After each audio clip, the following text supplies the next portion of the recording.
You're listening to Mia Horror Stories, and today's story is I'm a Forest Ranger. The trails shift their paths when the sun goes down. The screen will stay completely black, letting your imagination do all the work. No visuals, no noise, just a story that creeps under your skin. Don't skip a second, because every detail builds to the chilling end you won't want to miss. The trailhead sign wasn't where it was supposed to be. That's not a sentence I expected to say out loud. But there I was, standing in the dimming light with my boots half sunk into the soft dirt, staring at a wooden post that should have been about 20 yards back toward the parking lot. Same chipped green paint, same crooked arrow pointing east, same carved letters, Pine Ridge Loop 3.2 miles. Just not here. I checked my GPS. No signal. That wasn't unusual this far into the Lassen National Forest, especially in the lower pockets where the terrain dipped and folded in on itself. But the map I'd downloaded earlier still showed the trailhead behind me. I turned slowly, scanning the trees. Tall ponderosa pines, widely spaced, their trunks catching the last of the orange light. The ground was a patchwork of needles and exposed roots. Nothing looked wrong at first glance. That was the problem. It all looked exactly right. "Okay," I said, mostly to hear a human voice. "You're tired, that's all." Something clicked behind me, not loud. Just the kind of dry, wooden shift you'd expect when a signpost settles deeper into loose soil. I turned again. The arrow on the sign was pointing west now. "My name's Daniel Mercer, 36, male. I've been a forest ranger with the U.S. Forest Service for 11 years, stationed out of Northern California for the last 4. I've done wildfire support, search and rescue coordination, trail maintenance, and more paperwork than anyone should have to do for a job that mostly involves walking in the woods. I'm not the kind of person who jumps to conclusions. You spend enough time out here, you learn that most weird things have a boring explanation. Light shifts, sound travels oddly, people get turned around, and signs don't move. I stood there longer than I should have, staring at that arrow like it might twitch again. It didn't. A breeze picked up, brushing through the pines with a soft, rushing sound, like distant traffic. I could smell dust and sap, and something faintly metallic, probably my own sweat. "Mercer." The voice came from behind me, closer to where the trailhead should have been.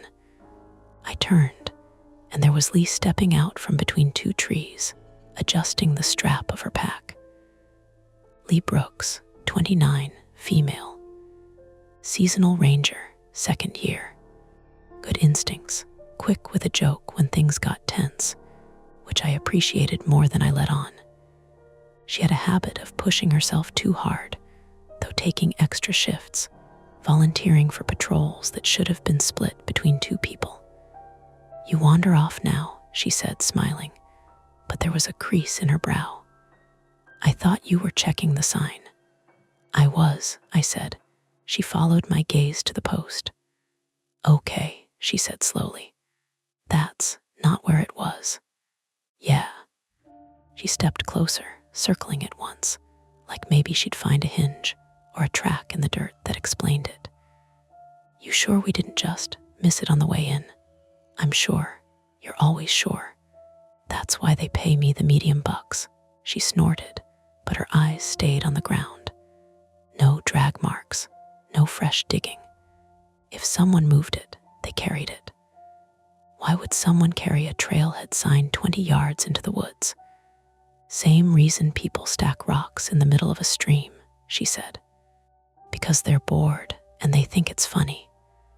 "Yeah, hilarious." The light was fading faster now. The orange had deepened into something redder, more muted, and the shadows between the trees were starting to pool together. We'd planned to do a quick check of the Pine Ridge Loop after a report from a hiker about confusing markers.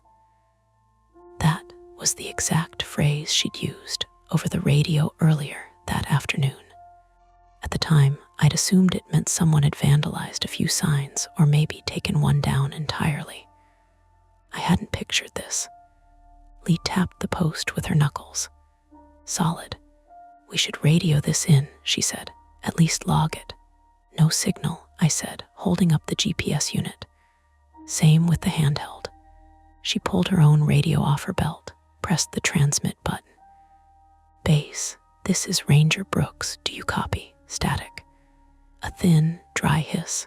She tried again. Same result. Great, she muttered, clipping it back. Love that for us.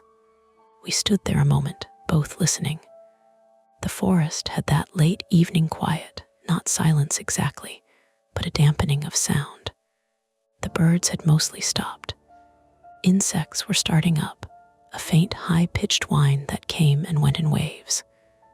Okay, Lee said, more to herself than to me. Options. We head back to the truck, report it from there. Or we keep going, see if anything else is off. I looked past her, back toward where the trailhead should have been. The path was still there, a narrow line through the trees, slightly darker where the soil was packed down. It hadn't moved, not that I could prove it hadn't. We were supposed to check the loop, I said. Yeah, during daylight. We've got maybe 40 minutes before it's fully dark, which is exactly when people start making bad decisions, she said, giving me a look. You're the one who told me that. I also told you that if something's off, you don't ignore it. She hesitated, chewing on the inside of her cheek. Define off.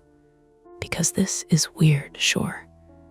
But it's not like there's someone out here waiting to, a sharp crack echoed from deeper in the woods. We both turned toward the sound. It could have been a branch snapping under weight. Animal, most likely. Deer, maybe. Or a person. Lee's hand went instinctively to the small canister of bear spray clipped to her pack strap. Mine hovered near my flashlight. Hello, she called out. Forest Service. No answer. Just the insects again and the slow, steady whisper of wind through the trees. Probably a deer, I said, though I did lower my hand. Probably, she agreed, but she didn't relax either. We waited another few seconds, then Lee let out a breath. Okay, so, back to options. Right. She glanced at the sign again, then back at the trail. You ever hear of people getting turned around out here? Like, really turned around?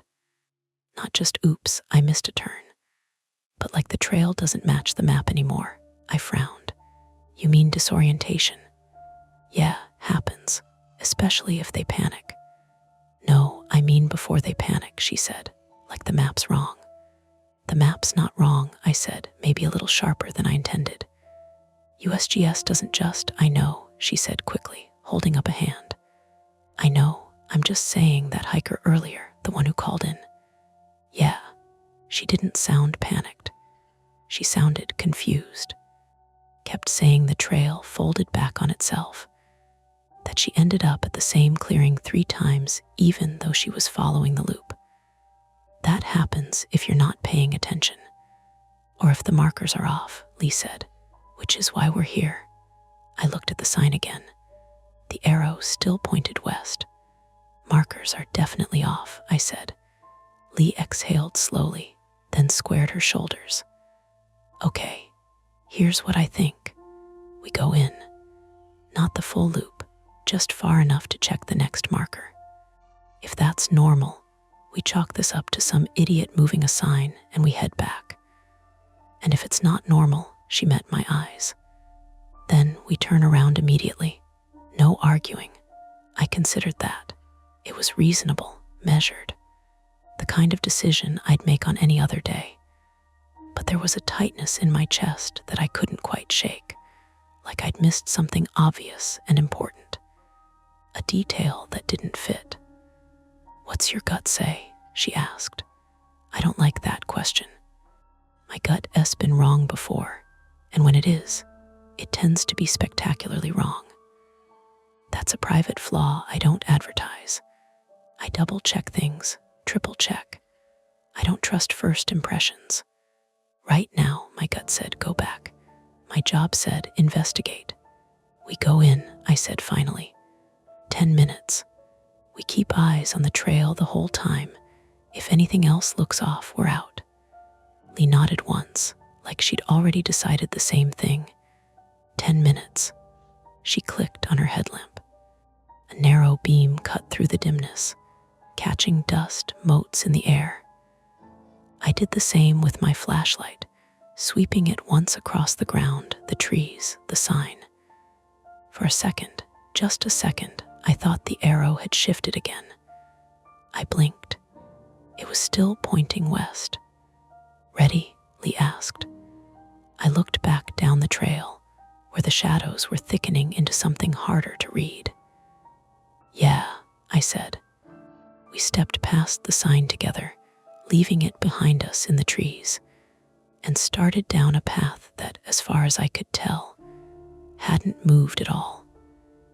But I made a quiet note, the kind you don't say out loud.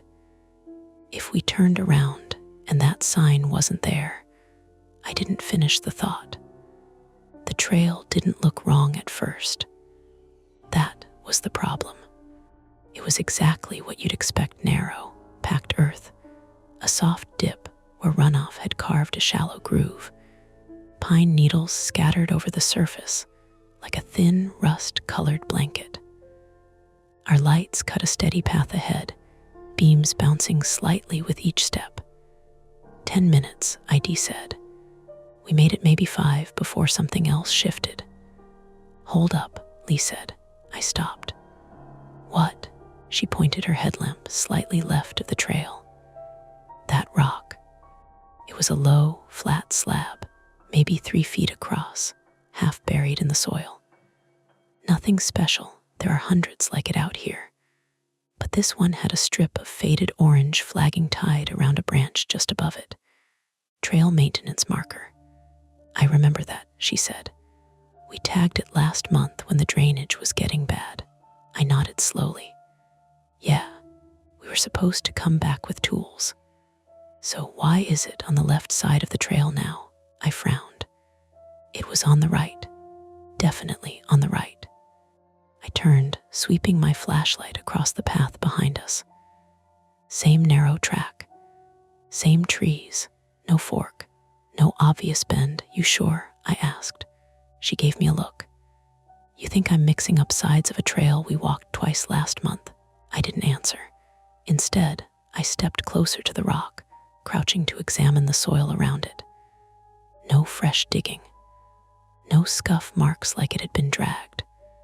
The dirt was undisturbed, settled the way it gets after a few days without rain. Okay, I said quietly. Either we're misremembering, or the trail isn't where it was. I straightened, brushing dirt off my hands. Trails don't move. Yeah, she said, you keep saying that. There was a small edge in her voice now, not fear yet, but the beginning of it. The part where your brain starts trying to reconcile two things that don't line up. I checked my watch. 7:12 p.m. We've got about 30 minutes of usable light, I said. After that, it's all artificial. Lee shifted her weight, glancing ahead. We said 10 minutes. We're at 5, which means we should be turning back in 5. Or we push a little farther, I said. Find the next marker. She exhaled through her nose. You always do this. Do what? Stretch the plan, she said. Just a little, every time. That's because plans don't survive contact with reality. And sometimes reality is telling you to stop, she shot back. We stood there, the two of us, lights cutting through the dim trees, neither of us moving. Then, faint but unmistakable, We heard it. A voice. Hello. It came from ahead of us, somewhere deeper along the trail. Thin, strained, human. Lee's head snapped up. Did you hear that? Yeah. Hello, she called, louder this time. Forest Service.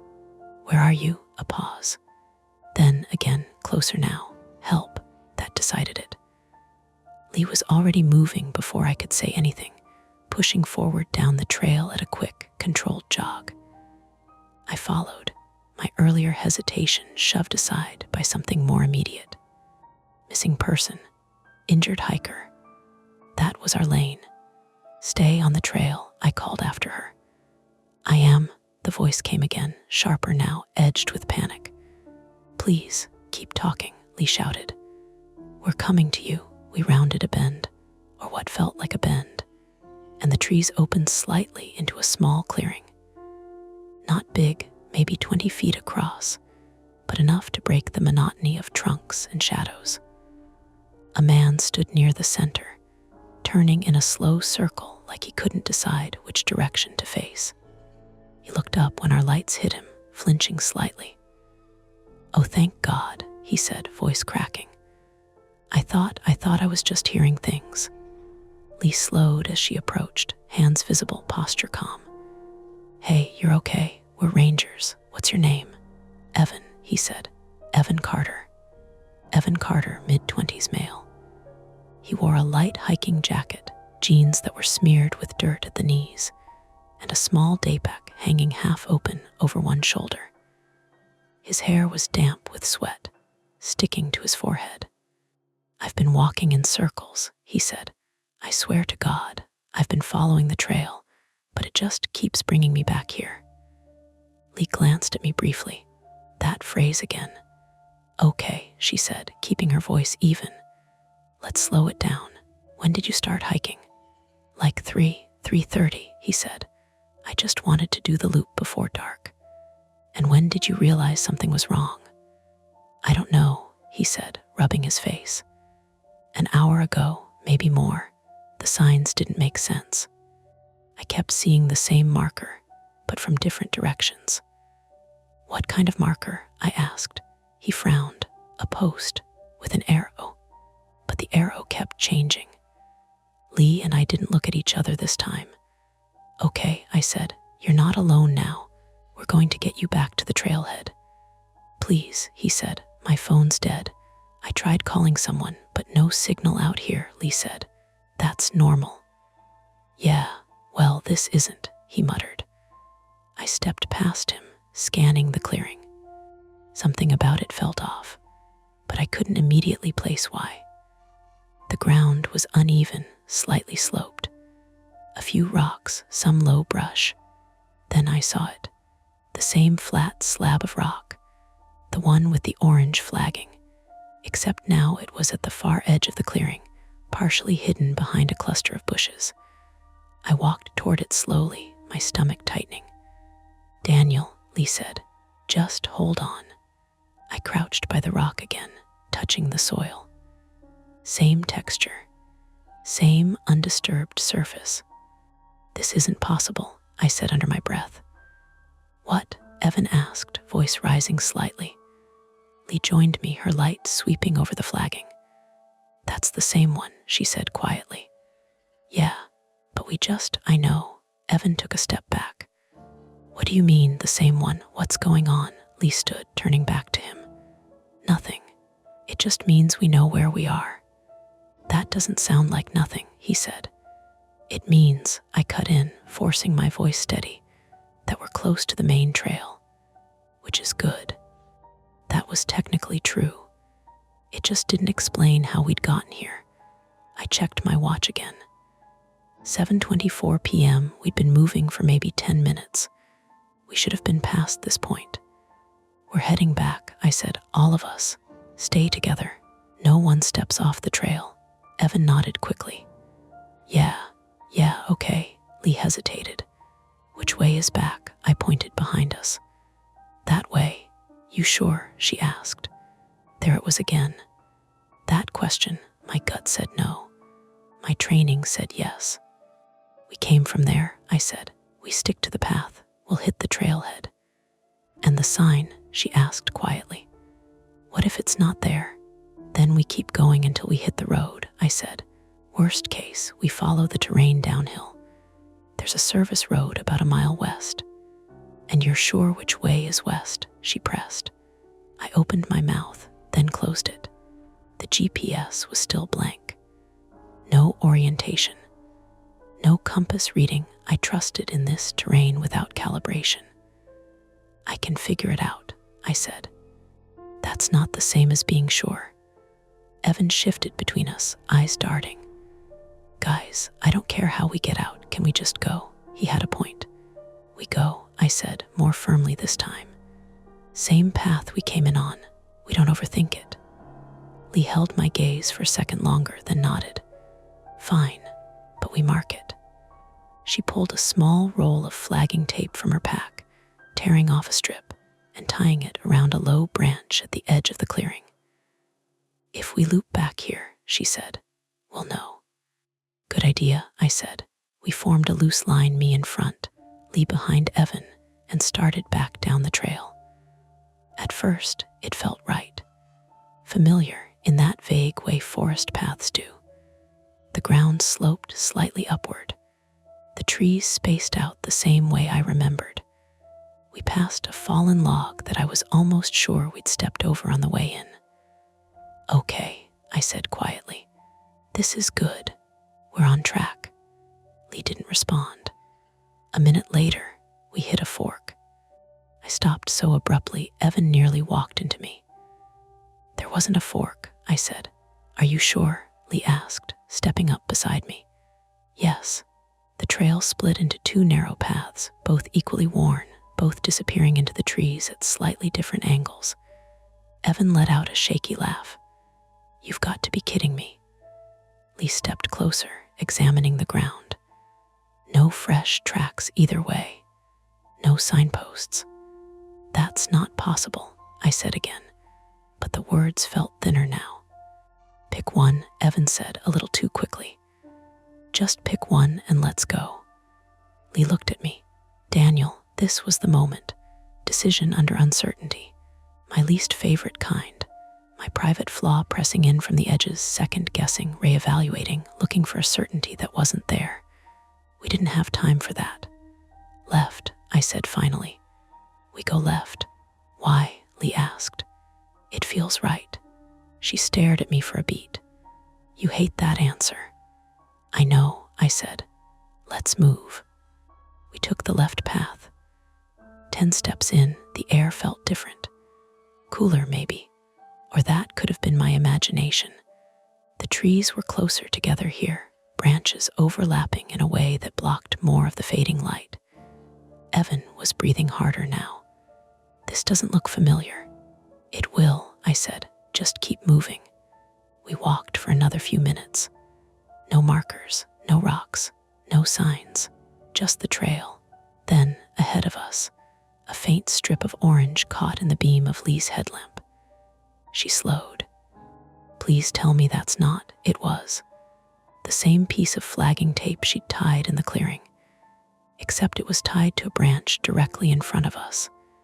Evan made a small, choked sound. No, that's not. We just left that.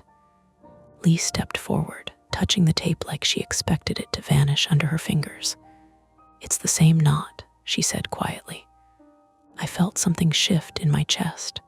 Not panic, not yet, but the edge of it. We didn't turn around, I said. We stayed on the path. Then how did we? I don't know. That was the truth. And I hated it. Evan backed up a step. We're stuck, he said. We're actually stuck. No, I said sharply. We're not stuck. This is just what a loop, a misread path, human error. Lee looked past the tape, back into the trees we'd just come through. Daniel, she said slowly. What if it's not the trail moving? I met her eyes. What if it's us?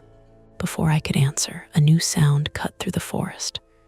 Low, mechanical, distant. An engine. We all froze. Do you hear that? Evan whispered. Yeah, I said. Lee turned her head, trying to pinpoint it. That's not on the main road. It's too close. The engine revved, then idled like someone was maneuvering slowly over uneven ground, a vehicle where no vehicle should be. I felt that tightness in my chest snap into something more solid. Okay, I said, voice low. New plan. We moved toward that sound. Lee blinked. What? Why? Because it's human, I said. And right now, that's our best shot at getting out of here. Or it's someone who shouldn't be out here either, she shot back. Either way, they have a vehicle. That means a road. Evan nodded quickly. Yeah, we should go, please. Lee hesitated, then gave a tight nod. Fine, but we stay together. We stay together, I agreed. I took one last look at the flagging tape in front of us, bright orange against the darkening trees. Then I turned toward the sound of the engine and stepped off the trail. The ground changed the second we stepped off the trail. Not dramatically. No sudden drop or thick underbrush. Just a subtle shift underfoot, looser soil, more exposed roots, the kind that snag your boot if you're not watching. My flashlight beam bounced harder now, catching on uneven patches of dirt and low branches. Stay close, I said. No more than arm's length. Lee moved up beside me instead of staying behind Evan. I didn't argue. Evan stayed in the middle, breathing louder than before, his steps uneven. The engine noise came and went, like it was dipping behind terrain. Not loud enough to pinpoint, but consistent enough to follow. Sounds like a pickup, Lee said quietly. Older, you hear that rattle? Yeah, I said. Loose belt or bad suspension. Evan let out a shaky laugh. You guys can tell that just from hearing it. It's part of the job, Lee said, listening. I didn't say anything. I was listening, all right, but not just to the engine. The forest had changed again. The insect noise had dropped off, leaving long stretches where the only sounds were our footsteps and that distant motor. We moved downhill at a slight angle. I kept track of it automatically, slope direction, tree density, the way the ground felt under my boots. If we needed to orient ourselves later, those details mattered. Okay, I said after a minute. We're heading roughly west-southwest. You feel that too? Lee asked, a hint of dry humor in her voice. I ignored that. There should be a service road about a mile out that way. If that vehicle's real, it's probably on or near it. Probably, she echoed. Evan stumbled on a root, catching himself with a grunt. Jesus, you good? Lee asked. Yeah, I'm fine. He was. His voice had that thin, stretched quality. Adrenaline wearing off, replaced by fatigue and fear. Slow down, I said. No point getting hurt now. We kept moving. After a few minutes, the engine noise grew louder, then cut out abruptly. We all stopped. Why'd it stop? Evan whispered. Could have shut it off, Lee said, or stalled. Or they heard us, he said. I didn't like that thought. Hello, I called out, projecting my voice but keeping it controlled. Forest Service. Anyone out there? No answer. Just the faint creak of trees and the soft crunch of something small moving through brush somewhere off to our right. Okay, Lee said under her breath. That's not great. Could be nothing, I said. Let's keep moving, carefully. We angled slightly toward where the sound had been strongest. The terrain flattened out after a short descent, opening into a wider stretch between trees. Not a clearing exactly, but less dense. That's when we saw the tire tracks. 2 parallel lines pressed into the dirt, cutting across our path at a diagonal. Fresh. The edges were still crisp, not yet softened by wind or debris. Lee crouched immediately, running her fingers along one of the impressions. Recent, she said. Within a few hours tops. Which means someone drove out here today, Evan said. or is still out here, I said. The tracks ran left to right in front of us. I stood, following them with my light. Which way? Lee asked. I looked left. The tracks dipped slightly downhill, disappearing into thicker trees. Right, they climbed a gentle slope, the ground more compact, easier to drive on. Right, I said. Vehicles prefer higher ground when they can get it. Unless they're avoiding something, she said. Or heading somewhere, I countered. Evan shifted nervously. Can we just pick one? Lee stood, brushing dirt off her hands. Right it is. We turned and began following the tracks uphill. The ground got firmer, easier to walk on. For a moment, just a moment, it felt like we were back in control. Like we'd found something solid to follow. Then the smell hit. Do you smell that? Evan asked. I did. Faint at first, then stronger as we climbed. Something sharp and chemical, layered over the usual forest scents. Gasoline, Lee said. Yeah, we picked up the pace. At the top of the rise, the trees thinned enough to reveal a narrow dirt road, more of a service track, really. Barely wide enough for a single vehicle, with grass pushing up between the tire ruts. And parked at an angle across it was a pickup truck. Old, maybe late 90s, dark color, blue or black, hard to tell in the fading light. One of the doors was hanging open. Evan let out a breath that sounded almost like a sob. Oh, thank God. Hold up, I said, raising a hand. Lee stopped beside me. You think it's abandoned? I think we don't assume anything. We approached slowly. Hello, I called out again. Forest Service. No response. The truck looked rough up close. Dents along the side panels, a cracked taillight. The engine was off, but the hood was still slightly warm when I placed the back of my hand near it. Recently shut down, I said. Lee peered into the cab from the open door. Keys are still in the ignition. Evan moved closer, peeking over her shoulder. Is there anyone? No, she said. Empty. I circled around the back. The bed was filled with random gear, coils of rope, a couple of fuel cans, a toolbox. Nothing neatly arranged. It had the look of someone working out of it, not camping. License plates partially covered in mud, I said. Can't read it from here. Lee climbed halfway into the cab, rummaging briefly. There's a radio, she said. CB, not Park Service. Try it, I said. She fiddled with the dials, pressing the transmit button. Hello? Anyone on this channel? Static. She tried again. Nothing. Evan rubbed his arms, glancing around. So, where's the driver? That was the question. I scanned the road in both directions. It curved slightly out of sight both ways, the trees pressing in close. Maybe they went on foot, Lee said. Got stuck, went to look for help. Leaving the keys, I said. She shrugged. People do weird things when they panic. Evan took a step back from the truck. I don't like this. Neither do I said. A sudden rustling burst from the brush behind us, loud, close. Evan yelped, spinning around.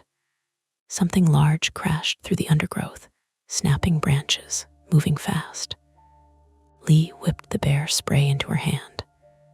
I raised my flashlight, beam locking onto the movement, just as a shape lunged into view. It bolted across the road, eyes wide, body tense, then disappeared into the trees on the other side. We all froze for a second, the adrenaline spike sharp and immediate. Evan let out a shaky laugh. Jesus Christ, I thought. Yeah, Lee said, lowering the spray slowly. Me too, I exhaled, forcing my shoulders to relax. Just a deer. But it had been running hard, not just moving, fleeing. Something spooked it, Lee said quietly. Could have been us, I said. She didn't look convinced.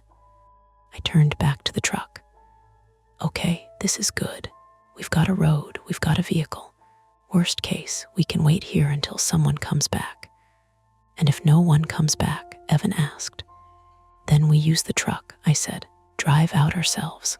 Lee hesitated. That's technically not allowed. Neither is getting lost in the dark, I said. We log it later. She nodded slowly. Fair. I reached into the cab, grabbing the keys. They jingled softly in my hand. Let's see if it starts. I slid into the driver's seat. The interior smelled faintly of fuel and something sour, old food maybe. Seatbelt, Lee said automatically. I almost laughed, but didn't. I turned the key. The engine coughed once, twice, then nothing. I tried again. Same result. Come on, I muttered, giving it a little gas. The engine sputtered, caught for a second, then died. Lee leaned in through the open door. Sounds like it's flooded. Or there's something wrong with the fuel line, I said. Evan's face fell. Hitting. I tried one more time. Nothing. I sat back, staring at the dashboard. Okay, I said slowly. Partial win. Meaning, Lee asked. Meaning we found the road, I said. But the truck's not getting us out of here. Evan ran a hand through his hair. So what now? I stepped out of the cab, closing the door with a dull thud. We follow the road, I said. It has to lead somewhere. Which way? Lee asked. I looked down the road again, both directions equally uninviting in the growing dark. Then I noticed something. Look, I said, pointing. Lee followed my light. On the ground, just off the edge of the road, was a boot print, deep, clear, not ours.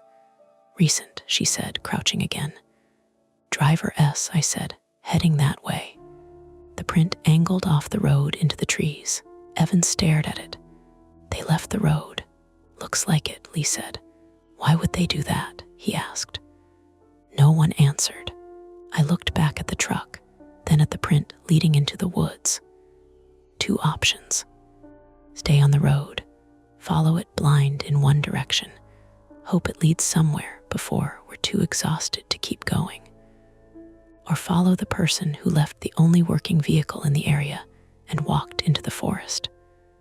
Daniel, Lee said quietly, we should stick to the road. That's the safe call, I said. Then why don't you sound convinced? Because the road felt wrong. Flat, straight, too simple. And everything about this place had stopped being simple the second we passed that first sign. Evan shifted his weight. I don't want to go back into the trees. I know, I said. I stared at the boot print again. My flaw, my hesitation, my need to be sure pressed in hard. We didn't have time for certainty. We follow the tracks, I said. Lee closed her eyes briefly, then nodded. Okay, but if we lose them, we don't wander, I finished. We come back here. Exactly. Evan swallowed. Okay. We stepped off the road together, following the boot prints into the forest. The trees closed in almost immediately, denser than before. The ground dipped again, sloping into a shallow ravine. The prints were easy to follow at first, clear impressions in soft soil, spaced evenly. Then they started to change. Daniel, Lee said, I saw it. The stride shortened. The depth of the prints increased, like whoever made them was putting more weight down. Struggling. Injured, I said, or carrying something. Evan's voice was tight. Or running. We moved faster. The ravine narrowed, the walls rising slightly on either side. Not steep, but enough to limit visibility. The prints veered left, then right, like the person had been weaving. Then they stopped. Just stopped. I swung my light around.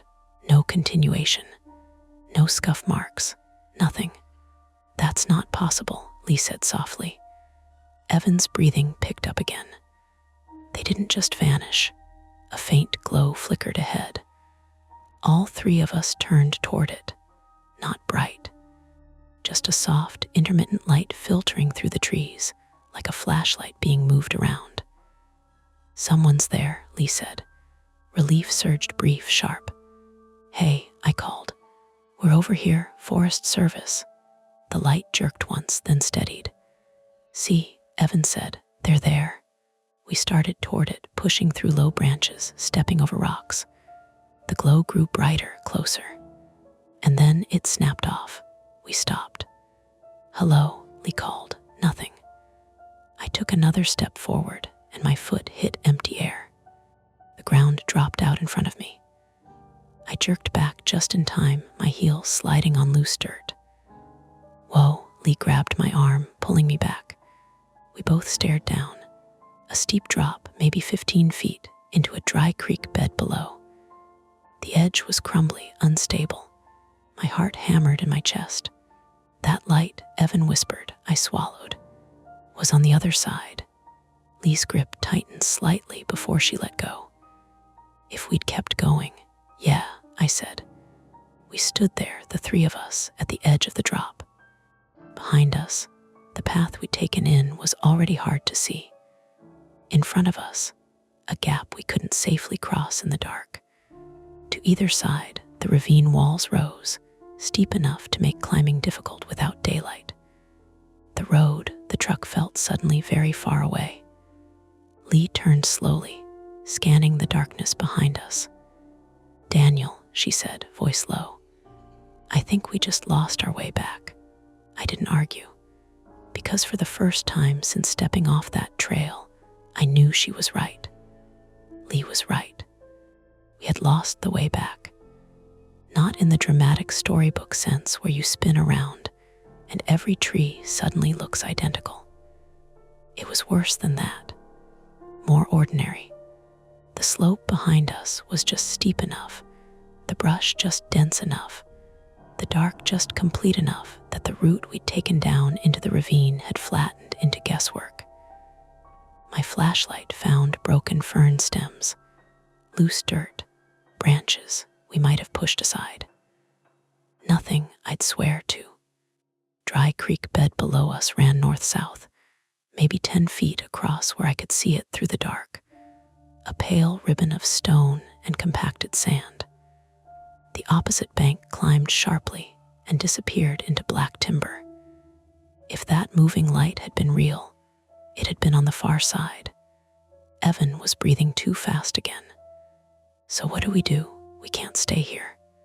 "No," I said, "we can't." Lee crouched near the edge, careful now, sweeping her headlamp down the embankment. "We can get into the creek bed," she said. "It's steep, but it's doable. Safer than trying to backtrack blind." "And then what?" Evan asked. "Drainage leads somewhere," I said. "Creek beds connect to roads, culverts, service crossings. If we follow it, we either hit a crossing or lower ground near the main access road." Lee glanced up at me. "If it stays dry." "Yeah, if it stayed dry. If we weren't walking into a choke point. If the person with the truck wasn't down there." A lot of ifs. But standing on a crumbling bank wasn't a plan. I looked at the slope to our right. The ravine narrowed in that direction, turning slightly west. Behind us, the way back was already swallowed. Ahead and below was at least a defined route. "We go down," I said. Evan gave a short, unbelieving laugh. "Of course we do." Lee ignored him and started stripping off the orange flagging tape from her pack. "Tie yourselves together," I considered it, then shook my head. Too risky on the descent. One slip and we all go. Okay. Then we move one at a time. I took point, got down on my haunches, tested the dirt with my boot. It sheared away in a soft slide of gravel and dry soil. "Great," Evan muttered. "Shut up for 1 minute," Lee snapped, more harshly than she'd spoken to him before. He did.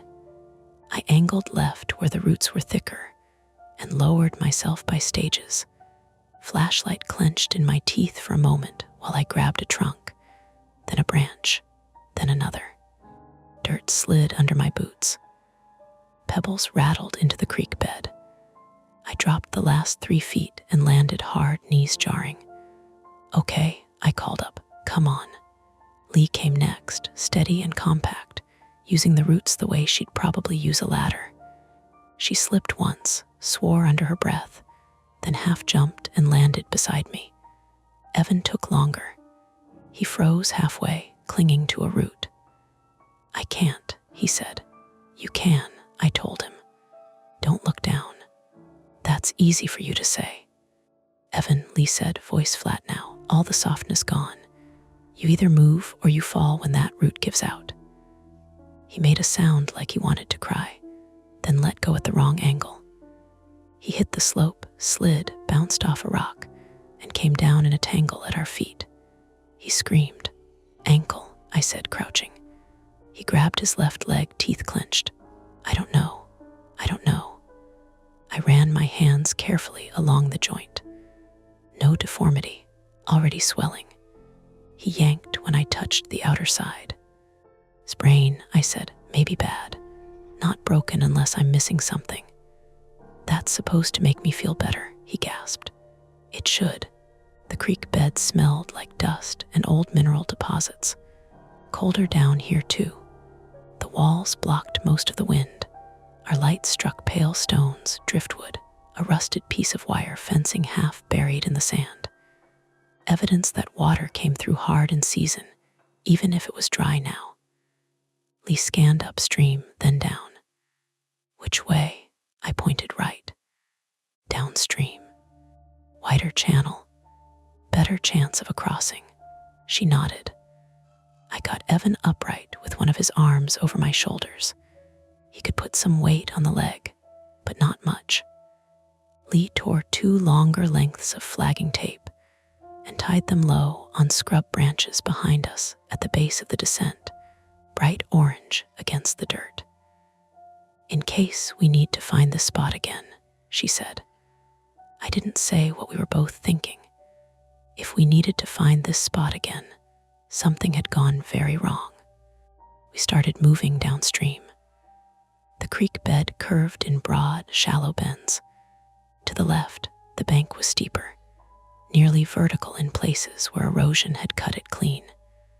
To the right, the slope rose in broken shelves of dirt and rock, climbable if you had time and daylight, and a better reason than panic. The walls kept us contained. That helped. A defined route, fewer choices, fewer chances to walk ourselves in a circle. For 10 minutes, maybe 15, the plan almost felt sound. Evan limped and hissed through his teeth, but he moved. Lee ranged a little ahead, checking the ground, sweeping the beam over the banks, calling back the occasional obstacle. "Log, step over. Drop here. Careful, loose rock." Then she stopped. "What?" I asked. She didn't answer right away, just kept her light fixed on something in the sand. When we caught up, I saw it. Boot prints. Deep, uneven, angling along the creek bed in the same direction we were going. The same size and tread pattern as the ones by the truck. "Driver," Evan whispered. "Looks like it," I said. Lee crouched. "And not long ago." The prints were fresher here because the creek sand held detail better. One heel dug in deeper than the other. The right foot dragged slightly at the toe. "Injured," she said. "Or carrying weight on one side," I said. She looked up at me. "You still think we should catch up to this person?" "No." But catching up wasn't the point anymore. The tracks meant we were on a real line of movement. Someone had come this way, and they hadn't vanished. "We follow," I said. We kept moving. 100 yards later, the creek bed narrowed sharply, funneling between 2 rock outcrops where runoff had scoured it deeper. The walls came in close enough that if water ever rushed through here, it would hit like a battering ram. On the right bank, half hidden by brush, I saw corrugated metal. "Culvert," I said. Lee swung her light. She was right. A drainage pipe, maybe 4 feet in diameter, emerged from the bank at an angle, old and ringed with rust. Big enough to crawl through. Not part of the natural channel, part of a road crossing or washout control system. Road nearby, Evan said, hope breaking through his voice. Maybe above us, Lee said, maybe. The boot prints went straight past the culvert for another 10 feet, then turned toward it. All three of us stopped. No, Lee said immediately. I stepped closer. The tracks were clear. Whoever had come through here had crouched, maybe stumbled, then gone into the pipe. Why would anyone go in there? Evan asked. Because they were hiding. Because they knew something we didn't. Because they thought the road above was worse than the drainage pipe below. I crouched and swept my light into the culvert. The beam caught damp rust, packed silt, a few branches lodged against the lower edge. Then darkness. How long? Lee asked. No idea. She looked up the bank, trying to find the road. It was too steep here, crumbly and rootless. Maybe climbable 30 yards back, maybe farther ahead, but not with Evan's ankle. Not quickly, not safely. We could keep following the creek, she said. We could, I said, and if it boxes us in again, then we lose time. Evan's voice had gone small. I really don't want to crawl into that. Neither did I. The air around the opening smelled stale and metallic, and under that something organic. Not rot exactly. Mud, maybe. Animal use. Tight spaces have never sat well with me. Not enough room to turn around. Not enough sightline. That's the private fear I've spent most of my adult life keeping in a locked box and labeling professional competence. You work outdoors long enough, you wind up in tunnels, culverts, mine remnants, spaces you enter because the job says go. I can do it. I just hate what it does to my breathing. Lee saw something in my face. Daniel, I know. We don't have to do this. We don't have a better route. It narrowed farther ahead into black. The bank steepened. If the pipe connected to a crossing, it might put us right under or beside the road. If we skipped it, we might spend another hour trapped in the drainage. We didn't have an hour. I took a breath that didn't fill my lungs properly. I go first. Lee's jaw tightened. No, I do. You've got the better eyes, I said. If there's a way up on the far side, I need you spotting it. I'll go first, then Evan, then you. His ankle, I can pull him. Evan stared at both of us. Can I vote for neither? No, Lee and I said together. For a second, absurdly, that almost made me smile. Almost. I knelt at the mouth of the culvert, set my flashlight to its brightest beam, and crawled in. The metal scraped my pack. The pipe sloped upward just enough to make movement awkward. My hands sank into cold silt and damp sand. The air was close, metallic, and stale. Every sound echoed back at me, my breathing loudest of all. 10 feet in, I had to stop and force myself not to back out. Talk to me, Lee called from behind. I'm fine, I said, which was partly a lie and partly a command to myself. The beam caught scratches on the inside of the corrugation. Fresh, boot scuffs. Someone had definitely come through. I kept moving. 15 feet. 20. The pipe curved slightly. My shoulder brushed rust flakes loose. They pattered beside me like dry rain. Then my light found a shape at the far end. A person. I slammed to a stop so hard my elbow banged the metal wall. Daniel, Lee called, sharper now. There's someone in here. No answer from ahead. The figure was wedged partly on one side, face turned down, one arm bent under the body awkwardly. Hey, I shouted. Forest Service, still nothing. I crawled the last few feet fast and reached out. Male, middle-aged, cold skin, breathing shallow, but there. Blood dark on the side of his jacket, not fresh and pumping, more soaked and sticky. His right leg was twisted under him in a way that made my stomach clench. Alive, I shouted back. Barely. The far end of the culvert opened into another section of creek channel, broader than ours and lit faintly by moonlight leaking through the trees above. Road embankment overhead. We found the crossing, but the man was jammed in the pipe, and there was no way around him. "I need Lee," I called. "Now." What followed was ugly, cramped work. Evan to the mouth of the pipe and left him there with the extra flashlight. Lee came in after me, swearing softly the whole way because there was barely room for both of us to maneuver. Up close, the man smelled like sweat, fuel, and blood. "Truck driver," she asked. "Has to be." She touched the wound at his left side. "This isn't an animal." No, it looked like a stab wound. Maybe from a knife. Maybe from something narrow and sharp, deep enough to matter. Not immediately fatal if treated fast. Hours ago. Hard to say in that light. His eyes fluttered open for a second. "Don't," he whispered. His lips were cracked. "Don't go up." "Who did this?" I asked. His gaze moved without focusing. "Marked wrong trail," I told him. "Jesus." Then his eyes rolled again. Lee and I looked at each other in that claustrophobic half-dark, and for one clean, awful moment, the whole shape of it became visible. The moved signs, the looping markers, the truck hidden off the service road. Somebody redirecting people after dark. Human, deliberate, not the forest shifting. Someone using the forest's confusion to do something out here they didn't want seen. "What do you mean him?" Lee said under her breath. As if in answer, a light swept across the far end of the culvert. Not a flashlight beam from inside. Headlights, bright, sudden, white across rusted metal. We both froze. A vehicle had stopped above the crossing. Doors slammed. "Back," I hissed. "Move him." There was no room to drag the man fast. No room to turn around.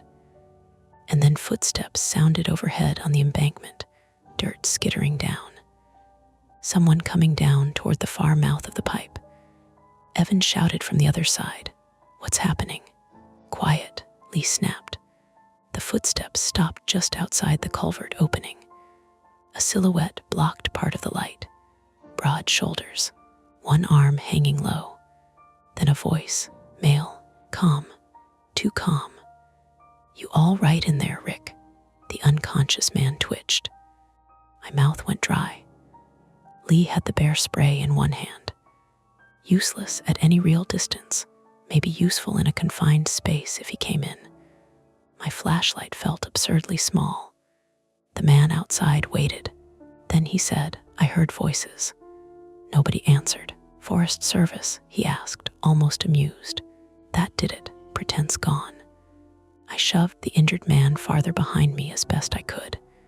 "Lee, when he comes in, spray. When he comes in, he'll have to." The silhouette shifted.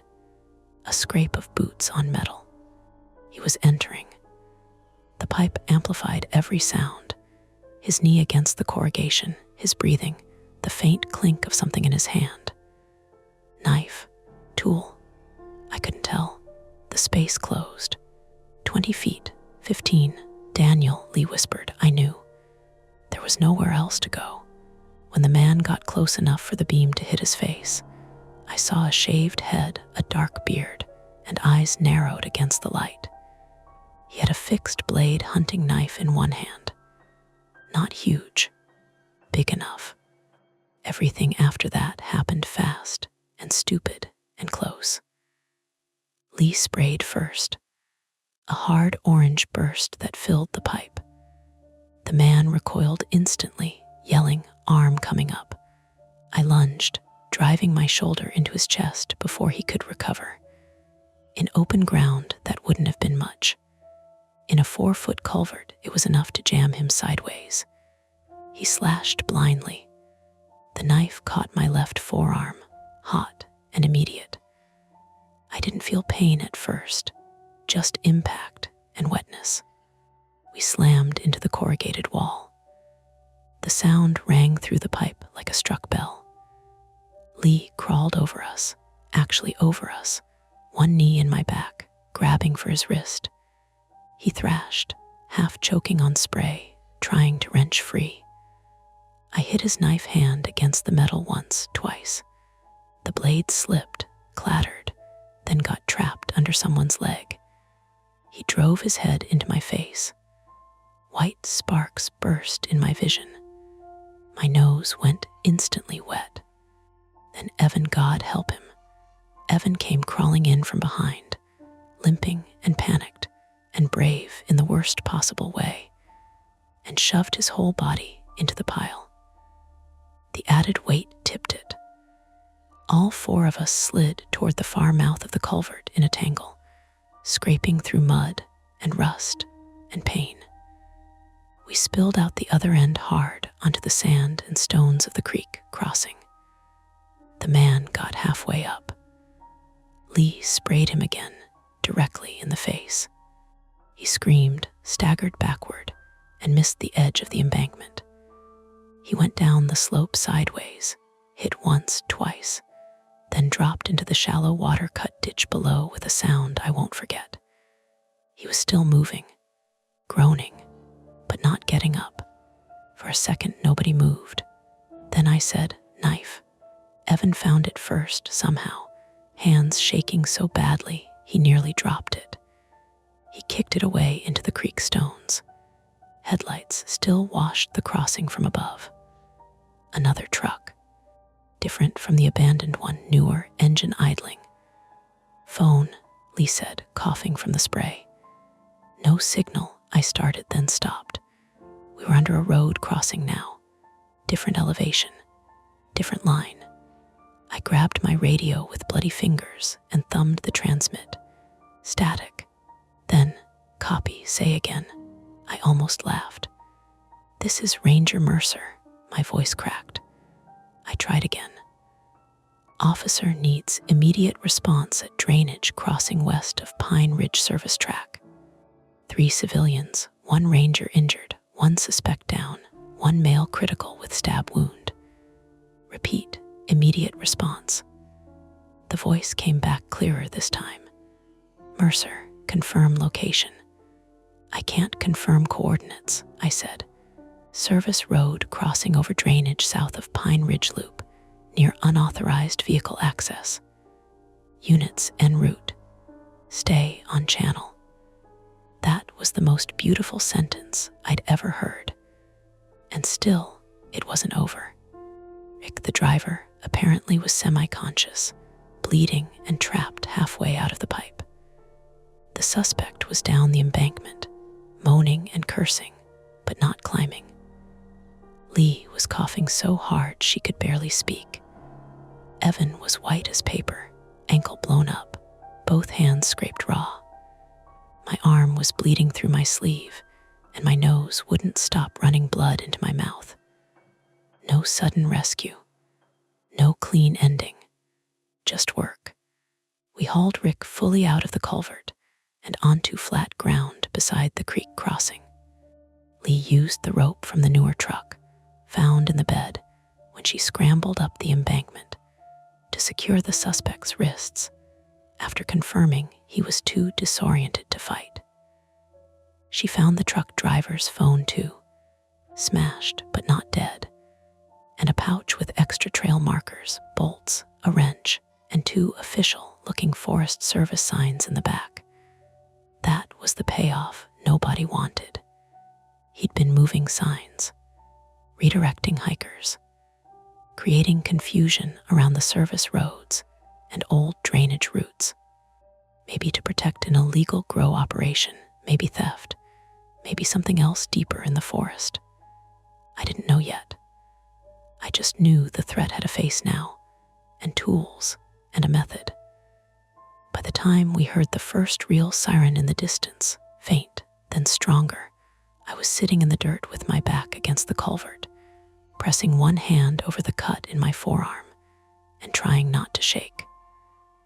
Lee sat beside me, shoulder touching mine. Evan was a few feet away, hugging himself and staring at nothing. Across from us, Rick breathed in short, ugly pulls while we waited for people with better equipment and steadier hands. Nobody said much. There wasn't much to say. We were out, technically. We had survived the worst of it. The conflict, such as it was, had broken open and shown itself. But the forest around us still looked the same. Pines, dark slopes, the smell of dust and sap and gasoline. Somewhere up on the road, the abandoned hidden routes and altered signs were still out there in the dark, waiting to be mapped, documented, explained. And even knowing it was human did not make the night feel small again. It just made it feel mean. By the time the paramedics got to us, the worst part was over, which is not the same thing as saying it had passed. That's the thing people get wrong about nights like that. They think the danger ends cleanly. One moment you're in it, the next you're safe, wrapped in foil blankets and fluorescent light, already becoming a story you tell later. But the body doesn't work like that. Neither does the mind. You come out shaking. Your teeth chatter even when you're not cold. Your hands keep trying to do tasks that don't exist anymore. Check a radio, count heads, tighten a strap. The first deputy down the embankment nearly ate dirt getting to us. He slid the last few feet in a spray of gravel, one hand out to catch himself, breath coming hard under the weight of his vest. He looked younger than he probably was. 30, maybe. Pale beam from his shoulder light cutting across the culvert. "Sheriff's office," he said, too loud at first, then corrected himself. "Everybody stay where you are." Nobody was going anywhere. Lee was sitting on the packed dirt near Rick's feet, one knee up, forearm over it. Her head turned away from the suspect, like even looking at him cost effort. Evan had both hands wrapped around his bad ankle. The one paramedic was already telling him, not unkindly, to stop touching it. I was on my back because somebody had finally convinced me that if I kept sitting up, blood would keep running down my sleeve. The deputy's light landed on the suspect first. Bound wrists, face red and raw from the spray, half conscious, breathing wetly through his mouth.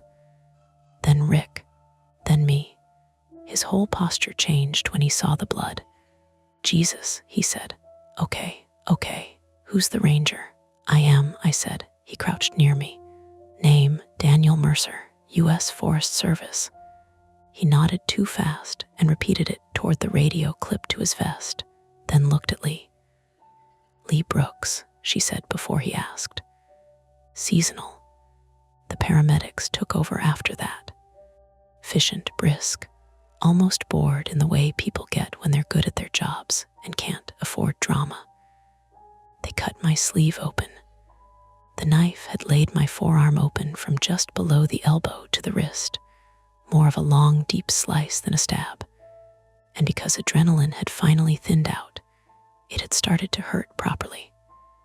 Not sharp anymore, heavy, hot. Every heartbeat seemed to press the pain wider. "You're lucky," the medic said. "People always say that," I told him. He gave me a look while irrigating the wound. "You want the less optimistic version." "I'm fine." "You're not fine," Lee said without looking over.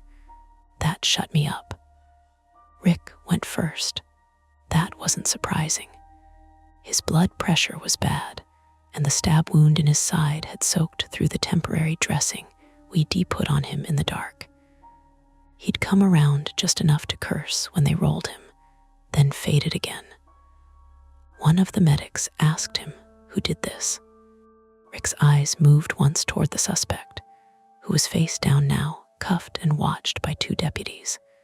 But Rick didn't say anything clear. Evan got loaded next.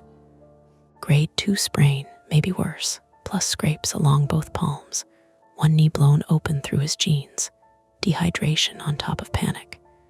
He apologized 3 times while they strapped his ankle. For what? Lee asked him. For being useless, he said. You tackled a man with a knife in a drainage pipe, she said flatly. That's not useless. That's just bad judgment. It would have almost sounded teasing if her voice hadn't been so frayed. He laughed anyway, one broken bark of it, then winced, because laughing hurt something else too. They wanted Lee in the second ambulance because of the spray exposure and bruising along her ribs and shoulder. She argued for about 20 seconds, then lost interest halfway through the argument and let them guide her to the gurney. She looked older suddenly, not by years, by exhaustion. Dirt streaked across her cheek, hair loose from her braid, eyes that couldn't quite settle on any one thing. When they wheeled her past me, she stopped and touched the edge of the gurney with 2 fingers. You were right about the culvert, she said. I looked at her. Don't start. You were. I was also wrong about a lot before that. She held my eyes for a second. Yeah, she said. Me too. Then they took her up the embankment. I rode out last with a county EMT who asked gentle questions in a voice designed to keep people from slipping sideways. Did I lose consciousness? No. Any numbness in the fingers? No. Do I know what day it is? Saturday. What happened? I gave him the shortest version I could. Signs moved. Lost hiker. Hidden service road. Injured man. Suspect attacked us at the culvert. He waited, maybe thinking I'd fill in the rest on my own. I didn't. At the top of the crossing, under rotating red and blue lights, and the white glare of work lamps, the whole scene looked smaller than it had from below. That happens too. You survive something in darkness and confinement, then somebody lights it properly, and all the spaces shrink back down to human size. The service road was just a rutted strip through the trees. The suspect's truck was ordinary up close, mud spattered and ugly. Deputies had already opened the bed and laid out its contents on a tarp. Tools, fuel cans, spare plates, 2 official trail signs from Pine Ridge Loop, 3 marker posts, orange flagging, a post hole digger, bolt cutters, nothing magical, nothing mysterious, just equipment. A lieutenant from the sheriff's office met me near the ambulance doors, broad man, mid-50s, hair gone silver at the temples, calm face. Lieutenant Harris, he said, can you talk for 2 minutes before they take you? I can talk. He asked the clean questions first. Timeline. Number of people involved. Whether I believed there were additional suspects in the area. Whether the suspect had identified himself. I answered as best I could, leaning against the ambulance, because the world tilted a little when I stood straight. Then he asked, when did you first realize the trail signs had been moved? That gave me pause. Not because I didn't know, because hearing it phrased that plainly made the whole thing sound flimsy and stupid. The first sign was out of place before sunset, I said. Then orientation changed. We found other marker inconsistencies farther in. He watched my face while I said it, not skeptical, just careful. You're saying someone deliberately redirected foot traffic? Yes. To what end? I don't know yet. He nodded once. But you think it's connected to the service roads? Yes. And the victim, Rick, said anything useful? Not much, he said, marked wrong trail. And that he told him. Chris made a note. All right. He didn't push the point. I appreciated that. There are times for detail, and there are times to keep people from falling apart on your watch. At the hospital in Susanville, They stitched my arm under bright lights that made everything look overexposed and cheap. The doctor was younger than me. He had that efficient bedside manner that isn't rude exactly, just very aware of the next 10 patients waiting behind you. 12 stitches external, he said. A few internal. You were lucky. There it is again. He glanced up. What? Nothing. He told me tendon function looked intact. No obvious nerve damage. Watch for infection. Limited use for a while. Follow up in 10 days. I nodded at all the right places and forgot half of it instantly. Forest Service law enforcement arrived before midnight. Then county detectives. Then somebody from administration who wasn't important enough to ask the useful questions and too important to ignore. There's a special kind of fatigue that comes from repeating the same story to people in clean clothes while your arm throbs and dried blood is still stuck under your fingernails. By 2 a.m, I had given 3 separate statements. In the second one, they told me the suspect's name was Aaron Voss, 42, male, local. Prior record for theft, illegal dumping, trespassing on federal land. No murder warrants. No ghost story. Just a man who knew the forest roads and understood how quickly ordinary people lose their bearings in failing light. In the third statement, they told me Rick Bennett, 51, male, was in surgery and expected to live if nothing else went wrong before dawn. That was the first time all night I let myself close my eyes for more than a second. Lee was 2 curtains down in the ER overflow area. She had bruised ribs, a wrenched shoulder, and chemical irritation in both eyes from getting some blowback off the spray. When I finally saw her again, she looked annoyed, which was the first reassuring thing I'd seen in hours. They gave me crackers, she said. Congratulations. They're stale. You survived a knife fight in a drainage pipe, and stale crackers are where you draw the line. She shifted carefully on the bed. I need standards. There was a pause. Hospital sounds all around us. Wheels on linoleum, a monitor chiming from somewhere, the wet cough of someone behind a curtain. Then she said, quieter, "You should have turned us around earlier." It wasn't accusatory. That would have been easier. I know, I said. I should have pushed harder. You did push, not hard enough. I sat down in the plastic chair beside her bed and looked at the floor. I kept wanting it to make sense before I acted on it. That's your thing, she said. Yeah. She leaned her head back against the wall. Mine is pretending I'm calmer than I am until I do something reckless to prove it. I looked over. She shrugged one shoulder, then winced because it hurt. You knew that already. We didn't say much after that. We didn't need to. The ugly part had happened. Now it was just naming the damage honestly enough that maybe it wouldn't sit in the dark and grow teeth. Evan's parents drove up from Reno the next morning. I saw them only briefly, a blur of relief and anger and gratitude at the nurse's station. His mother hugged me before I could stop her. His father shook my hand very carefully, like I might break.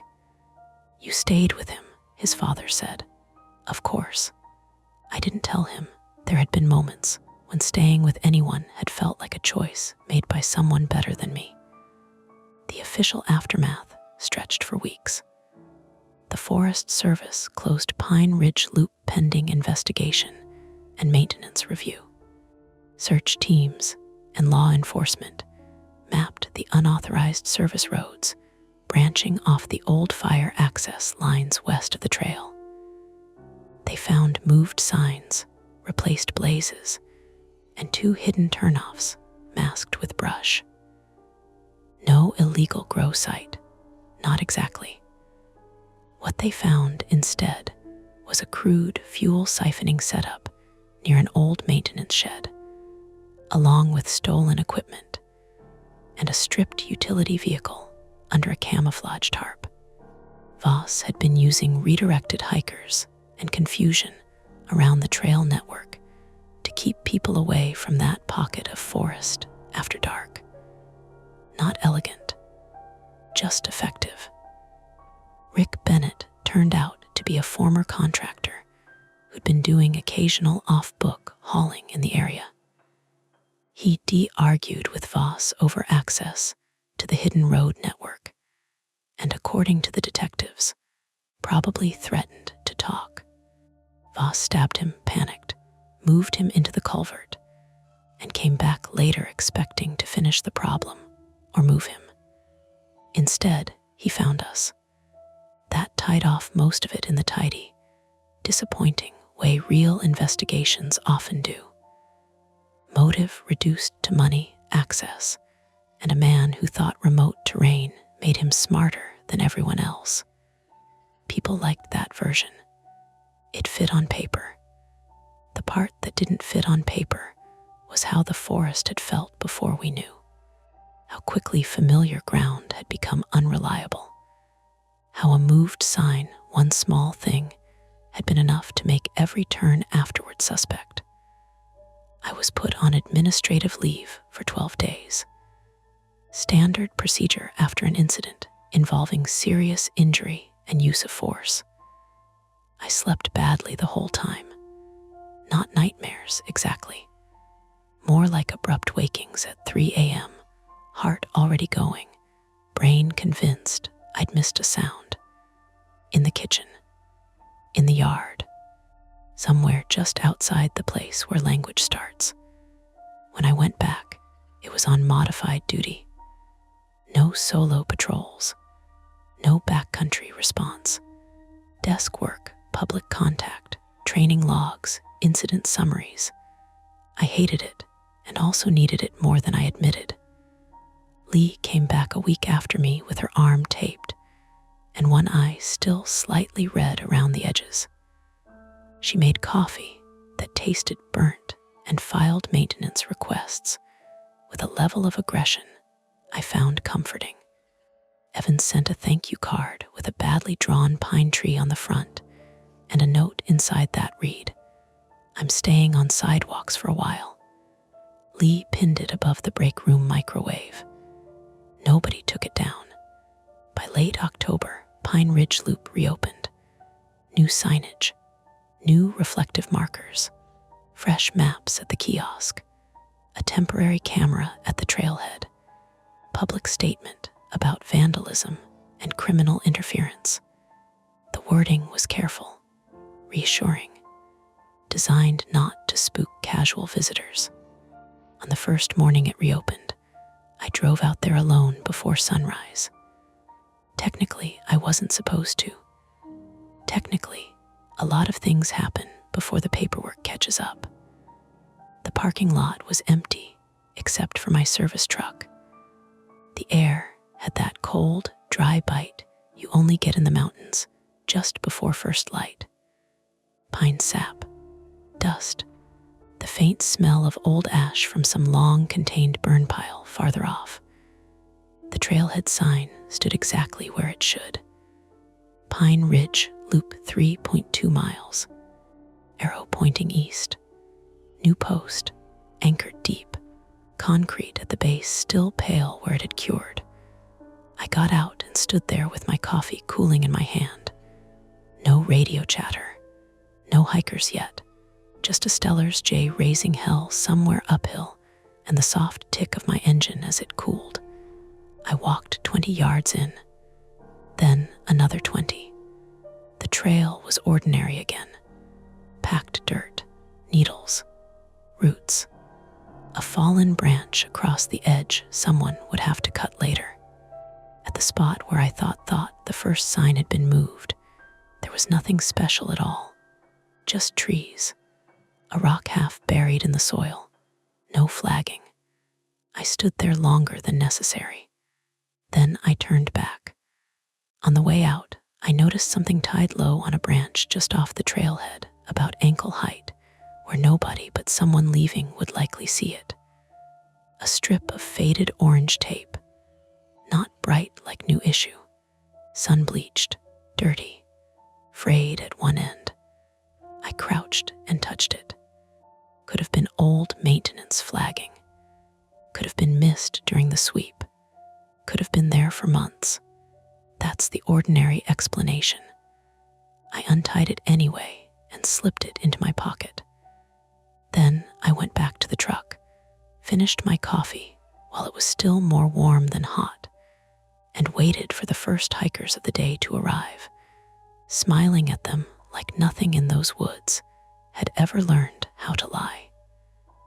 The shadows fade for now, but the stories never end. Don't forget to hit like, subscribe to Mia Horror Stories, and join our community of horror lovers. If you're hungry for more, check out the next video. Just remember, the scariest part is often the one you don't see coming. Welcome back to Mia Horror Stories. Tonight's tale: I work at an antique store. The grandfather clock chimes at the wrong times is best experienced in the dark, which is why the screen will stay black. No distractions, no flashing images, just you, your imagination, and the story. So sit back, relax, and listen all the way to the end, if you dare.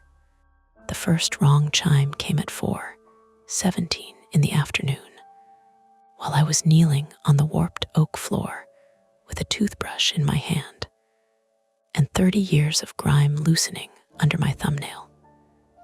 Not 4:30, not 5, 4:17 exactly. 3 slow bronze notes from the grandfather clock in the back aisle, spaced so evenly they seemed deliberate. The sound rolled through the shop and settled into everything: the glass front cabinets, the brass bed frame leaning against the wall, the china shepherdess with a cracked throat on the register counter. I remember looking up and waiting for the rest of the hour to announce itself, some belated mechanical correction. Nothing came, just the refrigerator hum from the mini fridge in the office, traffic sighing past on Geary Boulevard, and the little dry click of my own toothbrush slipping from my fingers onto the floorboards. The clock stood at the far end of the store near the lamp section, tall and dark, and old enough to make people lower their voices around it. My name is Mara Ellison. I'm 32, and for the last 11 months, I've worked at a narrow antique store in San Francisco called Bell and Pine.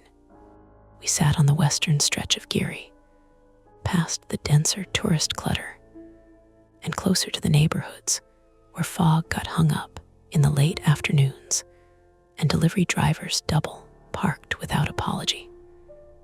Bell and Pine wasn't the romantic sort of antique place people imagine when they think of treasure hunting. It smelled like old varnish, cold dust, furniture polish, and the faint mineral damp that lived inside objects stored too long in garages near the coast. Some days, if the heater had been running, there was a warm electrical smell too, like toast that never quite burned. I worked there because rent was rent, and because, after the kind of office job that had chewed through 2 years of my life and left me waking at 3 a.m. to check emails that didn't exist anymore, Bell and Pine seemed calm, measurable.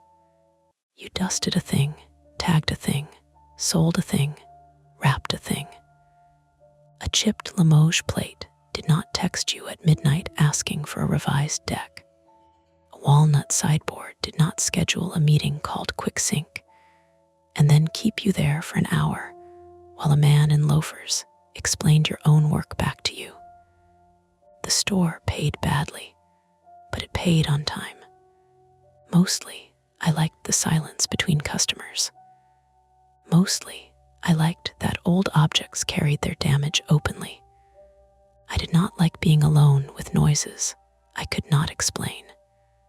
That's the private thing, I guess. I can tell it now, because at the time I never would have said it aloud. I have a stupid, childish aversion to sounds that seem patterned but wrong. Not loud noises, not city noises. I can sleep through sirens, buses, drunken arguments on the sidewalk, but something mechanical that slips its rhythm, a smoke detector chirping from the wrong apartment, a fan wobbling into an offbeat knock, footsteps where you expect them, and then don't, gets under my skin in a way I can't rationalize away. When I was 9, my mother's old dryer developed a metal tick that only happened at the end of its cycle. And for 2 weeks, I sat in the hallway, timing my breathing to avoid hearing it. Ever since then, once a sound stops fitting where it should, my whole body starts listening for it again. So when the grandfather clock chimed at 4:17, my scalp prickled in that humiliating, instant way. I stood and wiped my hands on my jeans, telling myself what any sensible person would say. Old clock, bad mechanism, no mystery. The store had dozens of objects with moods and symptoms. Drawer slides swelled when the fog was heavy. One of the banker's lamps only turned on if you twisted the cord a certain way. The brass cash bell by the register rang if someone set a stack of books down too hard on the counter. The place was a museum of failing systems. Still, I went to look. The clock was a late 19th century piece from somewhere in Pennsylvania, according to the handwritten tag wired to the case. 8-foot bonnet top, fluted columns, moon phase dial painted with stars gone dim under the glaze. It had arrived 3 weeks earlier from an estate cleanout in Sacramento with a matching curio cabinet and 4 boxes of silver-plated serving pieces nobody wanted. Leonard, the owner, was convinced it would sell to a tech couple in No Valley who'd put it in an all-white dining room and call it a statement piece. Leonard Bell was 68 male, and one of those men who could appear both fussy and vague at the same time. He had a soft Oregon accent, nicotine yellow fingertips despite insisting he had quit 15 years ago, and a habit of polishing his glasses whenever a question required actual effort. Bought inventory based on instinct, sentimentality, and what he referred to as good bones, which meant Bell and Pine contained many beautiful things and several terrible business decisions. He'd hired me because I knew how to photograph merchandise for online listings, and because, as he told me on my second day, I seemed unlikely to steal anything large. He was in the front room when I reached the clock, arguing gently with a customer over the price of a set of Danish teak nesting tables. "Those are already below market, I'm afraid," he was saying in that papery, apologetic voice. "If I go lower, my employee will stage a revolt." "I'll start with arson," I called, because that was our usual script. The customer laughed. Leonard raised a hand without turning around. "There, you see."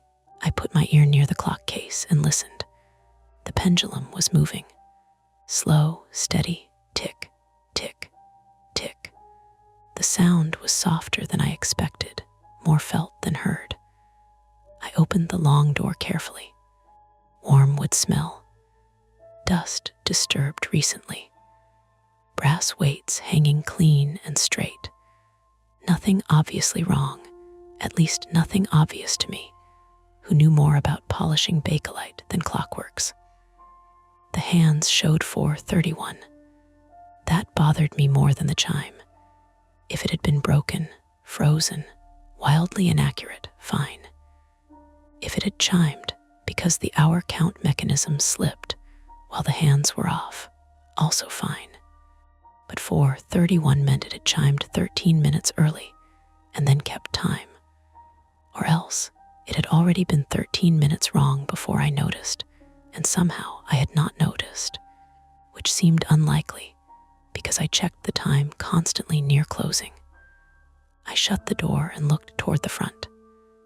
Leonard had completed the sale and was wrapping the table's brass-capped feet in old newspaper. "Did our giant friend say something rude?" he asked. It chimed. "Yes," he said. At 4:17. That got him to look up. Did it? Yes. He considered this with a surprising lack of concern, probably settling. "It's a clock," he shrugged. "Everything settles." That was Leonard. Not careless, exactly. More like selectively practical. If a thing threatened a sale, it mattered. If it merely behaved strangely, it became part of the atmosphere. I went back to scrubbing the carved trim on a Victorian mirror frame, but the rest of the afternoon arranged itself around listening. Every little store noise seemed to outline the possibility of the next wrong chime. The fluorescent tubes in the rear buzzed faintly overhead. Somewhere near the bookshelves, old paper shifted when the front door opened, and cool air moved through. A passing bus made the window glass tremble in its lead paint channels. A record we sometimes played for customers, Billie Holiday. A little warped, ended with a soft, repetitive thump before I crossed the store and lifted the needle. At 5:02, the clock chimed once. Just once. A single note, rich and low. I looked at Leonard. He looked at me. "Okay," he said after a beat. That one was odd. The customer browsing costume jewelry, a woman in a camel coat with an expensive haircut, smiled thinly. "Charming," she said, though her hand came away from the glass case. I should say here that another person worked at Bell and Pine, though she only came in 3 days a week and usually later in the day. Tessa Vukovic was 26, female, Croatian-American, sharp-featured, and quick in both movement and opinion. She handled upholstery repairs, smaller restorations, and most of our social media, because she understood how to make an Edwardian hat stand look desirable to people who had never worn a hat in their lives. Tessa distrusted sentiment, distrusted men over 50 in scarves, distrusted stores that sold things labeled apothecary, and distrusted me, I think, for the first month because I seemed like the kind of person who apologized to furniture after bumping into it. Which, to be fair, I was. She came in at 5:20 smelling like cold air and espresso, carrying a brown paper bag with the corner darkened by oil from a pastry inside. "What's wrong?" she asked immediately. I don't know what gave it away. Maybe the way Leonard was standing too near the back aisle without pretending to dust. Maybe my face. Maybe the fact that stores like ours always felt different when something in them stopped obeying its role. "The clock's being dramatic," Leonard said. Tessa set her bag on the counter. "So normal for this place." "It chimed at 4:17, I said. Then once at 5:02. She looked at the clock, then at me. "Is this a prank?" "By whom?" "By the ghost of regional craftsmanship." Leonard gave her a wounded look. Tessa walked down the aisle, long black coat swinging behind her knees, and crouched in front of the case. She was the sort of person who made crouching look purposeful instead of accidental. She listened, opened the cabinet, touched nothing at first. Then she peered up at the dial. "Has anybody serviced this since it came in?" she asked. Leonard made a small, non-committal sound. So no, it was running. That's not the same thing. She checked her phone, then the hands. It's about 6 minutes fast. It was 13 earlier, I said. According to you, according to time. Tessa straightened. Relax. Old movement, probably dirty. Maybe someone transported it badly. The strike train can slip if it's out of sync. I hated how much relief I felt at the phrase out of sync. That sounded mechanical, safe, nameable. Then Tessa added, though the random partial strike is a little weird. And there it was again, that small internal tightening. We closed at 6. The jewelry customer left with a silver filigree brooch and the expression of someone who had almost enjoyed being unsettled. Leonard turned the sign to closed, locked the front door, and went into the office to call a consignor back about a Louis Philippe dresser. Tessa ate half her pastry over the sink in the back and told me a story about a man in Oakland who tried to haggle by claiming a chair was haunted and therefore depreciated. You should have charged extra, I said. I told him that, she said. He didn't laugh, which is how I knew he was serious. The store settled into evening. Outside, Geary's traffic thinned from irritated to intermittent. The front windows turned reflective, laying the inside of Bell and Pine over the darkening street, so the lamps and cabinets seemed to continue out into the sidewalk. In the back, the grandfather clock kept ticking. Not loud, not demanding, just there. Leonard emerged from the office, rubbing the bridge of his nose. I have to head out, he said. My sister's dropping off those quilt boxes tonight. You're leaving us with Clixilla? Tessa asked. You are both grown women. That has never protected anyone in retail.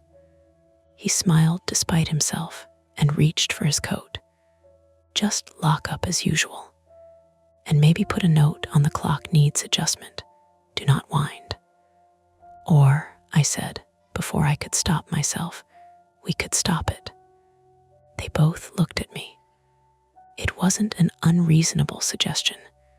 If an object behaved erratically, you disabled it until someone knowledgeable inspected it. Saying it aloud made me feel faintly embarrassed, as though I'd admitted the thing was getting to me. Leonard's expression changed in a way I didn't like, amusement mixed with mild surprise, like he'd spotted a superstition in somebody who prided herself on not having any. It's an expensive piece, he said. I'd rather not have amateur interventions. I meant just let it run down. Tessa wiped sugar from her thumb. That could take a while. As if on cue, the clock chimed twice. Not 6:30. Not any recognizable fraction of an hour. 2 clean notes at 6:08 p.m. in a locked antique store with the street darkening outside. No one spoke for a second. The sound hung in the woodwork. Leonard recovered first. Well, he said too brightly, that settles it. Tessa, do you know that clock guy your uncle uses in Dolly City? Yeah, call him tomorrow. Tomorrow, I repeated. Tessa looked at me, then at Leonard. We could open the hood and stop the strike manually. Leonard hesitated. That told me everything. He didn't want to risk damage. He also didn't want to spend another evening thinking about the clock making noise in his store. The office phone started ringing. All 3 of us flinched slightly, which was ridiculous and made it worse. Leonard muttered something under his breath and went to answer it. Tessa lowered her voice. You okay? Yeah, you're doing that thing with your jaw. What thing? The thing where it looks like you're trying not to tell your dentist a secret. I laughed, because that was annoyingly accurate. I just don't want to be here if it keeps doing this. Then we stop it. Leonard said not to. Tessa glanced toward the office. where his voice had already gone soft and businesslike. Then she looked back at the clock. The pendulum continued its neat, patient arc. Tick, tick, tick. "Here's the choice," she said. "We either leave it alone and listen to it misbehave until close, which you clearly hate and I'm not thrilled about either, or we open it carefully and see if the strike lever can be disengaged without touching anything important." From the office, Leonard said, "No one is opening anything important," but he sounded distracted, half into the phone, half not. The clock did not chime again. It just kept time, or pretended to. Tessa stepped closer to the case. I stayed where I was, towel still in my hand, my pulse annoyingly visible in my wrist. The whole store seemed to be waiting with us, the shaded lamps, the tarnished silver tea set, the row of porcelain figurines with their little painted eyes. It was a simple choice on paper. Leave it for morning or interfere now. But standing there in the thin yellow light with Geary dark beyond the glass and that clock ticking as if nothing at all were wrong, it did not feel simple. It felt like the moment before you agree to something small that will turn out not to be small. Tessa didn't wait for me to agree. She slid her fingers under the edge of the clock's long glass door and eased it open with the kind of care you'd use on something that could shatter more from offense than pressure. The hinge gave a small, dry sigh. The pendulum kept swinging, brass disc catching the light in a slow, regular arc that felt, suddenly, like a heartbeat you didn't trust. "Just looking," she said, mostly to Leonard, who was still half on the phone in the office. "I can hear you," Leonard said, but he didn't come out. Looking is acceptable. Touching is context dependent. "Noted," Tessa said. I stepped closer despite myself. I didn't want to be the person who hovered, but I also didn't want to be the person across the room when something slipped. The inside of the case smelled faintly metallic now that it was open, like cold coins. I could see the rods that led up to the movement, the polished brass weights hanging straight, their chains neat. Nothing looked broken. Nothing looked loose. Tessa leaned in, head tilted. "It's not wildly off," she murmured. "Strike trains probably just misaligned. Happens if someone moves it without locking the pendulum." "Which we didn't do," I said. "Which someone did before it got here." "From the office," Leonard said. "I purchased it from reputable people." Tessa didn't respond to that. She reached up, hovering her fingers near the back of the movement without touching. If I had a small screwdriver, I could disengage the strike lever. That would stop the chiming without stopping the time. "No tools," Leonard said a little sharper. "Then we wait," I asked. "Then we wait," he said. The clock ticked, tick, tick, tick. We closed up the register, counted the till, and started our usual end-of-day routine. Tessa wiped down the counter, her movements efficient, almost aggressive. I wrapped a pair of brass candlesticks in brown paper, folding the corners the way Leonard liked. The rhythm of normal tasks helped. It gave my hands something to do that wasn't listening. At 6:21, the clock chimed 4 times, not evenly. The first 2 came close together, then a pause long enough that I thought it was finished, then 2 more spaced wider. It sounded like someone trying to remember a tune and failing. Tessa froze with a rag in her hand. "Okay, I don't love that." Leonard came out of the office this time, phone in his hand, call forgotten. "That is not correct." "No," I said. "It is." "Could be the rack and snail," Tessa said, almost automatically. "If it's slipping, it might count wrong." Leonard looked at her. "Is that fixable?" "Yes, by you, probably. Not tonight." Tessa's mouth tightened. Then we should at least stop it. Leonard hesitated again, and this time the hesitation had weight. If we stop it incorrectly, we could damage the movement. If we don't, it's going to keep. She gestured toward the clock as if the rest of the sentence was obvious. Keep chiming, he said.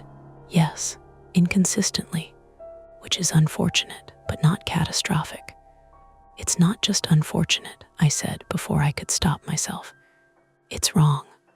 They both looked at me. I felt heat climb up my neck, stupid and adolescent. I mean, I added, trying to flatten my voice, if it's malfunctioning, that's a problem for selling it. And for the store. That's what I said, Leonard said, but gentler now. We'll call someone in the morning. In the morning, Tessa repeated, and there was something in her tone that suggested she didn't like leaving problems to morning. The front windows had gone fully dark, reflecting us back at ourselves. 3 figures in a narrow aisle, a tall clock behind us like a fourth presence we weren't acknowledging directly. At 6:30, right on time, the clock did nothing. We all noticed. That would have been a good time for it to behave, Tessa said. Maybe it's correcting, Leonard offered. Maybe, she said, not sounding convinced. We finished closing tasks with a kind of forced normalcy. Leonard locked the office, gathered his things, and hovered by the front door longer than usual, as if deciding whether to stay. I'll call Frank first thing, he said finally. He'll come by, take a look. In the meantime, do not wind it, do not adjust it, do not perform amateur interventions, Tessa finished. Precisely. He unlocked the door, stepped out into the cool evening, then leaned back in. And don't stay too late. We won't, I said, the door shut. The lock clicked. His footsteps receded on the sidewalk. It was just us. Tessa exhaled, long and slow. He hates leaving things. I can tell. He hates paying for repairs more. That too. We stood there for a second, listening. The store felt different without Leonard. Larger somehow. Or maybe just less anchored. Okay, Tessa said. Here's what we're not going to do. What's that? We're not going to stand here waiting for it to make another weird noise and freak ourselves out. Agreed. We're going to finish up, grab our stuff, and leave. Yes, that sounds good. We moved, lights off in the back room. Check the mini fridge. Unplug the record player. It was all routine, but my attention kept snagging on the clock, on the space around it, like a tongue finding a sore spot. As I crossed the back aisle to grab my bag from the stool near the repair bench, I noticed something on the floor that hadn't been there before. A thin line of dust, disturbed. Not a footprint exactly. More like a narrow drag, as if something had brushed across the floorboards in a straight line from the base of the clock toward the shelving unit opposite. It was subtle. If I hadn't been down on the floor earlier scrubbing, I might not have noticed the difference. Tessa, I said. She came over, following my gaze. What is that? I don't know. It wasn't there before. She crouched, ran a finger lightly along the mark. It's fresh. Could it be from the pendulum? I asked. It's inside the case. Then what? The clock chimed once. We both jerked. 7:03 p.m. One note, clean and full. Tessa stood slowly. Okay, that's enough. Yeah, I said, my voice thinner than I liked. She walked back to the case and opened it again, more decisively this time. I'm not leaving it like this. Leonard said. I know what Leonard said. She leaned in, this time reaching carefully past the pendulum, her fingers finding something behind the face. I couldn't see what she was touching. Her expression was focused, lips pressed together.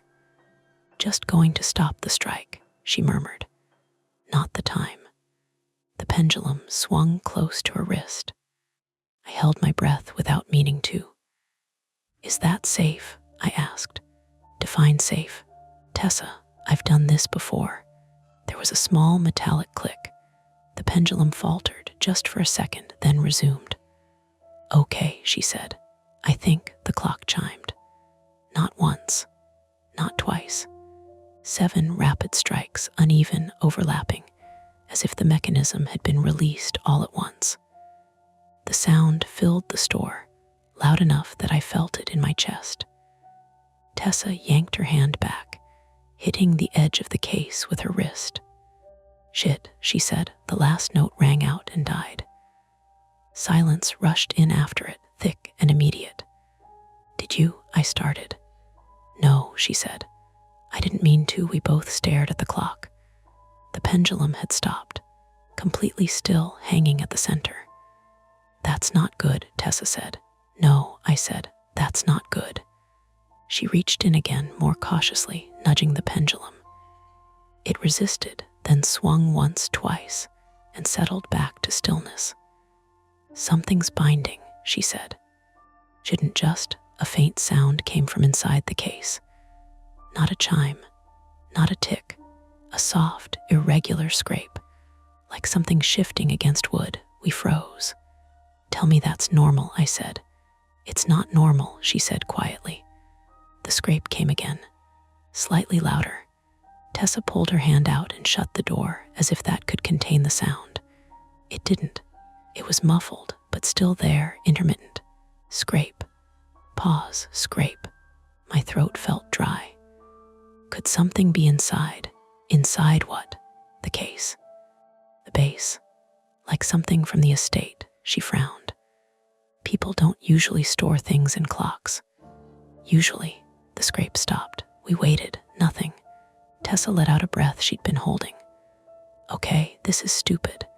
It's probably just a loose panel or something shifting now that we messed with it. Probably, I echoed, though it didn't feel like probably. She looked at the clock, then at me. We should open the base. Now. Yes. Is that safer than leaving it if something's jammed? There it was again, the choice. Small, practical. Not really a choice at all if you framed it correctly. Okay, I said. We knelt in front of the lower door, the one that hid the weights. Tessa unlatched it carefully and swung it open. The interior was darker down there, shadowed by the case. The weights hung in place, chains taut. The wood smelled older, more enclosed. Flashlight, she said. I grabbed my phone and turned on the light, angling it inside. At first, nothing seemed out of place. Then I saw it. A cord looped around one of the chains, disappearing upward into the movement. Not part of the clock. Do you see that? I whispered. Tessa leaned closer. That's not original. No, she reached in, gently touching the cord. It moved. From above, somewhere inside the case, something shifted in response. A heavier sound this time, not just a scrape, a muted thud. We both flinched back. Okay, Tessa said, voice tight now. That's definitely not normal. Is it attached to something? Looks like it. Like what? She didn't answer immediately. She was staring into the dark space above the weights, following the cord with her eyes. Could be someone rigged something, she said finally. For transport, to keep parts from moving. Then why is it still there? Good question. The store felt very quiet around us. Too quiet. Even the street noise seemed distant now, like it had been turned down. What do we do? I asked. Tessa hesitated. That was new.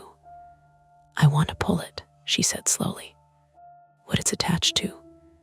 And if it's holding something in place, then we'll find out. And if finding out is bad, she gave me a look that was almost a smile, but not quite. It's already bad, Mara. From somewhere inside the clock, there was another sound. A faint, irregular tap.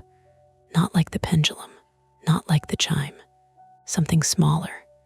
Faster. Tap, tap, pause, tap. My stomach dropped. That's not mechanical, I said. Tessa didn't argue. We looked at each other. The choice had changed. This wasn't about a misaligned strike anymore. It wasn't even about a damaged clock. There was something inside it that shouldn't be. Tessa reached for the cord again.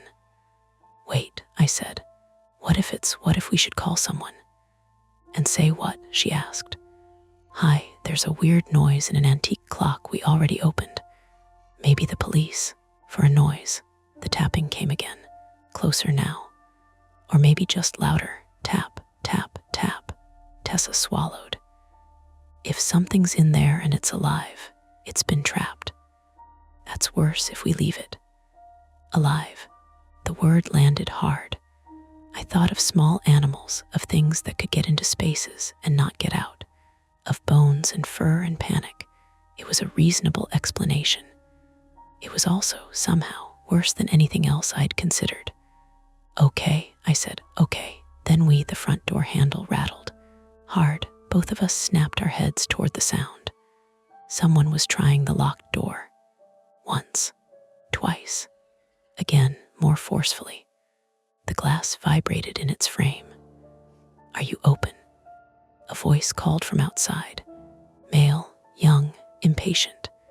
Tessa stood, wiping her hands on her jeans automatically. "We're closed," she called back. The handle rattled again, louder. "I need to talk to whoever's in charge." "Come back tomorrow," she said. "It's about the clock." The words cut through the room. Tessa and I looked at each other. The tapping inside the case stopped, completely. The man outside knocked now, sharp and insistent. "I know you have it." The tall one from Sacramento. "You need to open the door." Tessa's expression shifted, something like calculations sliding into place.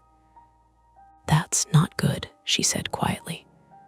"No," I said, "it's not." The man knocked again. Harder this time. "Open the door." Behind us, inside the grandfather clock, something moved. Not a scrape, not a tap, a heavier, deliberate shift. And then, faint but unmistakable, the beginning of another chime. The man hit the door again, open palm this time, a flat crack that made the glass flex in its frame. "Open it," he said. Not loud now, controlled. "You don't want that thing running." Tessa didn't move toward the front. She stayed by the clock, one hand still hovering near the open lower door, like she couldn't quite decide which problem outranked the other. "Do you know him?" she asked me. "No. You didn't list it yet, right, online?" "No. Leonard was waiting for better photos." "So how does he know we have it?" "I don't know." The clock gave a single, soft pre-chime like a throat clearing, and then nothing. The sound seemed to come from higher up inside the case, above the weights, closer to the movement. The cord looped around the chain shifted again, just enough to catch the light from my phone. "Hey," the man called. "I can hear you in there." Tessa finally straightened. "Stay here," she said. "Don't open the door." "I'm not going to open it," she said. "I'm going to see him."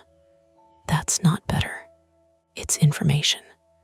She walked down the center aisle toward the front, past the mismatched dining chairs and the low table stacked with old National Geographics. I followed, because of course I did. The geography of the store suddenly felt important in a way it never had before. Narrow, one path forward, shelves hemming us in on both sides.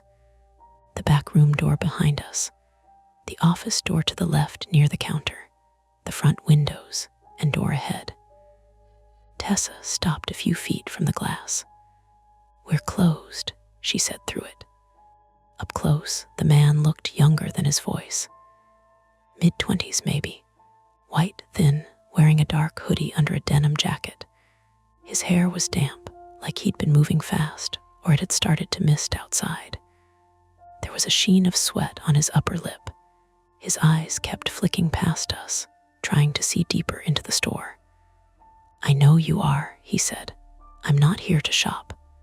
Then you can come back tomorrow." "I can't," he said. "You need to stop that clock. We're handling it." "You're not," he said, and for the first time his voice sharpened. You have no idea what you're doing. Behind us, something shifted inside the clock again. A heavier sound this time, like weight redistributing. I felt it more than heard it. Tessa didn't turn around. "Who are you?" "Evan," he said. "Evan Rourke. My uncle's estate is where you got that from. The Sacramento estate." My stomach dropped a notch lower. "Which uncle?" Tessa asked. "Rourke," he said, impatient. "Daniel Rourke." He stopped himself, jaw tightening. That clock was his. "What's wrong with it?" I asked, stepping closer to the glass despite myself. Evan looked at me then, really looked, like he was trying to gauge how much to say. "It's not just a clock," he said. There's something inside it. And if it's still, if it's doing what it was doing, you need to shut it down." "We tried," Tessa said. "It's not cooperating." "Yeah," he said with a humorless huff. "That tracks." "Then tell us how," she said. "Without us opening the door." He hesitated, glancing past us again. "Is it still chiming?" he asked. "Yes," I said. "How often?" "Wrong times," Tessa said. "Random, and it just," she stopped. "What?" "There's a cord inside." Looping the chain, Evan's face changed. The impatience flattened into something else. Not surprise, recognition. "Okay," he said. "Okay, that's bad." "Define bad," I said. "It means he didn't take it out," Evan said. "Or couldn't." "Who?" Tessa asked. "My uncle," he said. "Look, I can't explain this through a door. You need to let me in." "No," Tessa said immediately. Evan dragged a hand through his hair. "Then at least listen. The cord is attached to a latch, a hidden compartment, in the base or behind the movement, depending on the model." "A compartment for what?" I asked. He met my eyes again. "Storage." "For what?" I repeated. "For things you don't want found," he said. A cold, practical answer. No drama. That made it worse. Behind us, the clock chimed again. 3 notes, uneven, the last one cutting off halfway through like someone had dampened it with a hand. Evan flinched. "That's not good." "You keep saying that," Tessa said. "What actually happens if we don't stop it?" He hesitated again, longer this time. "Pressure builds," he said finally. "Pressure," I echoed. "It's mechanical," he said quickly. "Part of the modification. If it cycles wrong, if the latch doesn't release properly, it can jam hard." "And then what?" Tessa asked. "And then you won't be able to open it at all," he said. "Not without breaking the case." The clock ticked, stubborn and steady, like it was trying to prove him wrong. Tessa exhaled. "Okay, so we need to disengage the latch before that happens." "Yes. How?" Evan glanced at the lock again. "I can show you." "No," she said. He laughed once, short and sharp. "You're kidding, right? You're going to take apart a modified antique clock with something inside it that you don't understand, based on instructions shouted through glass." "We've been doing fine so far," she said. From behind us came another sound. Not a scrape, not a tap, a dull, hollow knock from inside the clock. I felt every muscle in my back tighten. Evan heard it too. His face went pale. "You hear that?" he said. "You hear that, right?" "We hear it," Tessa said, but her voice had lost some of its edge. "That's not mechanical," he said. "We know." "Then why are we still talking?" he snapped. "Open the door." "No," she said again, but softer now. The knock came again, 3 times spaced out. Deliberate. Knock, pause, knock, pause, knock. I swallowed. "That's not an animal," Tessa didn't answer. Evan leaned closer to the glass. "You don't have a lot of time. If the latch locks, whatever's in there," he stopped. "What?" I said. He shook his head. "It doesn't matter. You just need to get it open." "Didn't your uncle remove it?" Tessa asked. Evan's mouth tightened. "Because he thought he could control it." "That's not an answer. It's the only one you're getting right now." The clock chimed again. 5 rapid strikes, overlapping, louder than before. The sound seemed to vibrate through the floorboards, through my knees where I stood. Something inside the case shifted violently this time, a thud, then a scrape like wood against wood. Tessa turned, finally, breaking eye contact with Evan. "Okay," she said. "We're doing this." "Doing what?" I asked, though I knew. "We open it," she said. "We find the latch, we disengage it. And if he's wrong, then we're back where we started," she said, "with a broken clock. And if he's right," she looked at me, really looked. "Then we're already in it," she said. We went back to the clock. The path felt longer this time. The store seemed narrower, the shadows deeper. My phone light shook slightly in my hand, betraying me. Tessa knelt in front of the base again. I crouched beside her, angling the light inside. "Okay," she said. "We follow the cord." It ran up from the chain, disappearing behind the weights into the darker upper section. There was no obvious access panel, no clean seam. "Maybe from the back," I said. "Maybe," she said. Or another knock from inside, louder now. I jerked back, hitting my shoulder against the shelf behind me. A stack of magazines slid, one falling to the floor with a soft slap. "Jesus," I muttered. "Easy," Tessa said, but her hands were shaking now. "Maybe it's just something loose," I said quickly, grasping for it. "Like a panel." Or the knock came again, harder, and then suddenly a muffled voice. So faint I thought I imagined it. I froze. "Did you?" I started. "Don't," Tessa said sharply. "Don't do that." I heard something. "It's the mechanism," she said, echoing. "Don't." The sound came again. Not a word, not clear enough to be language, but not metal either. Something softer. Something that made the hairs on my arms stand up. Tessa closed her eyes for a second, like she was bracing herself. "Okay," she said. "We're not opening the back. We're pulling the cord." "What? If it's attached to a latch, pulling it should release it. And if it's attached to something else, then we'll find out faster," she said. "That's not reassuring. Nothing about this is reassuring."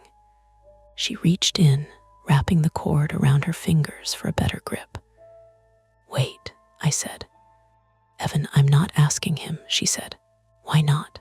"Because I don't trust him," she said.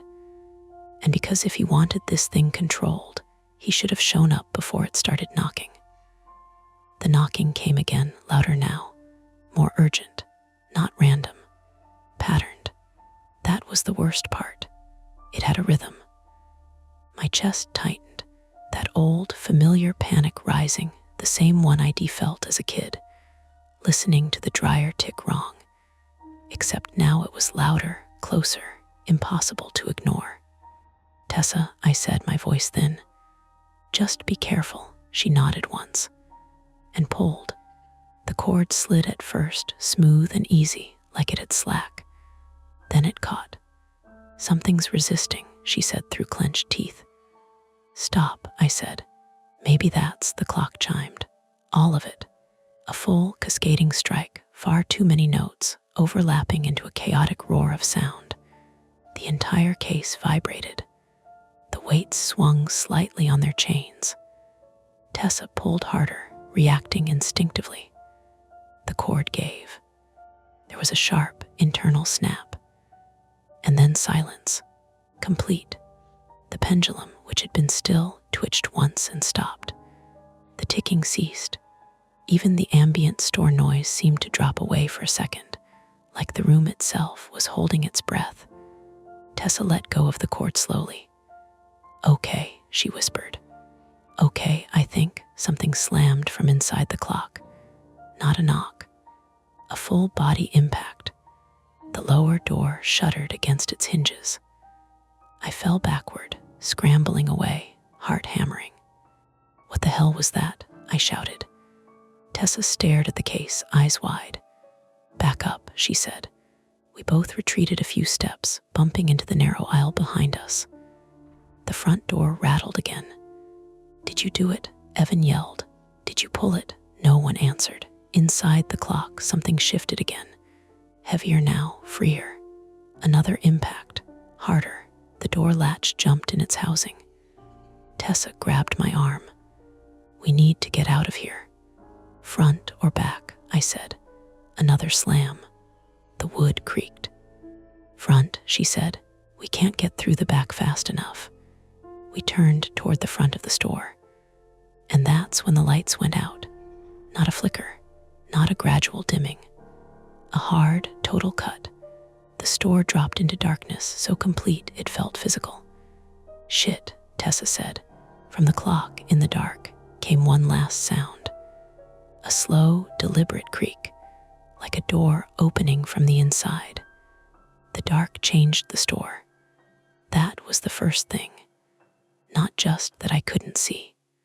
I knew bell and pine in pieces, the dip in the floorboards by the bookcase, the way the lamp aisle narrowed near the painted folding screen, the half step down into the back work area, where I had nearly rolled my ankle twice in 11 months.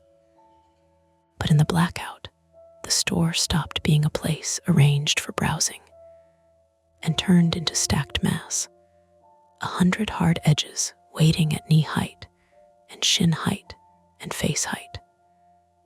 The front windows reflected nothing now. Geary Boulevard was only a diluted gray smear beyond the glass. "Tessa," I said too loud. "Here." Her fingers found my sleeve and closed hard. Another slam came from the grandfather clock behind us. Wood cracked, not fully, but enough that the sound traveled through the dark like a bone giving under pressure. At the front door, Evan shouted, "Don't let it out." That did not help. "What is it?" I yelled back. No answer. Just his hand hitting the glass once, flat and urgent. Tessa dragged me sideways. "Counter," she said. "Phone, flashlight." We moved by memory more than sight, stumbling down the center aisle. My thigh hit the corner of a walnut side table so hard I felt the pain bloom hot and sick a second later. Something ceramic toppled and shattered near my feet. I swore, breathless. Tessa kept hold of my jacket, steering. I could hear her breathing now short, clipped, already ragged. Behind us, a hinge screamed. Not the grandfather clock chiming. Not a mechanical slip. A door under strain. We reached the front counter and nearly ran into it. I put both hands out just in time. The brass bell rolled off and hit the floor with a tiny bright ring. "Drawer," Tessa said. "I know." My fingers fumbled over old receipts, the roll of twine. The dead penlight Leonard refused to throw out. I found my phone where I'd left it charging, yanked it free, thumb shaking over the screen. The flashlight came on and carved a narrow white tunnel through the dark. The beam hit the front door first, Evan outside, face pale and flattened by reflection, one hand shielding his eyes from the sudden light. Then I swung it toward the back. The grandfather clock stood at the end of the aisle, taller in the dark, the uppercase door hanging slightly ajar. The lower door was open now. I knew, rationally, that it had already been open from when we'd knelt there. But in that first second, the sight landed wrong, like the clock had opened itself wider while we weren't looking. "Tessa," I said, "I see it." The beam trembled down the case. One brass weight still hung straight. The second had shifted. The third was gone from view, not gone, blocked. Something had jammed in the base. Then came the sound again, soft, fast, irregular, not tapping now. Breathing, human breathing. Everything in me went still. Evan pounded the door. "You need to pin the inner panel shut." "The what?" Tessa shouted. He jabbed a finger toward the back of the store. "There's a second door inside the case. If the latch released, the compartment's open. You have to close it." My mouth had gone dry. "There's someone in there." Evan didn't answer quickly enough. That was answer enough. Tessa swore in Croatian, low and vicious. "Why would there be someone in there?" "Because my uncle used it," Evan shouted, voice cracking now. "For transport, for cash, documents, whatever he didn't want found. Sometimes," he stopped himself. "Sometimes what?" I yelled. The breathing from inside the clock changed. There was a rustle, fabric against wood, then a dull blow from within the case that made the upper door swing wider. Evan shouted, "Sometimes people." For 1 second, nobody moved. The word did not fit the space. It was too big and too plain and too real. People. Tessa looked at me, and I saw the same thought land in her face that had already landed in mine. Not a haunting, not an animal, not a trick of sound. A compartment. A person. Someone trapped in an antique clock in the back of our store. "That's insane," I said. "Yeah," Tessa snapped. "Doesn't make it false." She was already moving. She grabbed the long fireplace poker we kept in an umbrella stand beside the Victorian hall tree. A prop more than a tool, black iron with a shepherd's crook handle, and shoved it into my hands. "Light," she said. "Stay with me." "No, we should call. We are out of time." She was right, and I hated her for being right. We ran back down the aisle. The phone beam bounced off glass and gilt and polished wood, making everything seem to twitch. At the clock, Tessa crouched in front of the open lower door and leaned in, ignoring the way I hovered uselessly behind her. "Hey," she shouted into the case. "Can you hear me?" The breathing stopped. Then a voice came from inside, raw and small, and so unexpected my knees nearly went out under me. "Please," not loud, not dramatic. A woman's voice scraped thin by thirst or terror or lack of air. Just one word, swallowed by wood. Tessa shut her eyes for half a second. "Okay," she said to herself. "Okay." I crouched beside her and angled the light into the base. Now that I knew what I was looking for, I saw it. Behind the hanging weights was a panel barely visible. It seemed lost in the dark woodwork. The cord we had pulled must have released it, but whatever internal pressure, Evan had meant it jammed it half open. Through the gap, I caught the edge of denim, skin, the white flash of an eye. "Oh my God," I whispered. The eye flinched from the light. "Sorry," I said immediately, lowering the beam. "Sorry." At the front door, Evan yelled, "If the side lock engaged, it opens inward from the top. There's a spring pin on the left." Tessa shouted back, "You could have said this 10 minutes ago." I was trying to get inside. She set both hands on the clock case and felt along the inner seam. "Mara, light higher." I lifted the beam. There, hidden behind the decorative trim, was a brass pin no longer than my thumb. Tessa hooked it with one fingernail. It didn't move. "Poker," she said. I handed it to her. She wedged the narrow tip under the pin and levered. The metal slipped with a shriek and bit her knuckle. She hissed and jerked back. Blood slicked instantly across the back of her hand. "Are you okay?" "Fine." "You're not fine." "Neither is she." Inside the compartment, the woman made a faint sound, not quite a sob, more the sound of someone trying not to waste air. Tessa reset the poker and pushed harder. The pin moved this time, maybe a quarter inch, then stopped. "Again," she muttered. I took hold of the clock case to steady it. The wood felt warm from trapped air inside.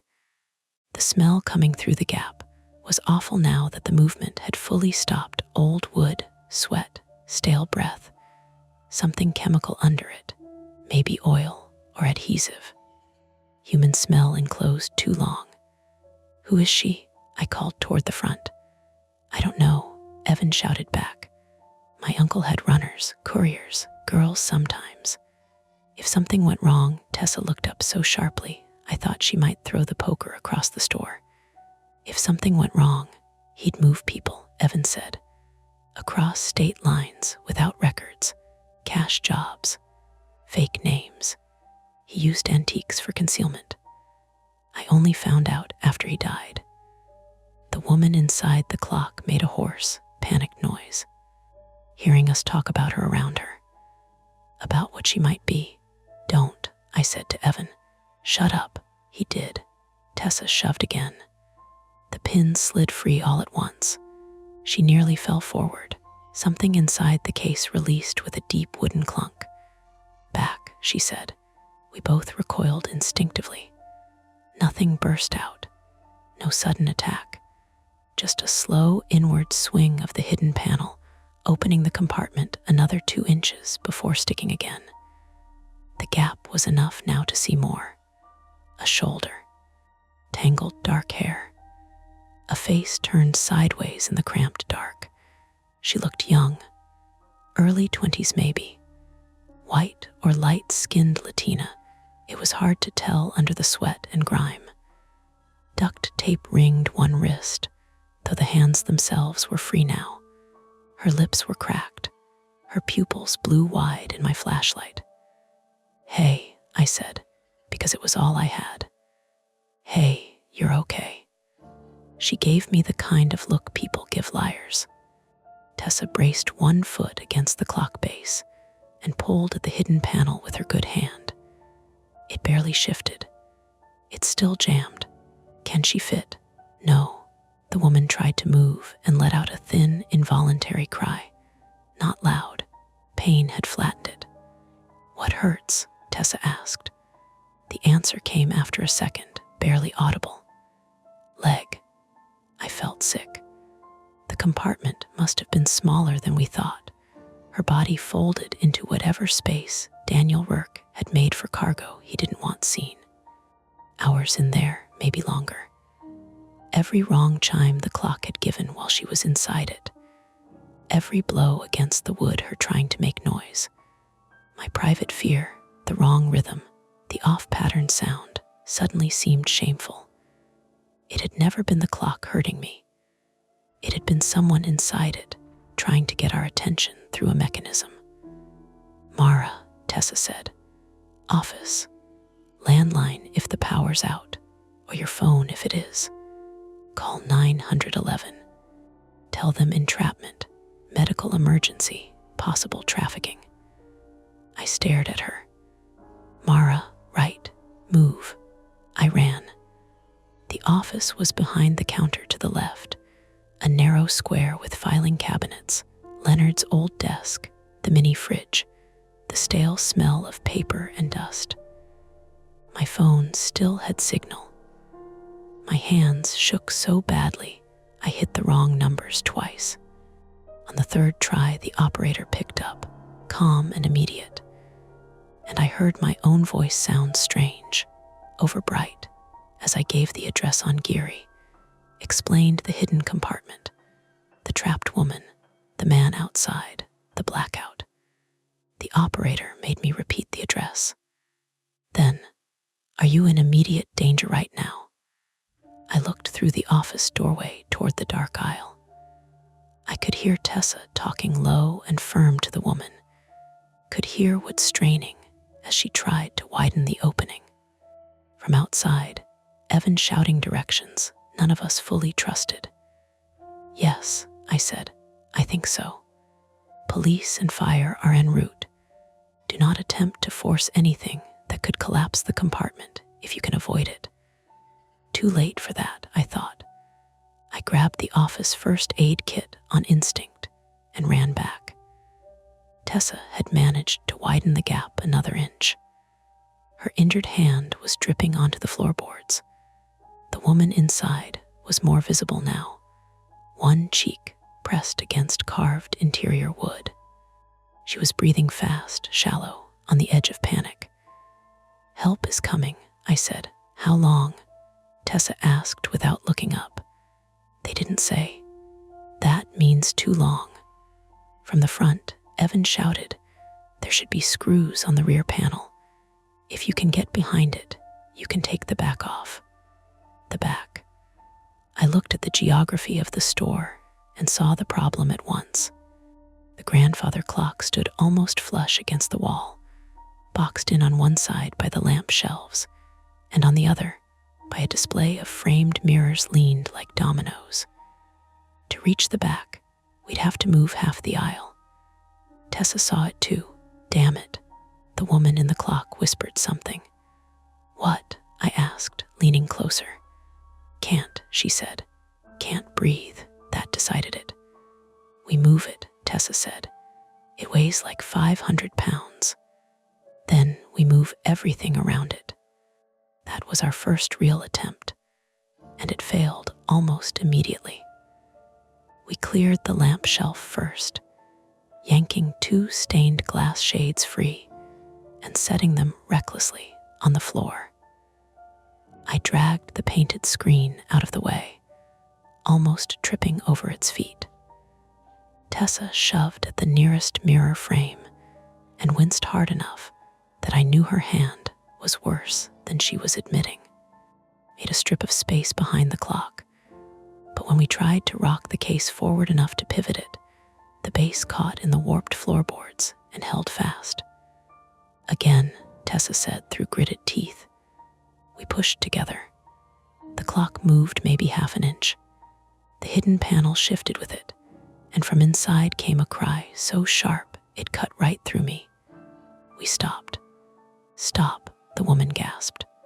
"Please." Tessa bent over, hands on her knees, breathing hard. A strand of hair had stuck to the blood on her knuckles. "Okay, not that."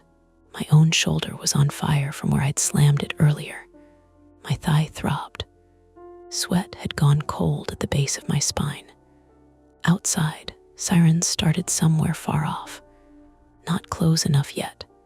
City sirens could be for anything. We had to try something else.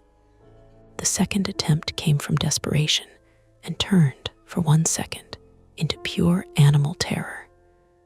Tessa remembered the restoration bench in the back room. "Mallet," she said, "and the flat pry bar." I ran for them, half blinded by the flashlight beam bouncing wild over shelves. In the dark back room, every shape looked wrong. For 1 awful second, when the beam swept over the hanging coat near the rear door, I thought someone was standing there. I actually heard myself make a short, humiliating sound in my throat before the light settled, and it was only Leonard's winter coat, forgotten on a hook, the sleeve moving slightly in the draft from under the door. A misfire of the mind. Nothing more. I grabbed the mallet and pry bar and hurried back, ashamed of how badly my body wanted to bolt. Tessa took the pry bar, wedged it into the panel gap, and tapped with the mallet. Once, twice, the wood groaned. On the third, strike the decorative trim on the clock base split with a crack that seemed to hurt the whole store. "Sorry, Leonard," I muttered automatically. The panel gave another inch, enough for the trapped woman's arm to slide through. Her hand shot out blind and clamped around my wrist with startling force. I gasped. Her skin was icy. Her fingers trembled violently. "Don't leave," she whispered.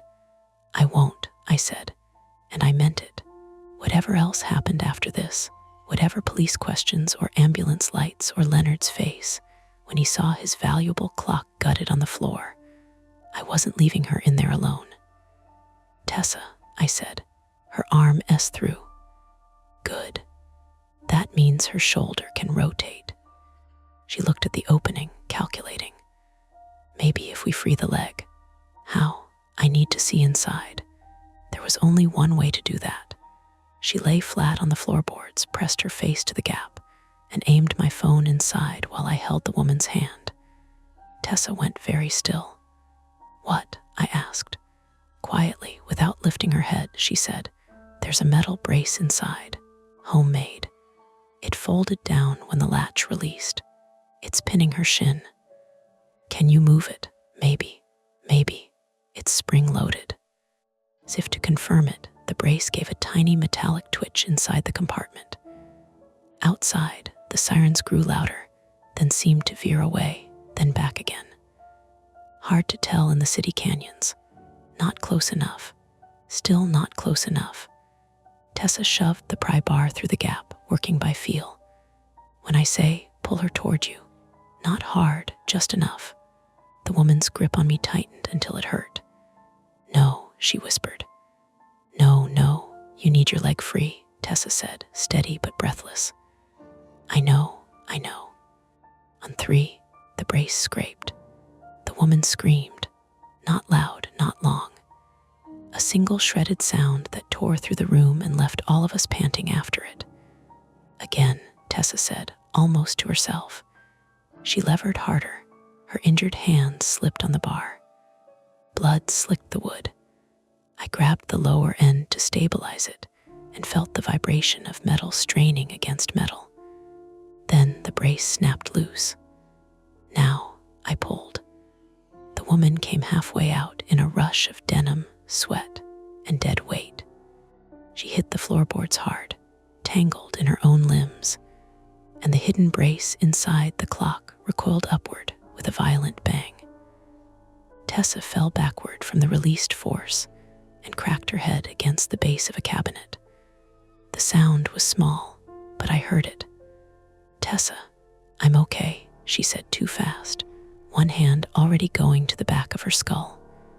When she pulled it away, there was blood there too. Not much. Enough. The woman on the floor tried to crawl and collapsed immediately. Her left leg bent wrong below the knee, not grotesquely, but wrong enough. Either badly sprained or fractured. Her jeans were damp with urine. Her face was gray with exhaustion. A strip of tape still clung to one sleeve. She couldn't have been in that compartment more than a day or two, I thought wildly. Longer, and she wouldn't have been conscious. Short enough to survive. Long enough to be ruined by it. From the front door, Evan shouted, "Is she out?" Nobody answered him. Tessa rolled onto one elbow, dazed. Drag her away from the clock. Why? Because if there's anything else in there, I want distance. That was smart. I hated that I now heard every practical instruction as if from very far away. I hooked my arms under the woman's shoulders. She cried out when her leg dragged, and I apologized uselessly again and again, pulling her down the aisle toward the front counter where the floor was clearer. She was lighter than she should have been. Behind us, the clock stood open and ruined, its secret visible now, its chimes finally gone. Then the front lock gave. A sharp metallic pop. I looked up. Evan had forced the door. He stumbled inside, breathing hard, one shoulder lowered from the hit he must have used to break the old lock. He stopped when he saw the woman on the floor. All the urgency drained out of him and left something uglier in its place: recognition, guilt, maybe fear. "Oh God," he said.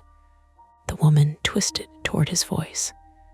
Even half conscious, she recoiled. Not from the store, not from us, from him. Tessa saw it too. She pushed herself upright, swaying once, and snatched the brass cash bell off the floor like a weapon. "No," she said. Evan lifted both hands. "I'm not here for her. Funny timing. I came because of the clock." "Same thing," Tessa said.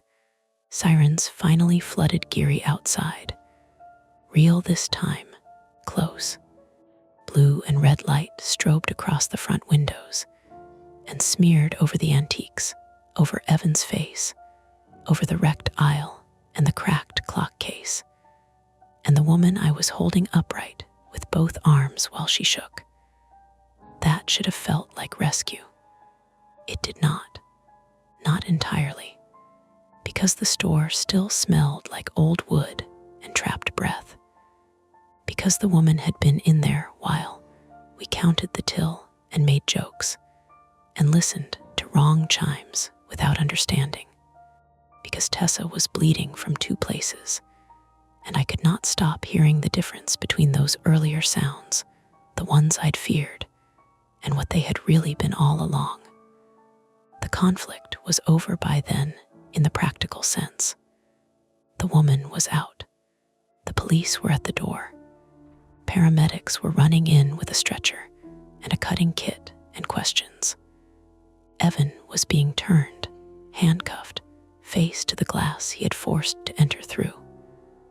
Bell and Pine would not be a normal store again after that night. Maybe it never should have been.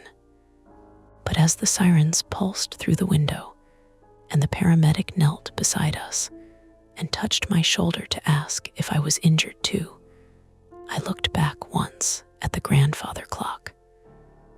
The moon phase dial glimmered faintly in my dropped phone light. The hands had stopped at 7:19, and even with everything visible now, hidden panel, broken trim, blood on the case, the whole plain human ugliness of it, I still had the sick, irrational feeling that if someone wound it again, it would start chiming at the wrong times forever. Not because of anything supernatural, because some sounds, once you know what they really meant, never go back to being harmless. By the time the paramedics got me to sit down, I had blood on both hands that wasn't mine and a cut across my left palm I still couldn't account for. I was on the floor behind the front counter, back against the register cabinet, while one of the EMTs shone a penlight in my eyes and asked me the same questions 2 different ways. What's your name? Mara. Last name? Ellison. Do you know where you are? Bell and Pine. What day is it? Thursday. Then I hesitated. I think. He gave me a look that was not unkind. Close enough. My leg had stiffened where I'd smashed it against the walnut table in the dark. My thigh was swelling under my jeans, deep and ugly. The cut in my palm needed butterfly strips, not stitches. They cleaned it anyway and wrapped it with a precision that made the whole thing feel briefly manageable, like this was what had happened. A workplace injury, some glass, a bad night. A form to fill out. Across the store, none of it looked manageable. The police had flooded Bell and Pine with white light, portable scene lamps, flashlights. The front door stood propped open, its old lock plate hanging crooked where Evan had forced it. Outside, Geary Boulevard went on doing what cities do when you are inside your worst hour. Cars passed. Someone laughed too loudly half a block down. A bus exhaled at a stop. The fog had thickened enough to catch the red and blue strobes and turn them soft at the edges. The grandfather clock was on its side by then. That detail stayed with me more than the handcuffs or the stretcher. Something so upright for so long laid over and opened like a body at the scene of a crash.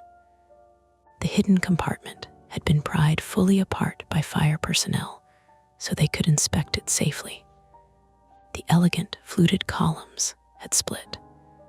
The moon phase dial stared sideways from the floor.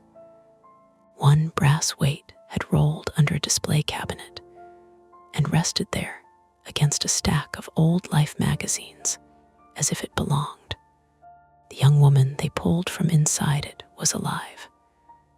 That became the sentence everything else arranged itself around. Alive, dehydrated, borderline hypothermic despite the summer air, with a fractured left tibia and bruising along both shoulders and hips where the compartment had pressed into her.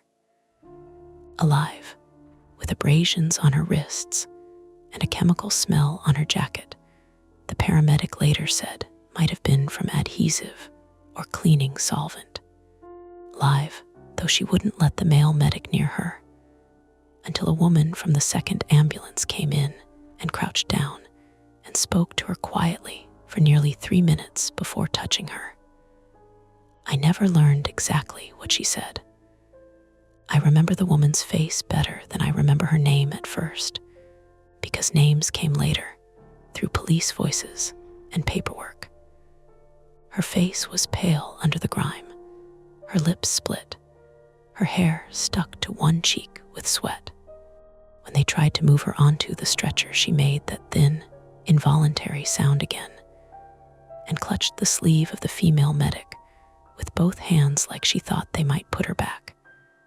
"No," she whispered. "No closed box. No." So they changed course, sat her up first, let her see every movement, wrapped her in blankets instead of straps, until the doctor in the ambulance could explain exactly what would happen next. Real people adapting in real time, and because of that, it somehow felt worse. Not less frightening, just more solid. Tessa refused transport the first 2 times they offered it.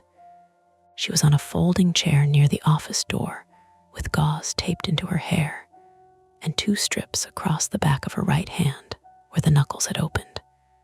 She looked furious, which was how she looked when she was frightened enough to resent it. One EMT was trying to convince her that head wounds bleed more than they mean, which did mean they meant nothing. "I'm not concussed," she said. "You threw up once." I was stressed. "You were hit in the head." "I met retail targets this quarter too. That doesn't make it medically relevant." The EMT blinked. "I need you to stop being funny." "I'm not being funny." Leonard arrived while that conversation was happening. I saw him through the open doorway first, stopped short on the sidewalk by the sight of the police tape unspooling across his front window. He had driven back from wherever he'd been and was still wearing his coat wrong. One sleeve only half on, glasses askew like he'd put them on one-handed.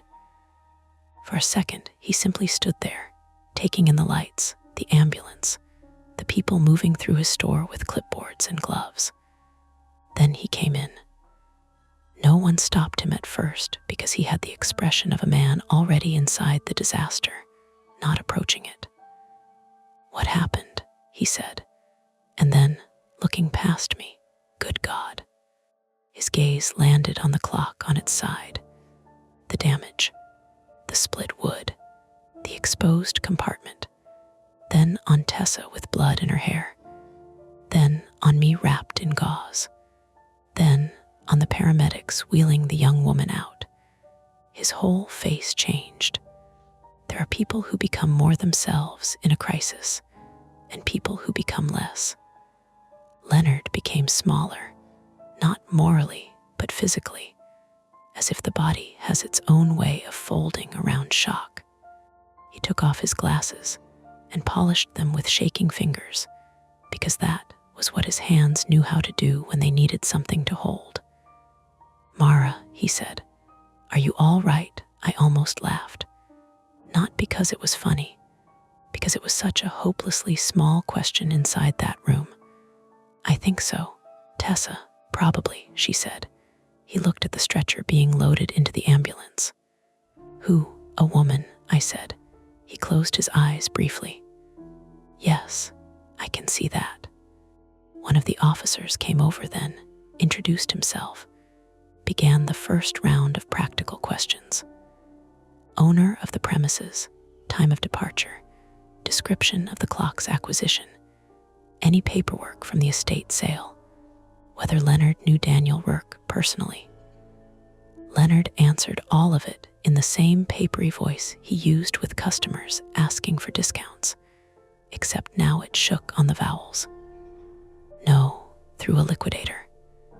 "Yes, invoice should be in the office file." "No, I had no reason to suspect." He stopped there. "Had no reason to suspect." It sounded true and insufficient at once. They arrested Evan outside the store. I didn't see the cuffs go on because I was giving a statement to a detective in a Navy Navy windbreaker who kept asking me to repeat sequences in order. First the chime, then the door, then the chord, then the blackout. But I did see Evan later, through the front window, sitting on the curb with his wrists bound in front of him, while another officer spoke into a shoulder radio.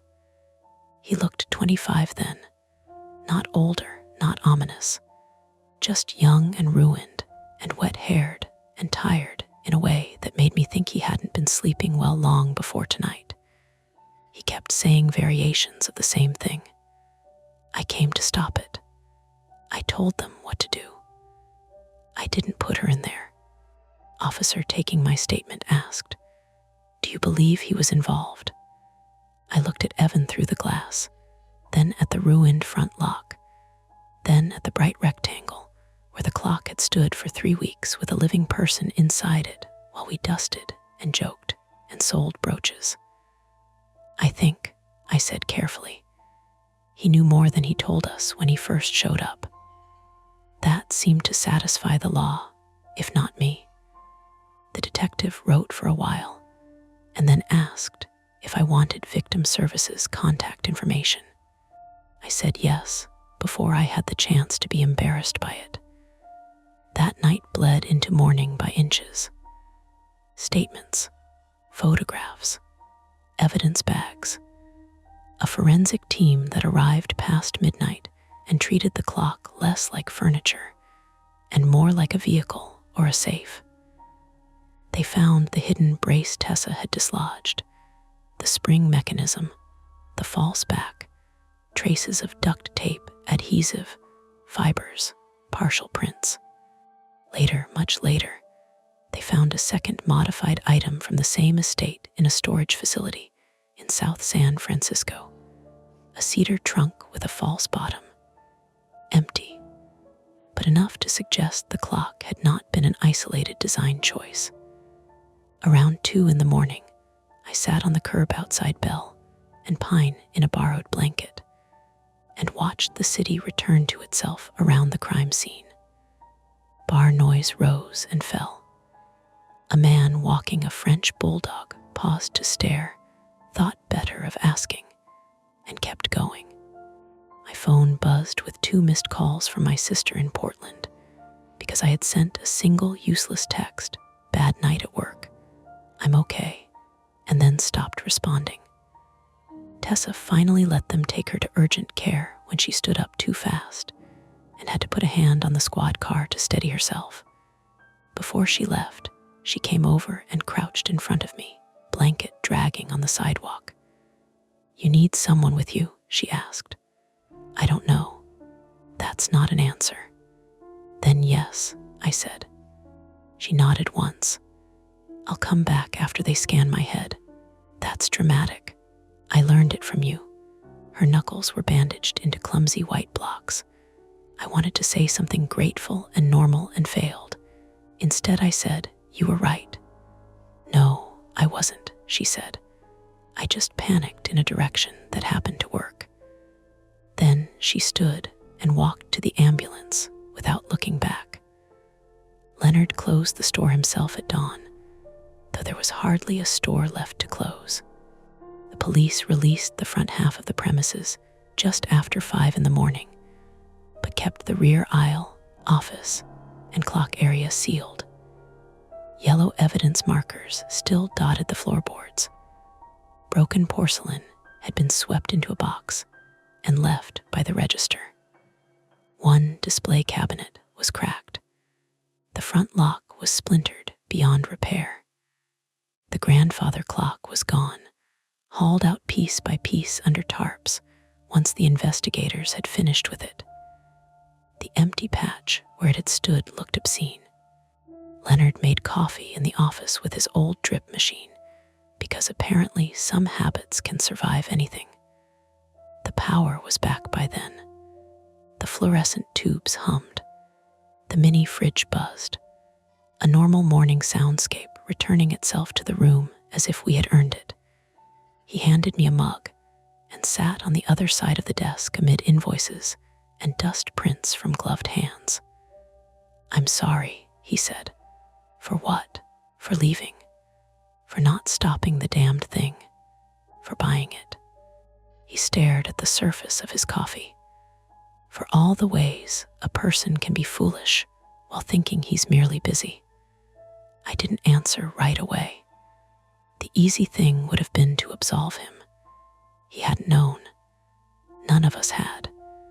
But Bell and Pine ran on the minor negligence of old objects and improvised fixes, and trusting that provenance paperwork meant more than it did.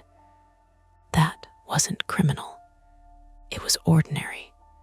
Ordinary enough to be part of how something terrible got to sit in a back aisle for 3 weeks under a handwritten tag that said Pennsylvania, 1890s. We didn't know, I said finally.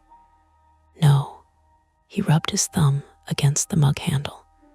But we also didn't look very hard. That was true. It sat between us. The next week happened in administrative fragments. I gave a formal recorded statement at the station.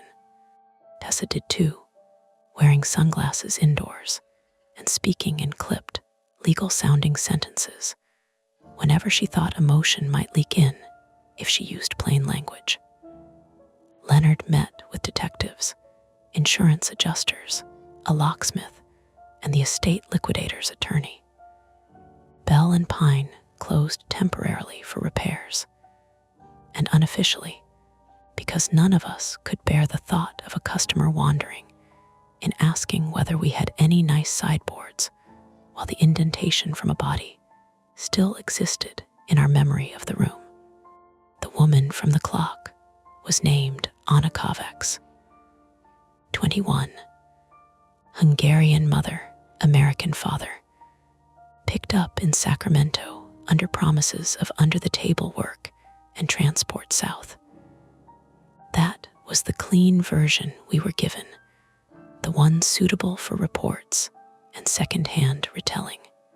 The unclean version stayed mostly where it belonged, in the criminal file, in her own account, in the expression she wore in one local news clip when they blurred her face and changed her name, and still anyone who knew fear could have recognized it.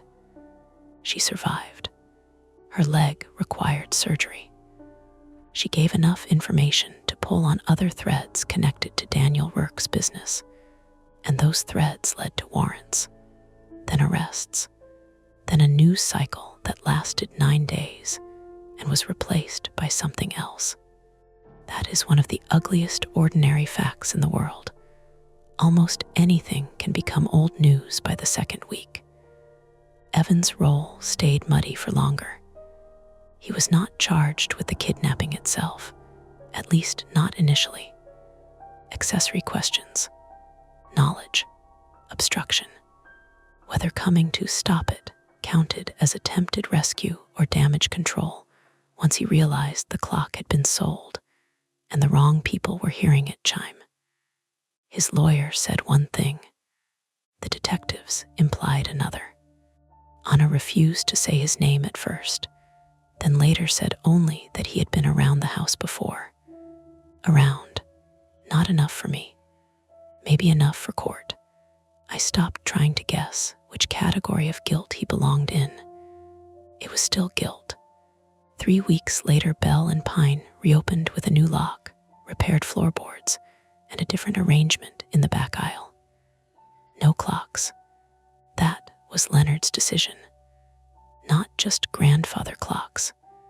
Any clock larger than a mantelpiece. People have phones, he said, with brittle finality. And that was that. The store looked almost normal if you had never seen it before.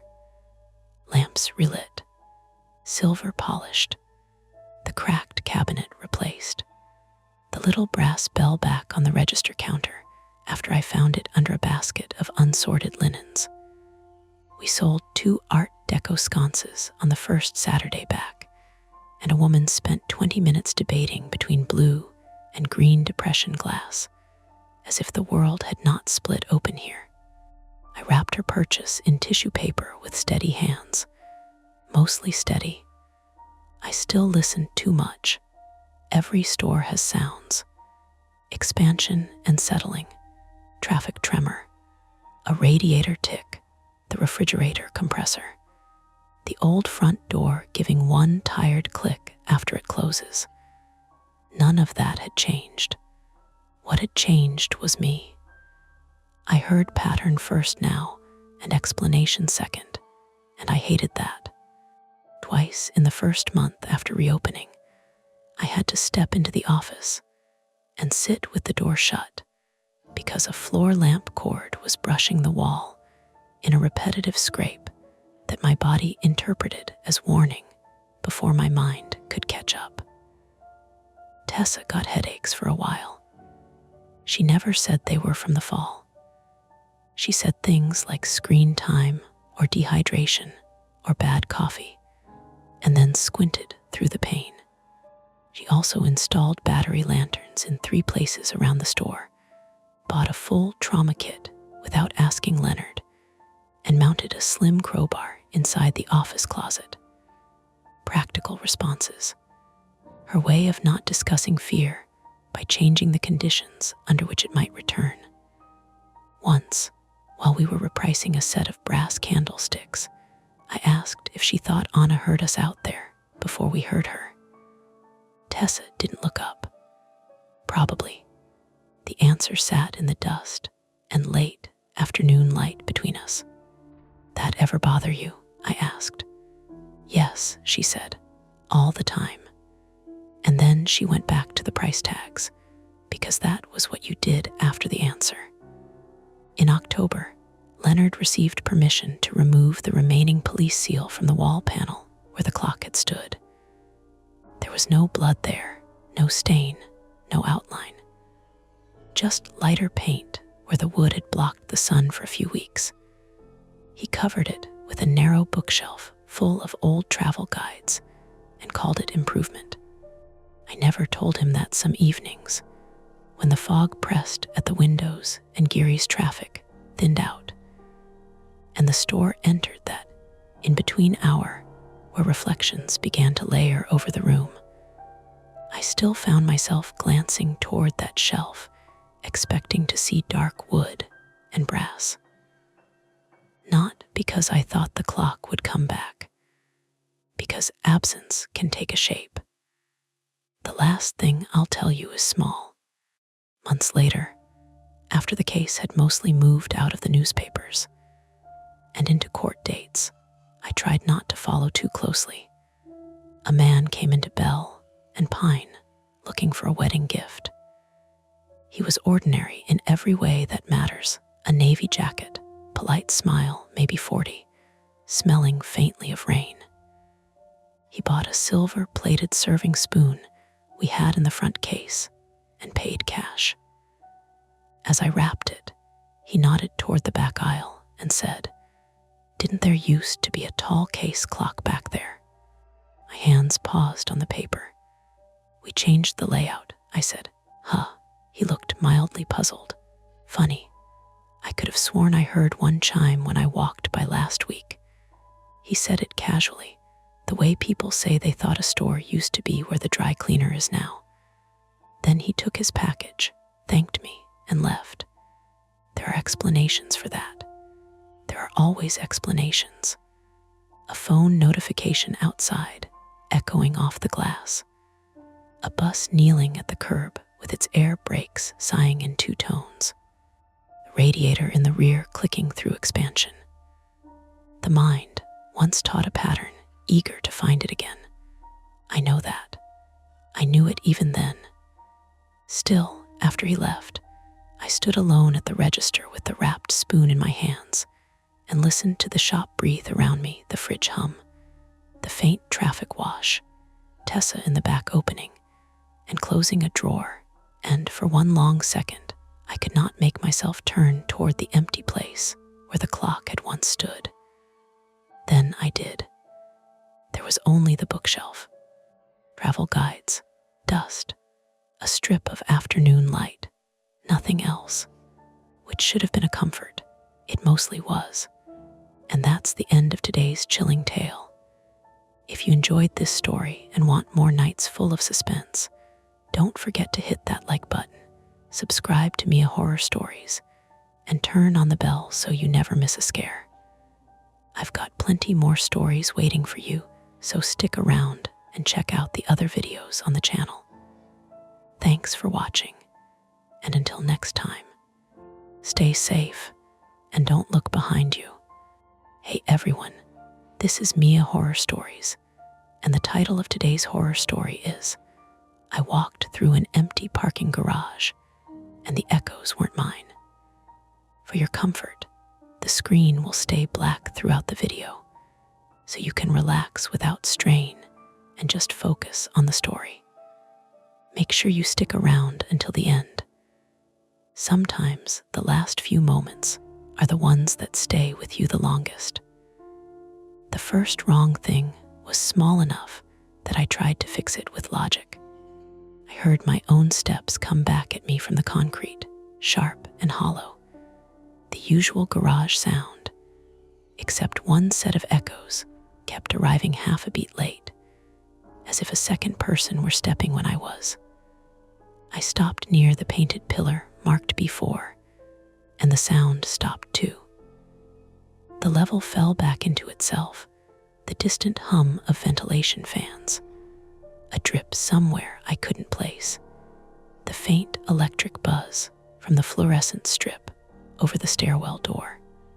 I stood there with my keys pinched between my fingers and told myself what anyone would tell themselves: angles, surfaces, open levels, weird acoustics. Parking garages do that. They take something simple and hand it back wrong.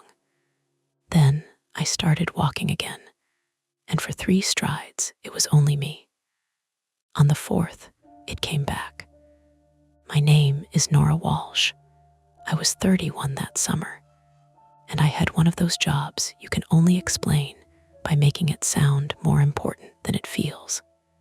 I did branding work for a mid-sized architecture firm in downtown Chicago, presentation decks, proposal layouts, the kind of polished visual optimism that gets wrapped around expensive buildings before anyone pours concrete. By the time I got down to the garage that night, it was a little after 10:40, and I was still wearing the blouse I'd spilled cold brew on at noon. I had stayed late to finish a hospital bid package because our principal, Mark, liked to send things at end of day, and apparently defined that term as any hour before midnight. The garage was under our office building on Wacker, 6 levels down from the lobby, open to monthly parkers, delivery vans, and occasionally whoever from accounting forgot to validate. I usually left before dark. That was part preference, part routine, and part something I didn't talk about because it always sounded stupid once it was out loud. I did not like enclosed concrete spaces if I was alone in them. Not elevators exactly, not basements, just places built to hold machines where people happen to pass through. The smell of oil and damp dust, the way sound went too far, the way every shadow looked practical and a little unfinished. It wasn't a phobia, I told myself. I still parked there every weekday. I still took the stairs when the elevators were backed up. I just moved faster than I needed to and pretended that was efficiency. That night, my car was on level B4 because B2 had been full when I came in, and my phone battery was at 6% because I had forgotten my charger at home. My husband had texted 20 minutes earlier, "You alive? Need me to order?" And I had sent back leaving now. Ty. Before the signal dipped underground and the message took too long to show as delivered. The fluorescent light above me flickered once, then held steady. I started walking again, heels clipped by habit on the concrete, laptop bag knocking lightly against my hip. I listened without meaning to. 1, 2, 3. 1, 2, 3. Then the second pattern, softer but there, not perfectly behind me, more like off to my left, beyond the line of parked cars. I turned my head. Nothing moved. There were maybe 12 cars on that level, spread out enough to make each one feel abandoned. A silver Subaru with a bike rack. A black pickup backed in crooked over the line. A white cargo van with no side windows and dirt caked around the wheel wells. My Honda was 3 rows over, near the outer wall, where the garage opened in narrow slats to the street air. From there, if you stood at the right angle, you could sometimes see a slice of the river and the lit offices across it, yellow squares stacked against the dark. I walked slower. The second set of steps slowed. That bothered me more than if they'd kept the same rhythm. Echoes shouldn't adjust. "Hello," I said before I could talk myself out of it. My voice carried farther than it should have. It slapped off the ceiling, came back thin, and then the garage was quiet. No answer. I felt embarrassed almost immediately, like I'd raised my hand in the wrong meeting. Somewhere above me, a car door thumped, muffled by levels of concrete. The fans kept on pushing stale, cool air through the place. It smelled like wet dust, hot rubber, and the faint sourness of old puddles that never fully dry. I kept moving. The calm part came from routine. Row by row, pillar by pillar. B4C, B4D, my car came into view, and my shoulders loosened before I noticed they'd been tight. I clicked the fob once. The Honda flashed. Ordinary, mine, fine. I was close enough to see the paper coffee cup on the passenger seat from that morning when I heard the sound again, not from behind this time, but across the aisle, 3 quick footfalls, and then a pause. I froze with one hand on my door handle. There was someone else down here. That was all. A person heading to their car. A maintenance worker. Another late office zombie. It only felt wrong because the garage was empty enough that each noise landed by itself. I waited. Nothing. Then, from somewhere deeper in the level, a man coughed. Wet, chesty, immediately ordinary. I let out a breath I hadn't noticed I was holding. "Jesus," I muttered, mostly at myself. I got in, dropped my bag into the passenger footwell, and pushed the key into the ignition. The engine turned once, gave a hard, reluctant shudder, and died. "No," I said. I tried again. Same thing. Turn, catch, fail. The dashboard lit up in a cheerful, useless spread: battery, oil, check engine, all of it glowing temporarily like accusations. The air felt closer inside the car. I cracked the door open, suddenly not wanting the sealed cabin around me. My phone lit with 1 bar of service, then none. 6% became 5 while I stared at it. I knew what the problem probably was. The car had been dragging on startup for a week, and Owen had told me twice to get the battery checked before it stranded me somewhere annoying. I had nodded, agreed, and then not done it because the car still started eventually, and because I have a stupid talent for turning small, solvable problems into future versions of themselves. It is not laziness exactly, more a belief that if I ignore a thing while remaining dimly aware of it, maybe I can call that management. The cough came again, closer. I stepped out of the car and looked down the aisle. A man in a Navy security jacket emerged from behind the white cargo van, moving at an unhurried pace. He was carrying a flashlight, though the garage lights were on, and a paper cup with a plastic lid. He lifted the cup a little when he saw me, like a half wave. "Car trouble," His name was Leonard Pike. He was 58, male, broad through the chest with a neat gray mustache and the slightly stiff gait of someone whose knees had opinions about the weather. I learned his name a minute later from the badge clipped to his jacket. But even before that, he had the tired, practiced voice of building security, friendly enough, careful not to sound too interested. There was a Chicago accent in there, softened by years of talking to tenants and delivery drivers and people who locked themselves out of glass offices. "Maybe battery," I said. "It's been acting up." "Want a jump?" he asked. We got a portable pack upstairs. The offer was so normal it made me feel steadier. That would be amazing. He glanced over his shoulder toward the stairwell. "You with the architecture people?" "Yeah, thought so. You all leave with those big black bags."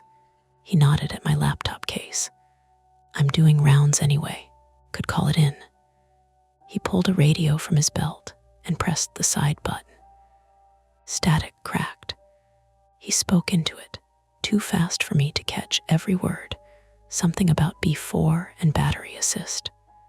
Reply came back in a burst of fuzz, and a voice that sounded female, young, bored. Leonard looked at the radio, frowned, and tapped it with his palm. "Dead spots down here," he said. "Sometimes the signal gets chewed up." That made sense too. Everything made sense if you lined it up right. "Do I need to go up with you?" I asked. "Nah, unless you don't want to wait alone." There it was, the little choice, wrapped in politeness. Before I answered, another voice cut through from the stairwell door behind us. "Nora." I turned so fast my bag slid off the passenger seat and thumped to the floor mat. A woman was pushing through the metal door with one shoulder. She wore white sneakers, black slacks, and the mint green scrub top she usually hid under a cardigan at the office because building management liked professional presentation in shared lobby spaces. Her hair had mostly fallen out of the clip at the back of her head. This was Alina Varga, 27, female, one of the healthcare planners on our team, and the only person at work who could make a spreadsheet sound like gossip. She lived on the north side, drove a dented blue Corolla, and spoke in the quick, practical bursts of someone who had grown up translating adult problems earlier than she should have had to. Alina and I weren't best friends exactly, but we had eaten enough desk lunches together to skip small talk. "There you are," she said, breathing a little hard. "I saw your coat was still up there." Then the elevator took forever. She looked from me to Leonard to the open, hoodless shape of my non-starting Honda. "Oh, great. My car died. I figured. Or you got murdered, but battery seemed statistically stronger." Leonard gave a dry little laugh at that. "You heading out too?" I asked her. She grimaced.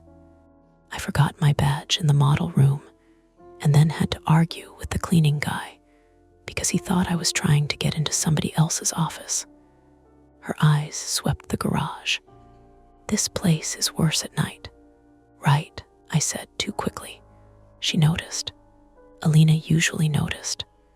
Leonard raised the radio again, got another smear of static, and muttered, "I'm just gonna grab the jump pack. 2 minutes. You ladies stay put." He started toward the stairwell. That should have been the end of the unease.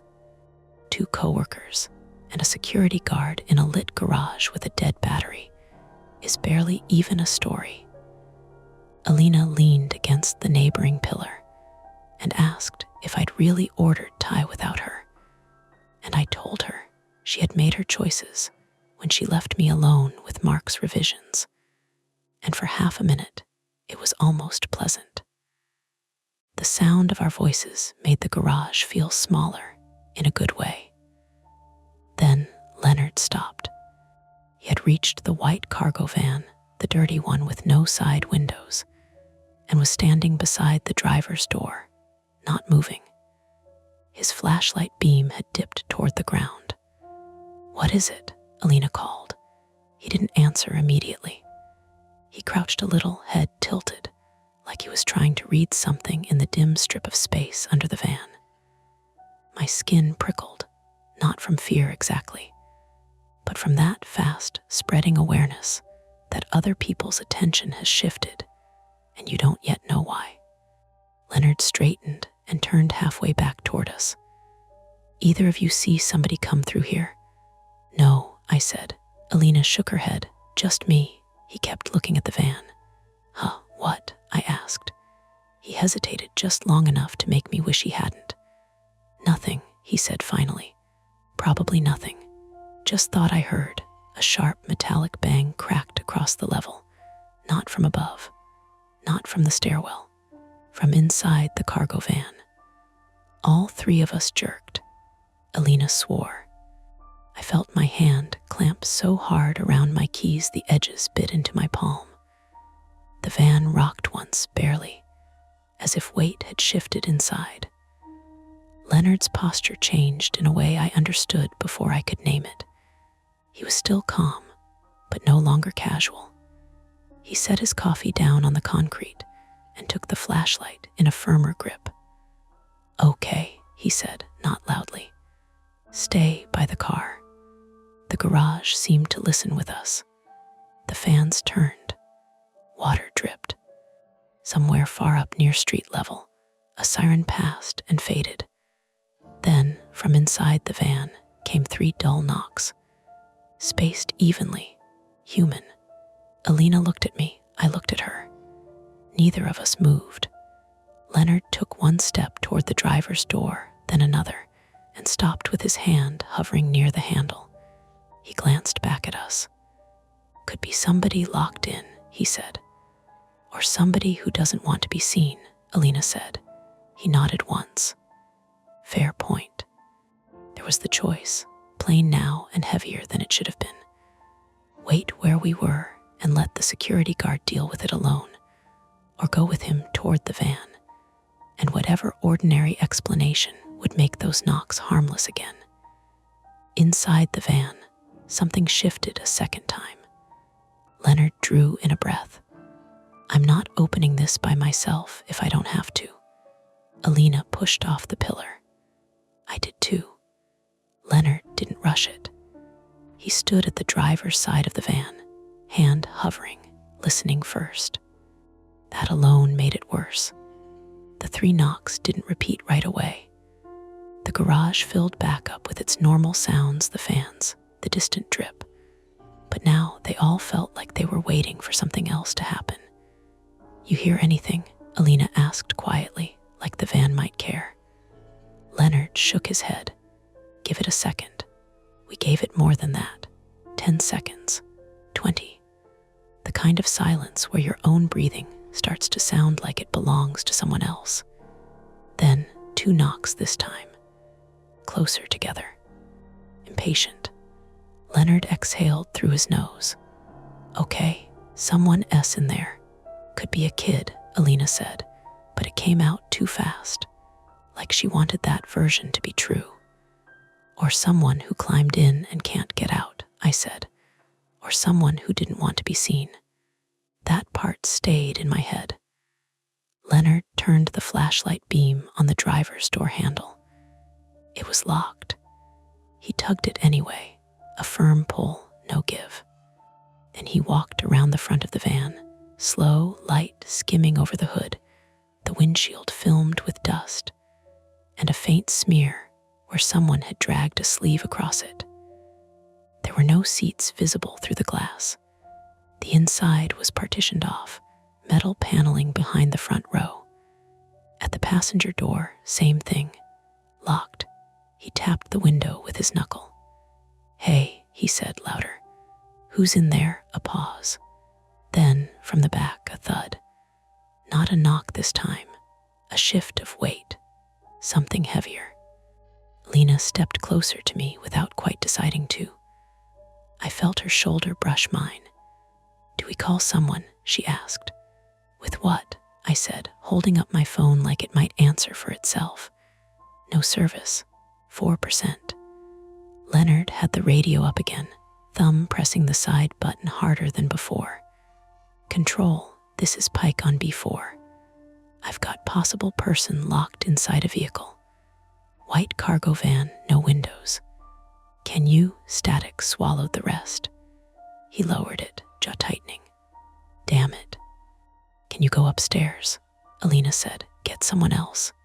And leave this. He shook his head. If somebody's in trouble, I'm not walking away. Another thud from the back. This time it sounded like something hitting metal from the inside, not careful anymore. Hey, Leonard barked, louder now. We're right here. Can you hear me? Are you locked in? No words came back, just a scrape. Then a low, muffled sound that could have been a voice, or could have been breath forced through something. I took a step forward before I realized I'd decided to. What if they're hurt? Alina grabbed my arm lightly. Or what if this is bad? Define bad, I said, more defensive than I meant to. She didn't answer right away. Her eyes were on the van, narrowed, measuring. People don't usually lock themselves into vans, in parking garages. People don't usually leave coworkers with dead batteries either, I said, and immediately felt stupid for it. Leonard glanced back at us. I've got a master for the building doors, he said, not for vehicles. But sometimes these fleet vans, he gestured toward the back, they've got a latch inside. If they can reach it, they should be able to pop it. Another knock, 3 this time again, but uneven. 1 hard, 2 softer, I swallowed. They might not be able to reach it. He nodded once. Yeah. The beam of his flashlight slid down to the rear doors. Double doors, no windows, a simple metal seam down the middle, and a handle on the right side. There was a small dent near the bottom, like something had hit it from the inside before. Or outside. Hard to tell. Leonard moved toward it. Alina, I said low. Maybe we should, what? Wait by your car, she cut in. If someone's trapped, I know. I did know. That was the problem. This wasn't a horror movie. It was a garage. A person could be inside. A person could be suffocating, dehydrated, panicking. The van could have been parked hours ago. Days. The thought slid in quietly and stuck. Leonard stopped at the rear doors and pressed his palm flat against the metal. He held it there, feeling. Warm, he said. How warm? Alina asked. Not engine warm, body warm. He pulled his hand back, wiped it against his jacket without thinking. There's someone in there. Okay, Alina said, brisk now, like she'd found her footing. Then we open it. With what? I asked. Leonard pointed with his chin toward the front. Glove box sometimes has spare keys, or a fleet tag. If we can get the driver's door open, which is locked, I said. Yeah. He looked around the garage, eyes moving over the scattered cars, the pillars, the corners where light didn't quite reach. Or we break it. The word landed heavy. That's someone's property, I said, and then, because it sounded thin even to me, there's cameras, right? Leonard snorted softly. Half of them don't work. Other half point at the exits. Another thud. Louder. The van rocked a little more this time, enough that I saw the suspension shift. Okay, Alina said, decision snapping into place. We don't have time to debate property law. She looked at me. Nora, I knew that look. It was the one she used in meetings when someone was about to stall things out with process talk. It said, pick a lane. My brain did that quick inventory thing. Low battery. No signal.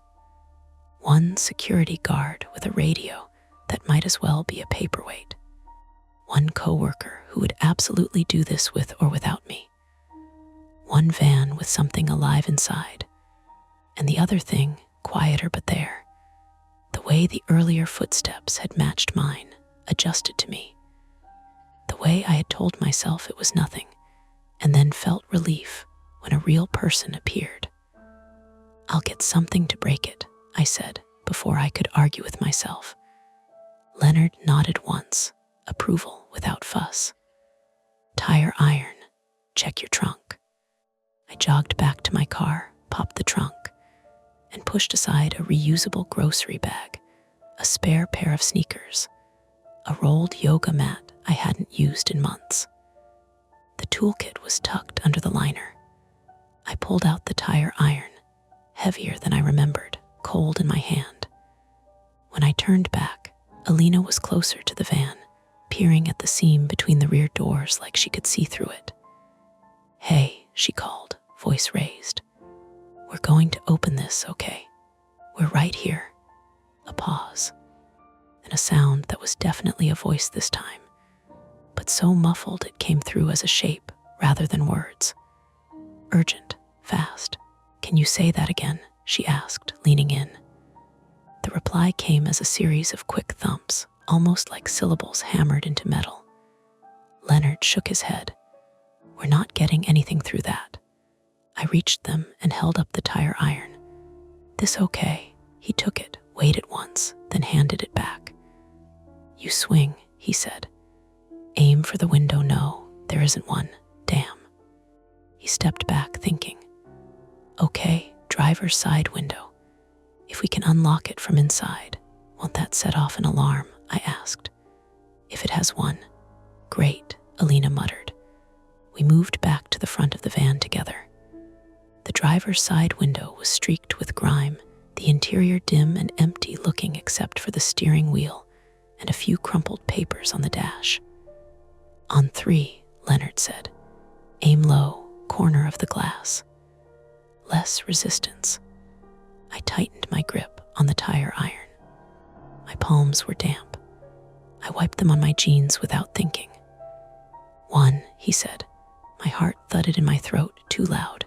2. I thought about the first echo, the extra step. I thought about how quickly ID explained it away. 3. I swung. The impact jarred up my arms, a dull, heavy hit that felt wrong immediately. The glass didn't shatter. It cracked, a spiderweb pattern spreading from the point of contact, but it held. "Again," Leonard said. I swung again, harder. The crack deepened, a small hole forming, jagged edges curling inward. From the back of the van, a sudden frantic barrage of bangs erupted, fast and uneven, like someone losing patience.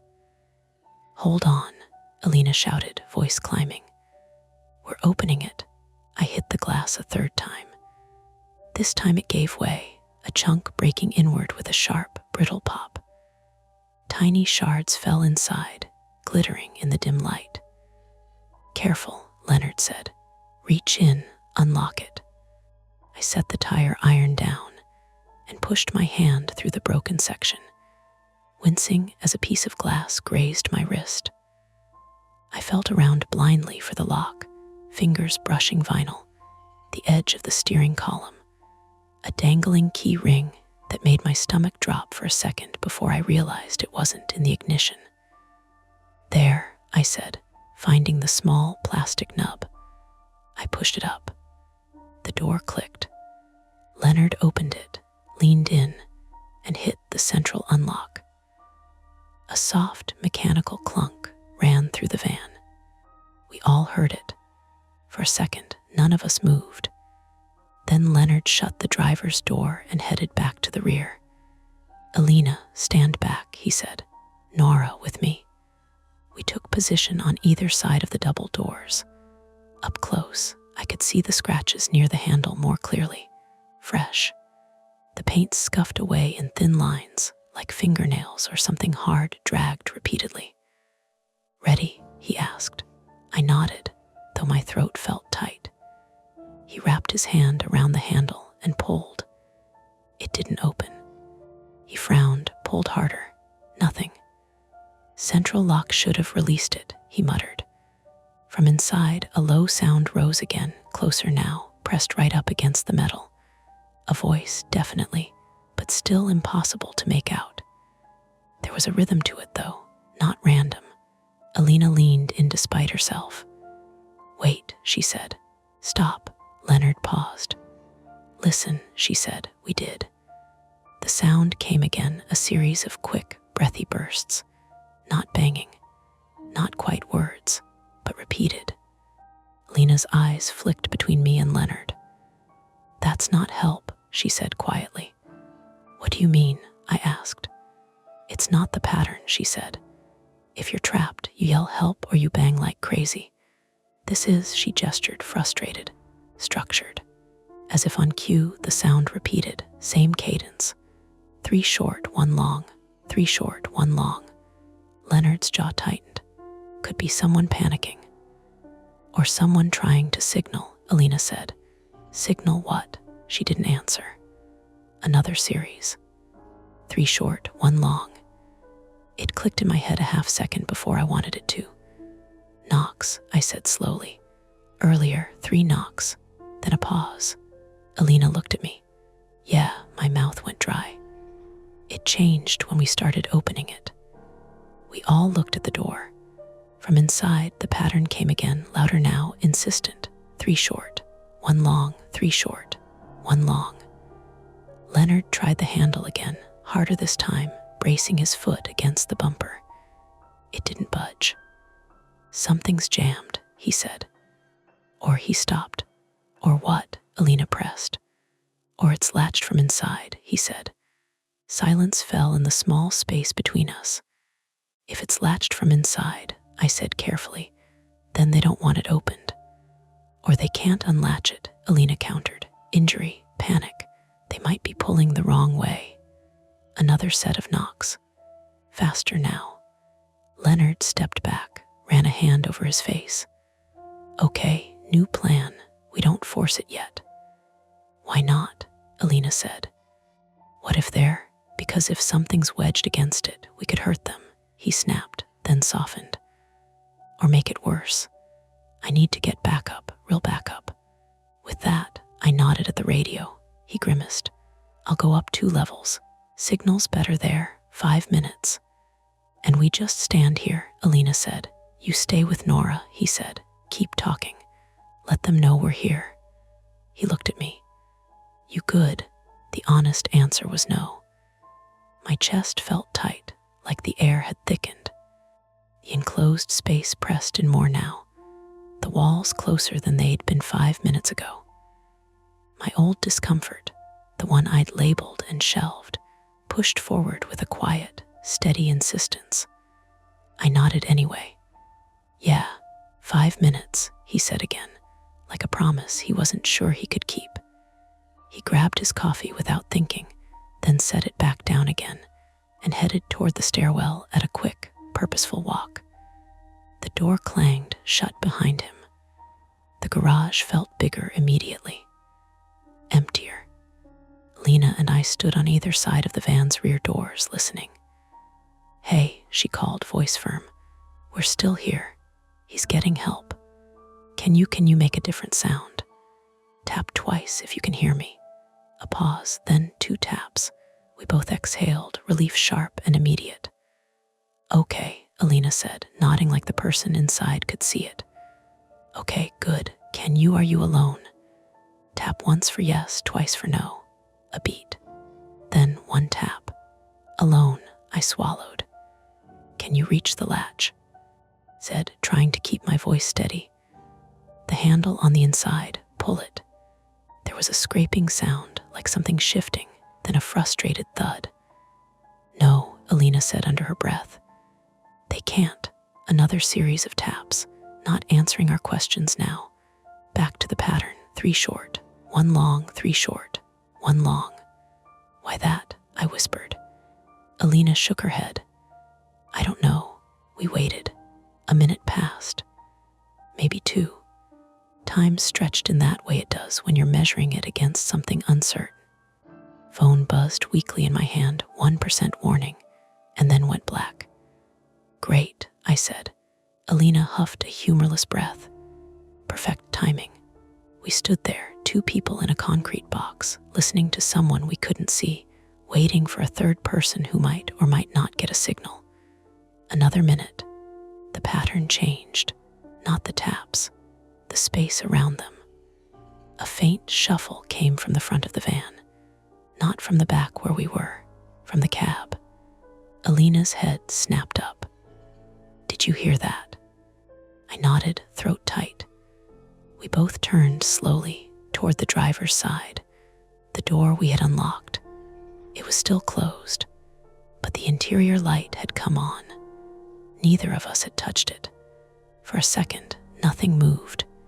Then, very deliberately, the driver's door handle dipped from the outside, and the door cracked open an inch. Alina grabbed my wrist hard. "Nora," she whispered. I couldn't look away. The door opened another inch, and from inside the van, from the back where we'd been listening, the tapping stopped completely. The door didn't swing wide. It eased open like someone testing a hinge. 1 inch, then 2. The interior light washed out over the concrete, pale and thin, cutting a clean rectangle across the oil-stained floor. Alina's grip on my wrist tightened. "Who's there?" she called, sharper than before. No answer. The door creaked another inch. I could see the edge of the steering wheel now, the torn paper on the dash, the empty driver's seat. Empty. No legs, no movement, just the light and the open space where someone should have been if they'd pulled the handle from the outside. "Okay," Alina said, voice low. "Okay, that's not," she didn't finish. I pulled my arm free, took a step forward without meaning to. The concrete under my shoes felt wrong, like it was slanted even though it was. My breathing had gone shallow fast. "Nora, wait," Alina said. But I was already moving toward the driver's door. The smell hit first stale, closed-up air, with something sharper underneath. Not rot, not exactly. More like cleaning chemicals that had been sealed too long. My brain grabbed at that detail because it was ordinary. The door was open just enough to get a hand on it. I pushed it wider. It swung smoothly. Nothing inside. No one crouched in the footwell. No one pressed against the partition. Just the driver's seat, pushed back, the passenger seat cluttered with a few crumpled receipts, and a half-empty plastic water bottle rolling in the footwell. "Alina," I said, forcing my voice steady. "There's nobody here." Behind me, she didn't move. Then who opened it? Good question. I leaned in a little, careful of the broken glass on the window frame. The dome light buzzed faintly. The key slot was empty. The ignition cold. No sign of anyone. And yet, from the back of the van, faint now, came a single tap. Just one. "Hey," I called louder. We opened the front. Can you crawl forward?" A rustle answered me, something dragging against metal. Then a low sound. Not words. Frustration, maybe. Pain. Alina came up beside me, close enough that I could feel the heat of her arm.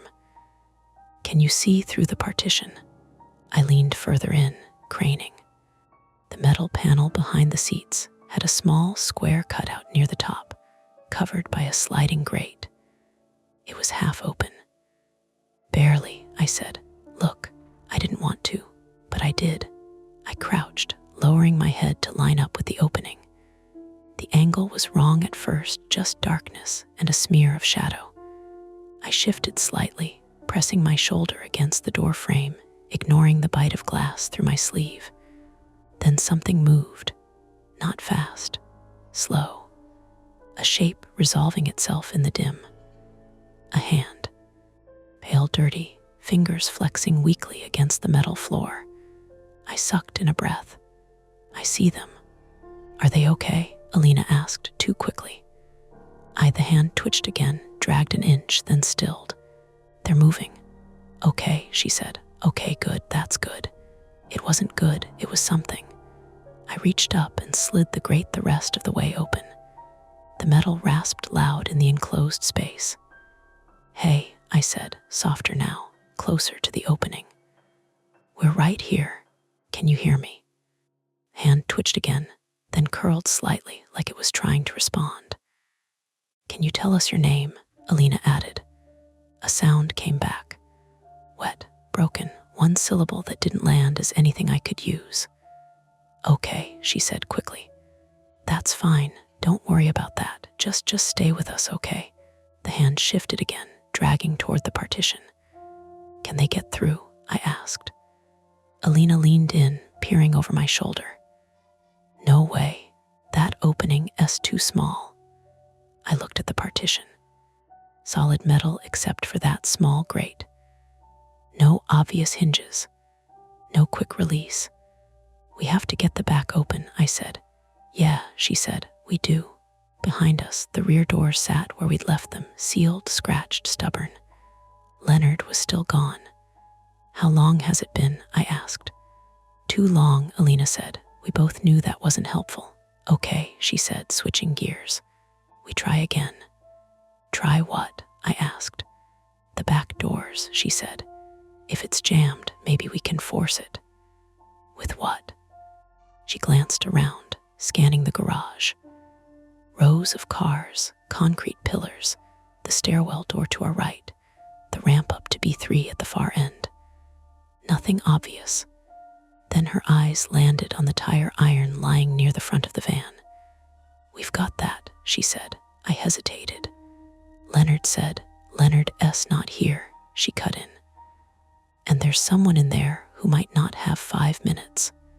She wasn't wrong. That didn't make it feel better. We moved back to the rear doors together. Base between the van and the next parked car, a silver Subaru was tight, maybe 3 feet. Enough to stand side by side if we angled ourselves. "Okay," Alina said, picking up the tire iron. We wedge it into the seam, try to pry it open. "And if something's blocking it," I said. "Then we're careful," she said, though her voice had an edge now.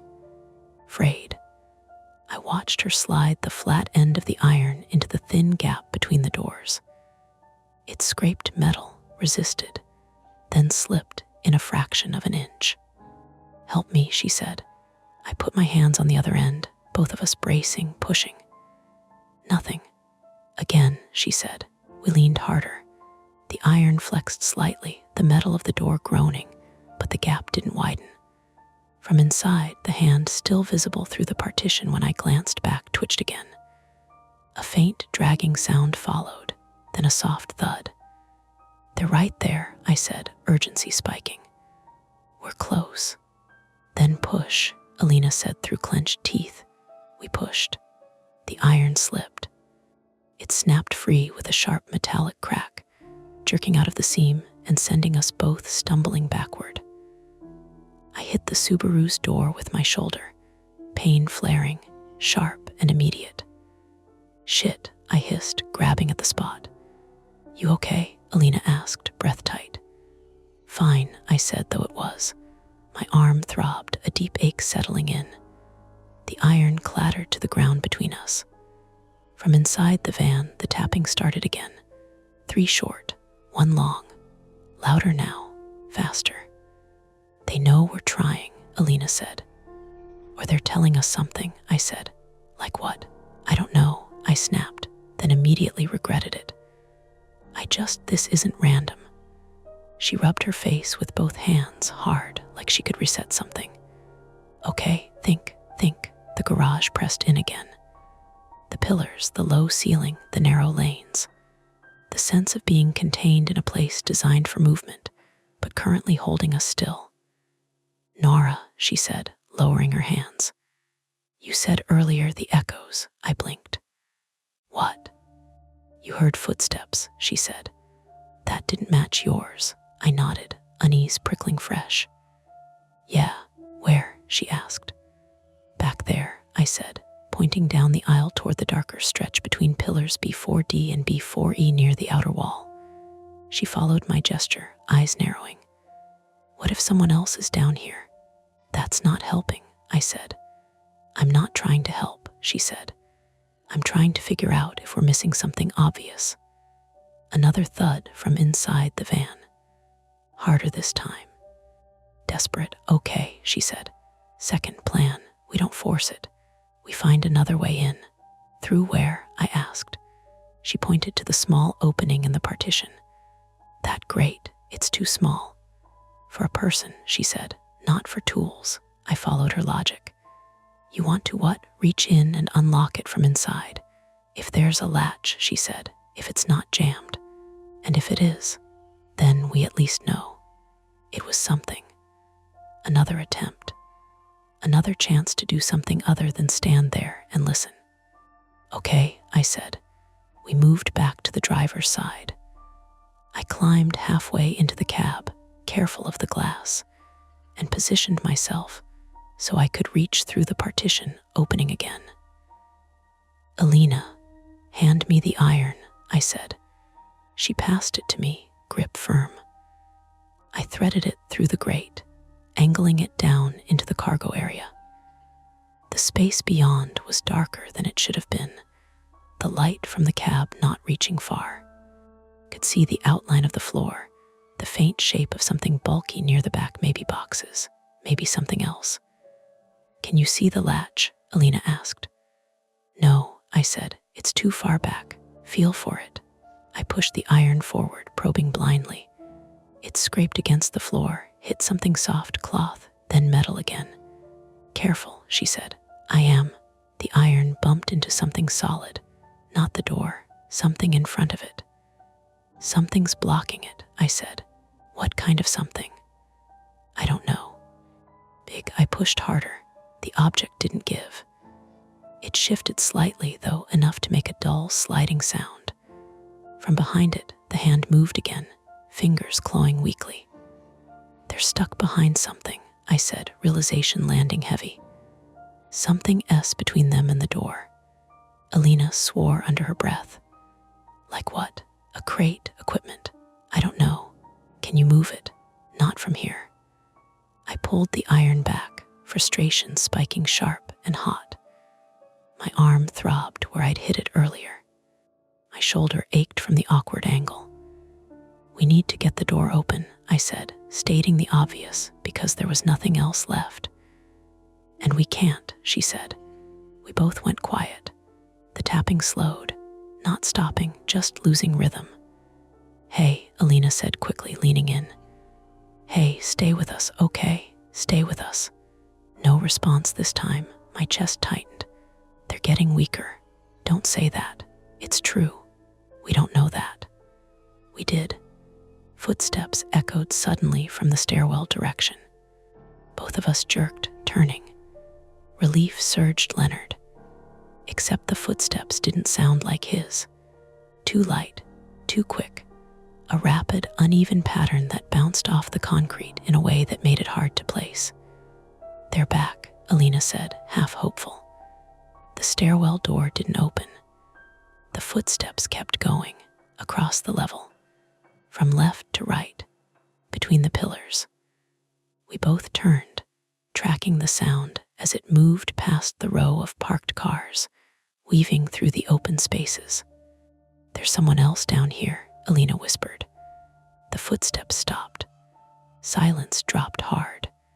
Then a car alarm exploded into life. Not ours, not the van. Somewhere 2 rows over, a black pickup's alarm began blaring, lights flashing, the sound ricocheting off every surface until it felt like it was inside my skull. I flinched, hands flying to my ears. Jesus, Alina, what did you? I didn't do anything. The alarm kept screaming. For a second, just a second, it felt like something had broken loose. Like this was it. The moment everything went bad. Then, just as suddenly, the alarm cut off. Dead silence. We stood there, breathing hard. What the hell was that? I said. Alina shook her head, eyes wide. I don't, maybe motion sensor. Something set it off. It sounded thin, but it was something. A reason. I clung to it. Probably a cat, I said, because that was better than anything else. Or the echo thing. Sound bouncing. Cars don't set off from sound, she said. No, I admitted, they don't. Another set of footsteps, closer this time, behind us. We spun. Nothing there, just the van, the Subaru. The concrete pillar marked B4E. The sound had come from right there. Close enough that I should have seen someone. Alina, I said, voice low. I know, she said.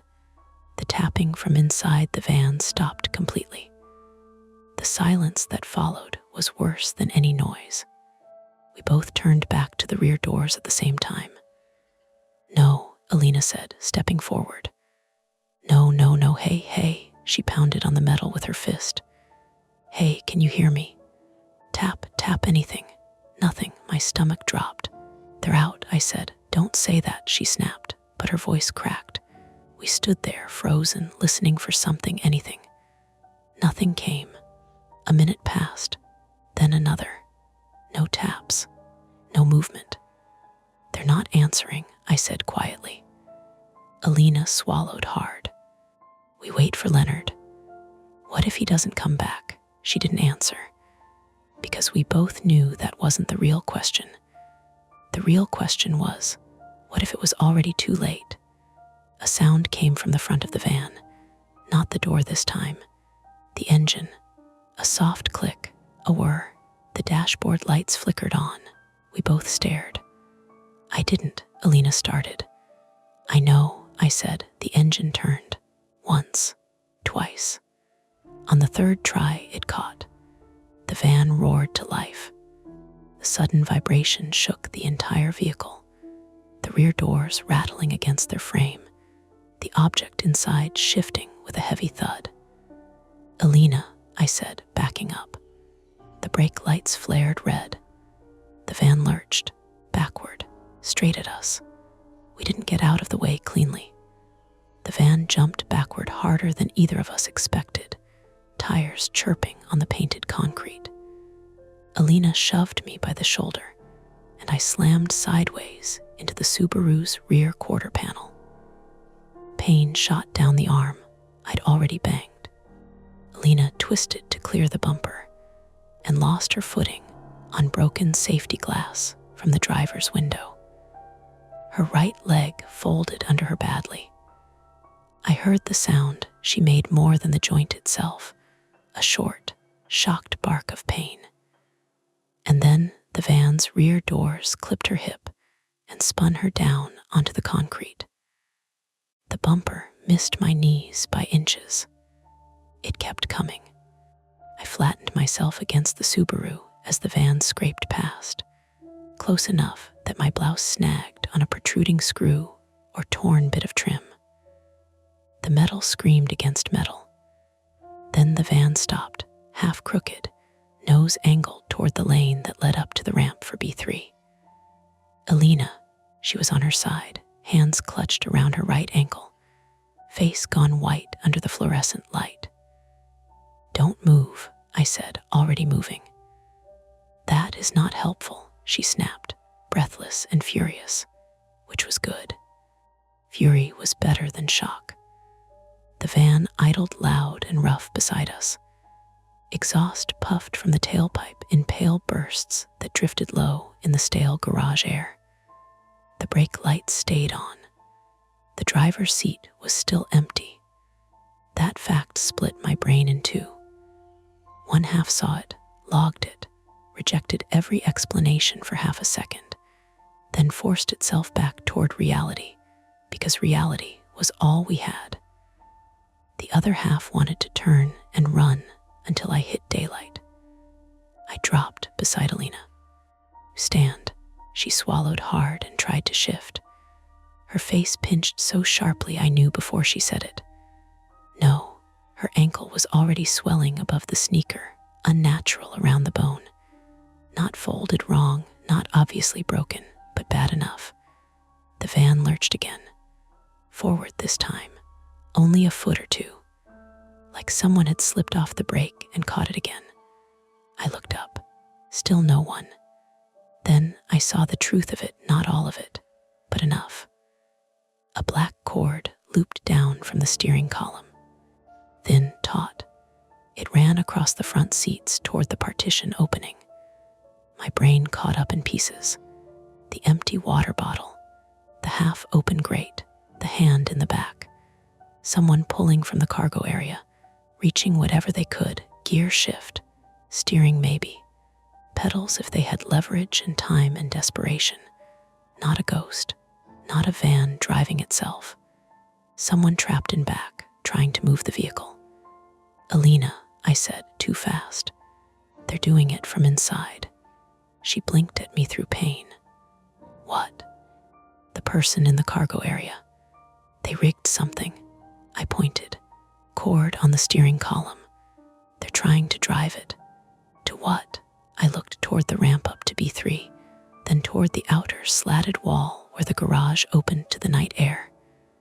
Then I saw the parking stop ahead of the van, and the red painted utility cabinet fixed to the wall near pillar B4F. Not out.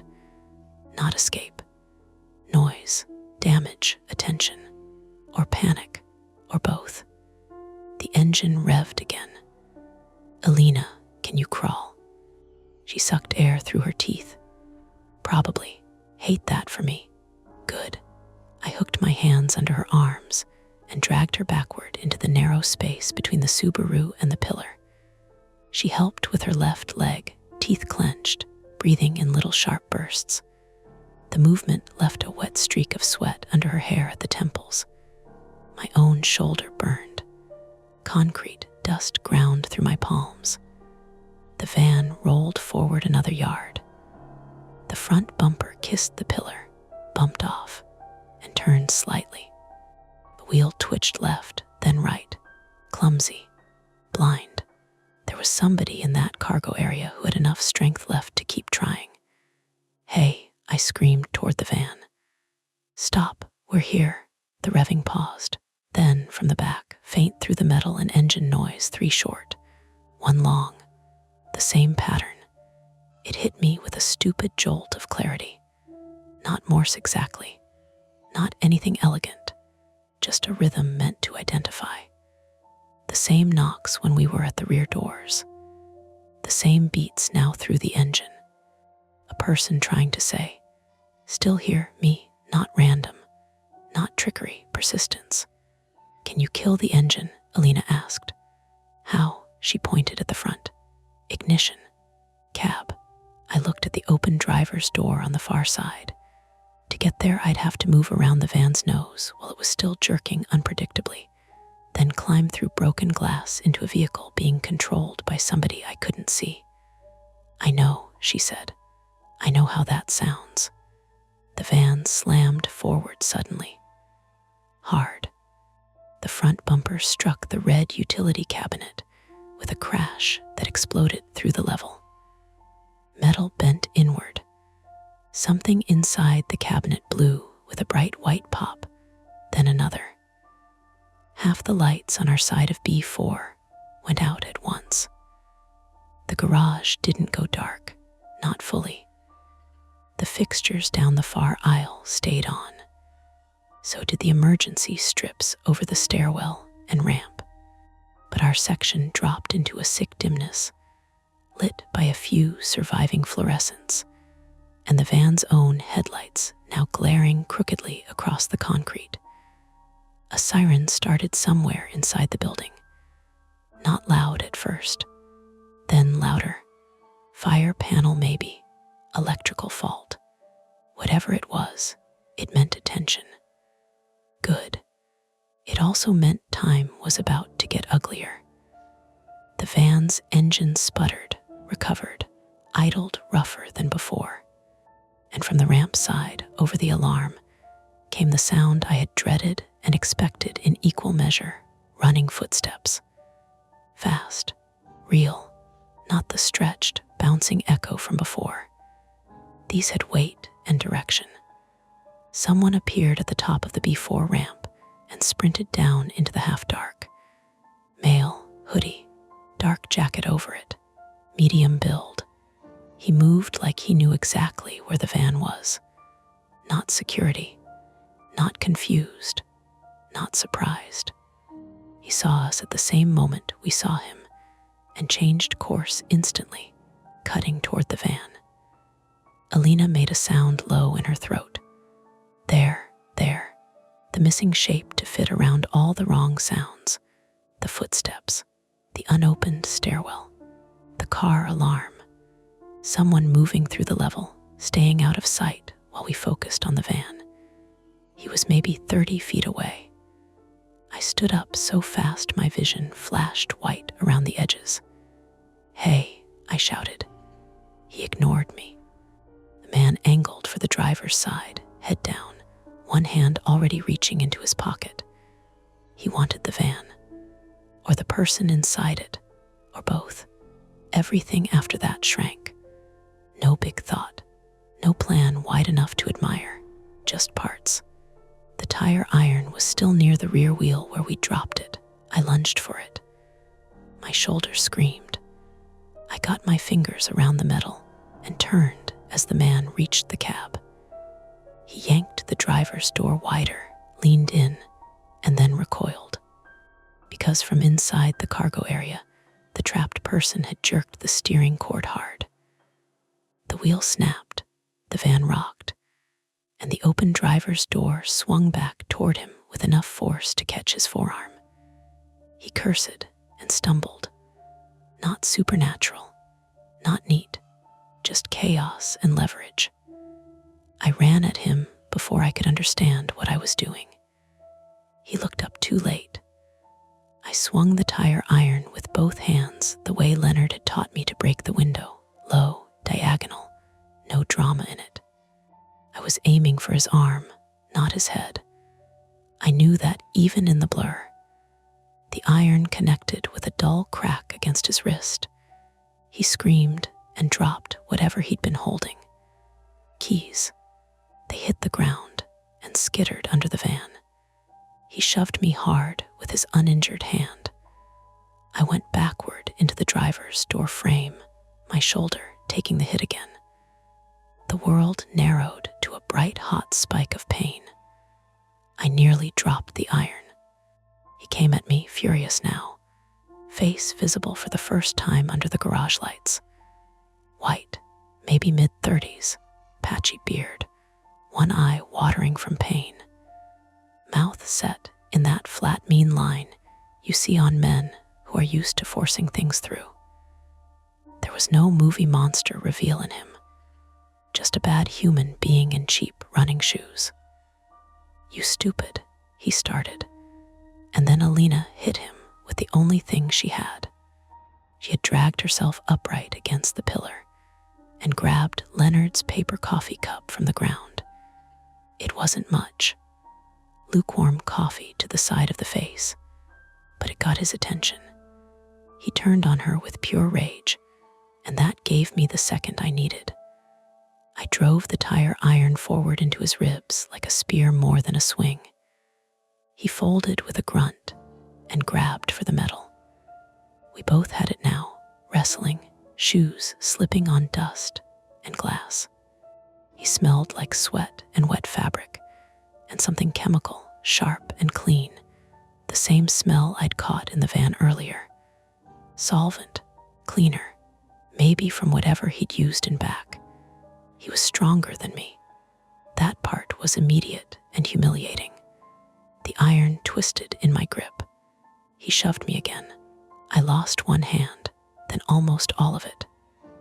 Then Leonard came out of nowhere and tackled him at the waist. No sudden savior, just a man arriving late and using the fact of his body. All three of them hit the concrete hard. Leonard and the stranger crashed into the front wheel well of the van, then down. The stranger slammed an elbow back into Leonard's face. Leonard swore, grabbed again, this time around the neck and shoulder. The man kicked free enough to get half up. "Run," Leonard yelled at us, blood already starting from his nose. But we couldn't. Alina couldn't stand, and the van was still running, and there was still someone inside. The stranger broke from Leonard and made a desperate grab under the van, reaching for the keys he'd dropped. I understood before anyone said it. Those were probably the actual keys to the rear cargo lock. Maybe the ignition too. Maybe everything. I threw myself down and grabbed his jacket from behind. The concrete tore through my knees. He dragged me 2 feet anyway. I got one fist twisted in the hood fabric and held on. He kicked backward blindly, heel catching my thigh. Numbness burst through the muscle. Leonard lunged again and pinned the man's left arm. "Get the keys," Leonard shouted. I flattened onto the filthy concrete and reached under the van with my good arm. Dust coated my cheek. Heat from the exhaust washed over my face. My fingertips swept empty air, then hit cold metal. Too far. I stretched harder, shoulder feeling like it was being peeled apart. Behind me, Alina was yelling something. The siren in the building kept pulsing. The trapped person in the cargo area banged once, hard enough to shake the van. My fingers found the key ring again. I hooked one key with my nail and dragged. The stranger bucked violently, nearly throwing Leonard off. His free hand snatched backward and caught a fistful of my hair he yanked. For a second, I couldn't see. My face slammed into concrete. Grit filled my mouth. I screamed and kept pulling. The keys came free. Rolled onto my back, clutching them, hair half torn from its clip, vision jumping. "Got them," I croaked. The stranger saw the ring in my hand and went feral. He tore loose from Leonard with one wild, twisting motion and came straight at me. He never reached. The van jumped.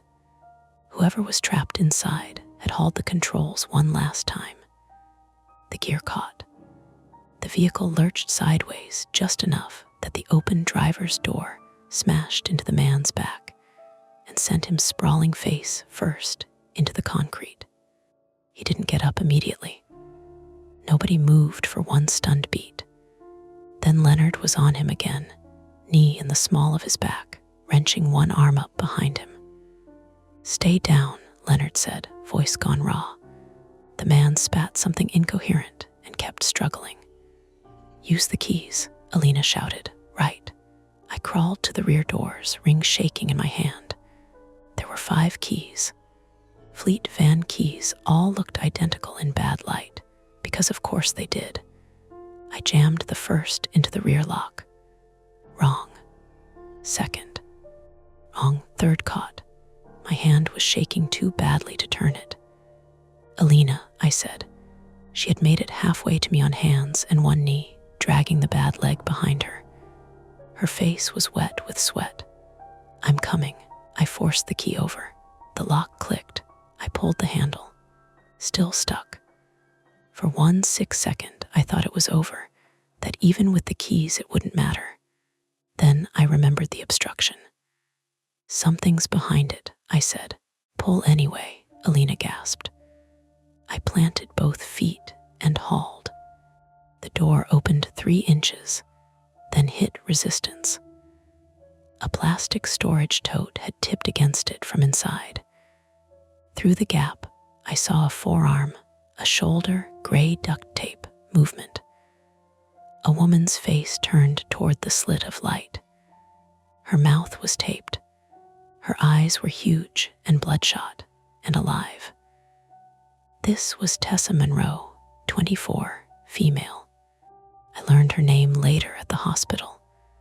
But in that moment, she was just a young woman with one wrist zip tied in front of her. Cheek bruised yellow and purple, dark hair stuck to her forehead with sweat. She had been using one bound hand and a length of cord tied through the partition grate to yank at the steering wheel and gear selector from the back, trying to make enough noise or damage to get attention before the man came back. She made a desperate sound through the tape and shoved at the tote with her shoulder.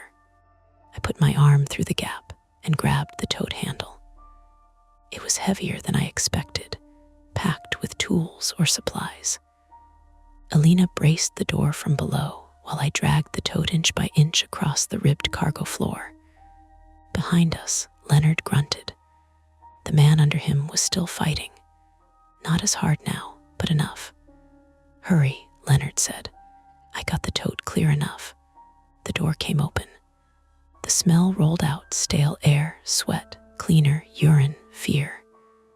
Real and human and awful. Tessa tried to crawl and nearly collapsed. Her legs were bound at the ankles with zip ties too. There was blood down one shin where she'd scraped herself raw against metal trying to move. "It's okay," I said, which wasn't true, but was the only sentence I had. "It's okay, we've got you." I climbed into the cargo area, knees slipping. My shoulder nearly gave out when I reached for her. Alina handed me the tire iron wordlessly. I used the narrow end to work under the plastic of the zip tie at her ankles. "Careful," Alina said. "I know." The tie snapped. Tessa sucked air hard through her nose, eyes squeezed shut. Her wrists were worse, tight enough that the skin had swollen around them. I slid one of the van keys under the locking tab, sawing awkwardly. My hands were slick. Tessa whimpered through the tape. Sorry," I said. The wrists came free. I peeled the tape from her mouth as gently as I could. She cried out anyway, hoarse and broken. "Don't let him take me," she said immediately, voice shredded. "Please don't let him take me." "He's not," Alina said, fierce and trembling at once. "He's done." That part became true a few seconds later when real backup finally arrived, not miracle timing, not perfect rescue. Just 2 building engineers and a second security officer charging down the ramp because the electrical alarm had forced people to check the levels. Took in the scene Leonard on top of a struggling man, broken glass, a running van jammed into a utility cabinet, the 3 of us at the back doors, and did what people do when reality is ugly and obvious. They helped. One of them killed the engine. One of them helped Leonard hold the man until police came. Someone called 911 from a working phone. Someone brought a first aid kit that looked insultingly small. After the peak, everything breathed wrong. The garage was still a garage. Same concrete. Same fluorescent hum where the lights still worked. Same smell of oil and damp. But now it held the aftermath, which is a different kind of noise. Tessa crying in short, involuntary bursts. Alina shaking so hard her teeth clicked. Leonard sitting against a pillar with his nose crooked and blood on his shirt, refusing to lie down. My own hands opening and closing without permission because the adrenaline had nowhere to go. Police arrived. Paramedics after them. Questions started before I was ready to understand language again. The man had taken Tessa from a near West Industrial lot 2 hours earlier, according to what came out later. He worked contract delivery, new garages, new dead zones, knew that people don't look closely at white vans. He'd parked on B4 because the cameras were bad, and because he meant to move her again after things quieted down. He had come back while Leonard was upstairs trying to raise back up, and he had stayed out of sight long enough to watch us help ruin his plan. Simple, hideous, entirely human. The echoes had been his footsteps all along, bounced and delayed by concrete until they felt like something impossible. That should have made me feel better. It didn't, because reality was worse. Reality had intention. When the paramedics cut my sleeve off to look at my shoulder, one of them said, possible separation, maybe fracture at the clavicle. in the casual administrative tone of someone reading weather. Alina's ankle, they thought, was a bad sprain with a possible hairline break. Leonard needed stitches and maybe imaging for his nose and cheekbone. Tessa needed everything first: oxygen, blankets, hospital, a trauma specialist, a detective who knew how not to ask stupid questions. As they loaded her onto the gurney, she grabbed my wrist with surprising strength. "The knocking," I said before I could stop myself. "What was it?" Her eyes moved to mine, exhausted and lucid at once. "I heard you out there," she whispered. I didn't know if he was making me answer. She swallowed. "So I used the same pattern every time. So if it changed, you'd know it wasn't me. 3 short, 1 long. Still here, me." She let go. I watched them wheel her toward the ramp and felt something in me settle and tear at the same time. The conflict was over. The man was caught. The van was open. The person inside it had a name and a pulse and a future that, while damaged, still existed. But when I finally stood on my own 2 feet under those half-dead lights, with my shoulders strapped and my knees stinging and my hair sticky with sweat and dust, the garage no longer felt like a place I had been scared of for no reason. It felt like a place that had taught me exactly how reasonable fear can be. By the time I got out of Northwestern Memorial, it was almost 4 in the morning, and Chicago had entered that strange hour when even the traffic sounds seem embarrassed to be heard. Not quiet. Chicago is never quiet, but thinned out, smoothed down. The river looked black and heavy under the streetlights, and the wind off it had that damp mineral smell that comes just before sunrise, carrying traces of bus exhaust, stale fryer oil from somewhere that had closed hours ago, wet concrete. The ambulance bay doors hissed open behind me and then sealed again, cutting off the fluorescent hospital world I had been sitting in for the last 3 hours, answering questions in loops. A police officer had driven me home because Owen was at home asleep with his phone on silent, until the hospital finally reached him through our landline. That sentence still sounds antique to me, like something from a different decade. But we had kept the landline because the internet bundle was cheaper that way. And for once, that stupid decision mattered. I stood under the awning for a second, with my discharge paperwork folded in one hand and my arm in a sling I had not fully accepted belonged to me. The official verdict was a mild AC joint separation in my left shoulder, deep bruising along my thigh and ribs, and a collection of cuts on my hand and wrist that had stopped bleeding only because a nurse with excellent posture and no wasted words had cleaned and taped them herself. Alina had stayed behind for further imaging.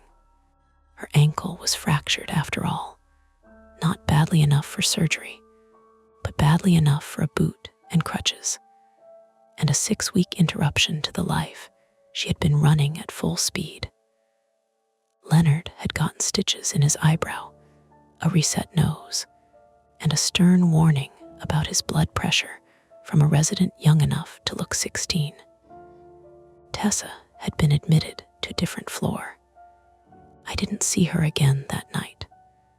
Owen came down the front steps before I could reach for the buzzer. His name is Owen Walsh, 34, male, high school history teacher, patient in the particular way some people get after years of working with teenagers, and one chronic overcommitter of a spouse. He wore jeans, a gray sweatshirt, and mismatched socks shoved into sneakers with no laces tied. His hair was flattened on one side from sleep, and the look on his face made me wish, with a sudden petty intensity, that I had had a normal night. A dead battery, a boring tow, some harmless inconvenience I could summarize in 2 irritated sentences. Instead, I had this. He stopped short when he saw the sling. Oh, Nora. There wasn't anything else to say to that. He took the paperwork from my good hand without asking and put his other arm carefully around my back, not squeezing, just offering structure. I leaned into him harder than I meant to. My body had held itself together on procedural momentum for hours. Questions, forms, pain scale, tetanus update, statement correction, repeat. As soon as someone familiar touched me, the whole thing tried to come apart. Inside, our apartment smelled like jasmine rice and dish soap, and the candle Owen had blown out too late, so that the sweet, waxy smell still hung faint in the kitchen. My abandoned work shoes from the morning sat by the radiator. A mug I had forgotten to rinse stood in the sink. The ordinariness of those things hurt more than I expected.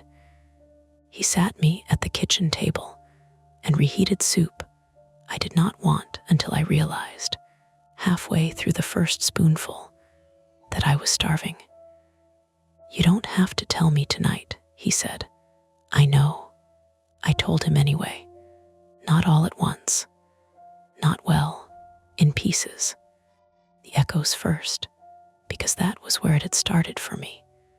And then the dead car, Leonard, Alina, the van, the knocks, the empty driver's seat, the man coming down the ramp, the keys under the van. The way Tessa had looked through that opening before we got the door clear. I skipped some things without choosing to. My brain stepped around certain details the way a tongue avoids a broken tooth. Owen didn't interrupt except to hand me water, and once to ask, very quietly, "Did he touch you?" I understood he didn't mean in the fight. I said no. He nodded once and didn't make me explain further. When I finished, the apartment had gone fully still around us. Even the radiator had stopped clanking. I kept hearing the footsteps, I said finally. Before any of it, I knew something was off. He was leaning against the counter, arms folded tight. You heard someone following you. Maybe. I stared at the soup. Or maybe I heard what that place does to sound and happened to be right. Those can both be true. That should have made me feel better. It didn't. It felt too close to the actual problem. I slept in fragments after that. 40 minutes on the couch because I didn't want to lie flat. 20 more in bed with the sling digging into my neck. Another hour around sunrise after Owen had left a glass of water, and 2 pain pills on the nightstand, and gone back to grading papers on the living room floor, because he knew I did better waking into the sound of somebody existing nearby. Every time I drifted off, I heard the knocks again. 3 short, 1 long, not in some dramatic, cinematic way. Just memory doing what memory does when it has decided a pattern matters. By noon the next day, my phone had enough charge and enough missed calls to make me want to throw it into Lake Michigan. My mother, Mark from the office, 2 unknown numbers that turned out to be detectives, 1 from HR, 3 texts from Alina, all sent with increasing levels of one-footed fury from her hospital bed. You alive apparently. I broke my stupid ankle for a woman I haven't even met also. If you let Mark make this about the proposal deadline, I will crawl to his office and die there on purpose. That one made me laugh, and then immediately regret laughing because my ribs had opinions. I texted back with my right thumb badly. Alive, bruised, home, You, she replied in under a minute. Boot, crutches, pride obliterated. Coffee when I can walk again, or morphine now. I stared at that for a while, then wrote. Both seem medically sound. It helped that she was still herself, not unchanged, just recognizably Alina. Sarcasm as scaffolding. The detectives came by that afternoon because I had said at the hospital that I'd prefer not to do the full formal interview in an open curtained bay, while someone with a compound wrist fracture moaned 2 feet away. They were not movie detectives.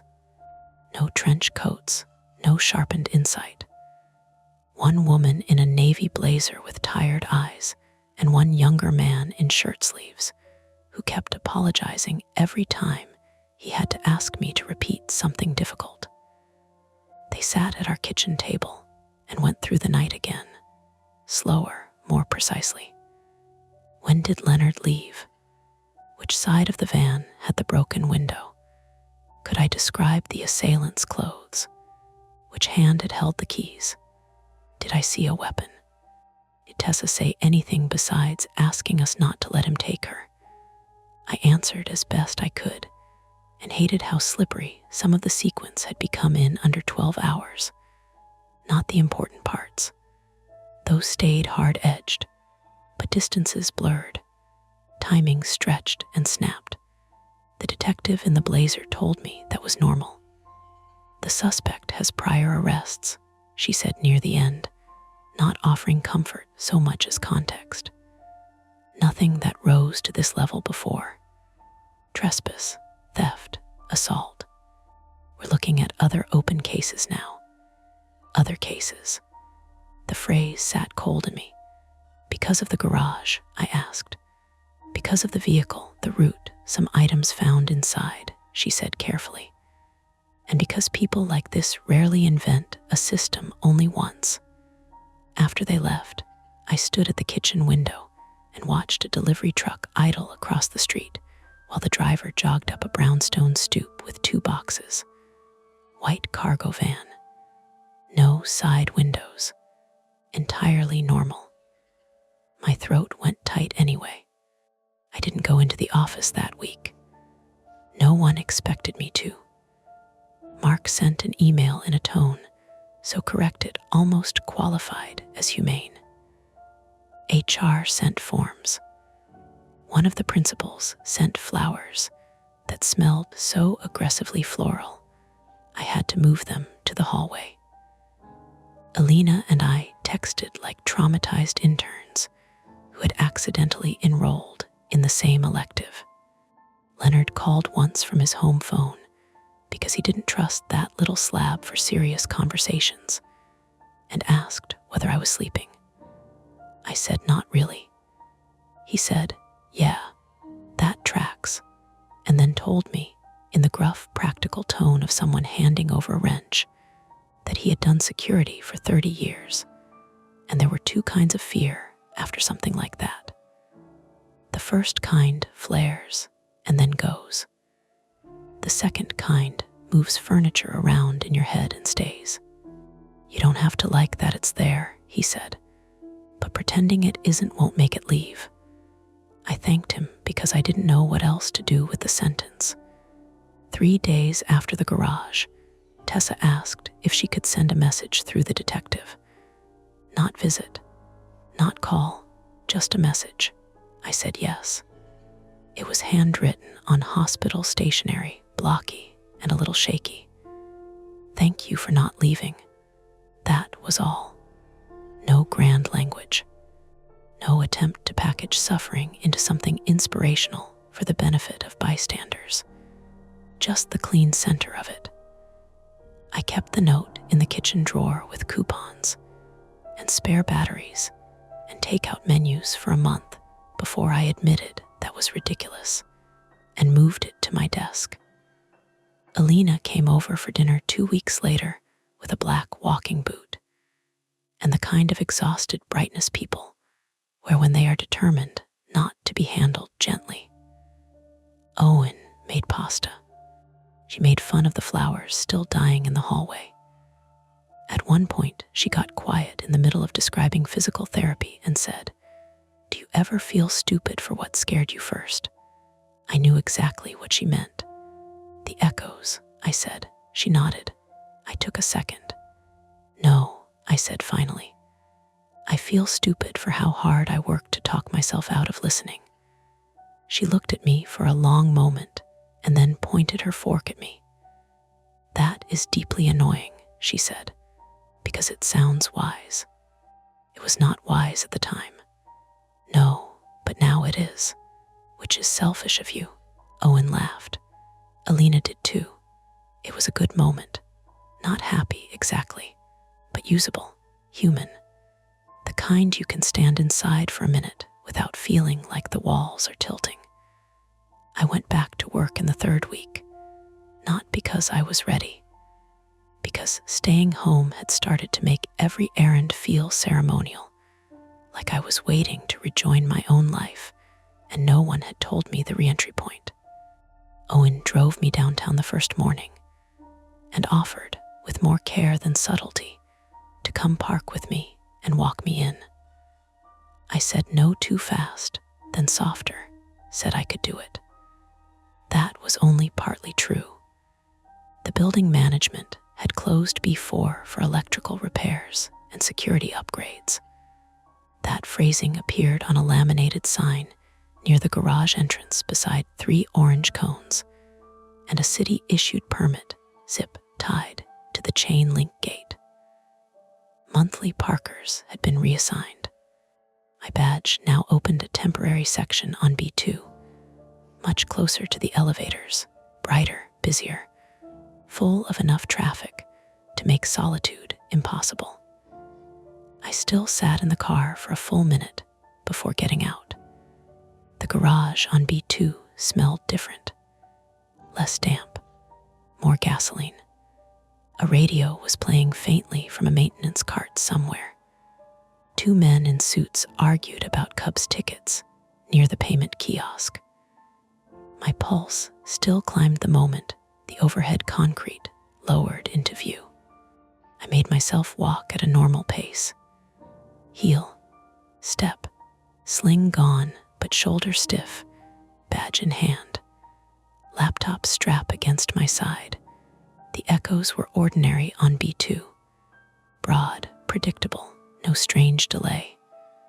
Other people's steps crossed mine all the time, visible where they should be. A woman in red heels, a maintenance worker with a push broom, a courier with a dolly stacked in cardboard. I got to the elevator bank and almost cried from relief, so stupidly disproportionate that it embarrassed me even alone. Work itself was ridiculous in the way work often is after catastrophe. Fonts still mattered. Budgets still mattered. Somebody had moved the coffee filters, and no one knew where. Mark tried once to tell me I should take all the time I need, while also asking whether I felt up to reviewing the St. Mary's render queue. I looked at him until he wilted. Progress can be measured in small humiliations for the right people. By early autumn, the case had shifted into the slow machinery of court dates, continuances, and phone calls that begin with an apology, because no one enjoys reminding civilians that justice is largely paperwork wearing a tie. I gave one more statement. Alina gave hers. Leonard did too. Tessa did not have to be in the same room with him for the preliminary hearing, which counted as a mercy in modern America. I saw her once more in person, months later, by accident, and then not by accident. There was a victim advocate fundraiser on a gray Thursday evening in a community room off Milwaukee Avenue. I went because the detective had mentioned it, and because I had started to understand that surviving the night did not exempt me from the strange duty of acknowledging other people's nights too. Alina came with me, mostly to make sure I didn't back out in the parking lot. Tessa was there with her older sister. She looked smaller than I remembered and also more solid, if that makes any sense. Her hair was shorter. The bruises were gone. The caution remained. I recognized it because some version of it had moved into me too. We spoke for maybe 5 minutes. She thanked me again.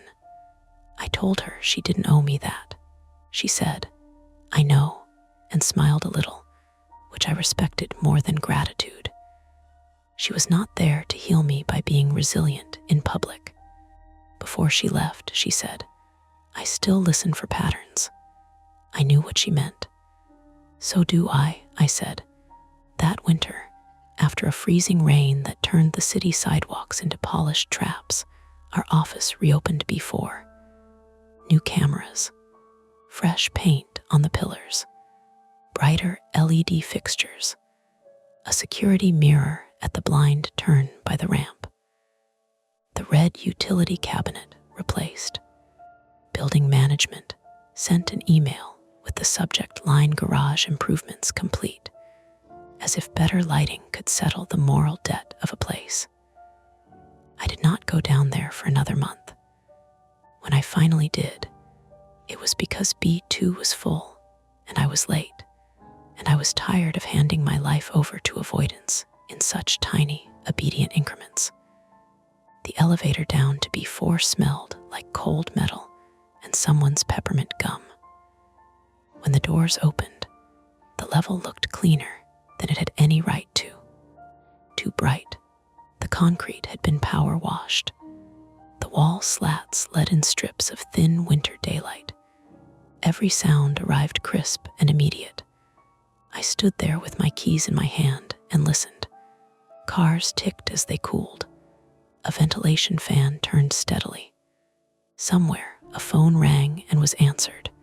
No mystery, no missing beat. I walked to my car. Halfway there, near the pillar where the white van had sat months earlier, I heard footsteps behind me. One set. Then, a fraction later, a second. My body reacted before my mind did. I turned so fast my bag swung out and hit my hip. A man in a courier jacket was coming off the stairwell, talking into a headset. Behind him, from the far wall, his steps bounced back at an angle that delayed them by half a beat. Echo. Just an echo. I stood there longer than I should have while he passed, giving me the quick, polite nod strangers use when they've noticed you behave oddly in public and decided not to make it their business. I almost laughed. Almost. Then I looked down. Near the base of the pillar, half hidden where the concrete met the wall, was a small strip of black plastic cinch tie.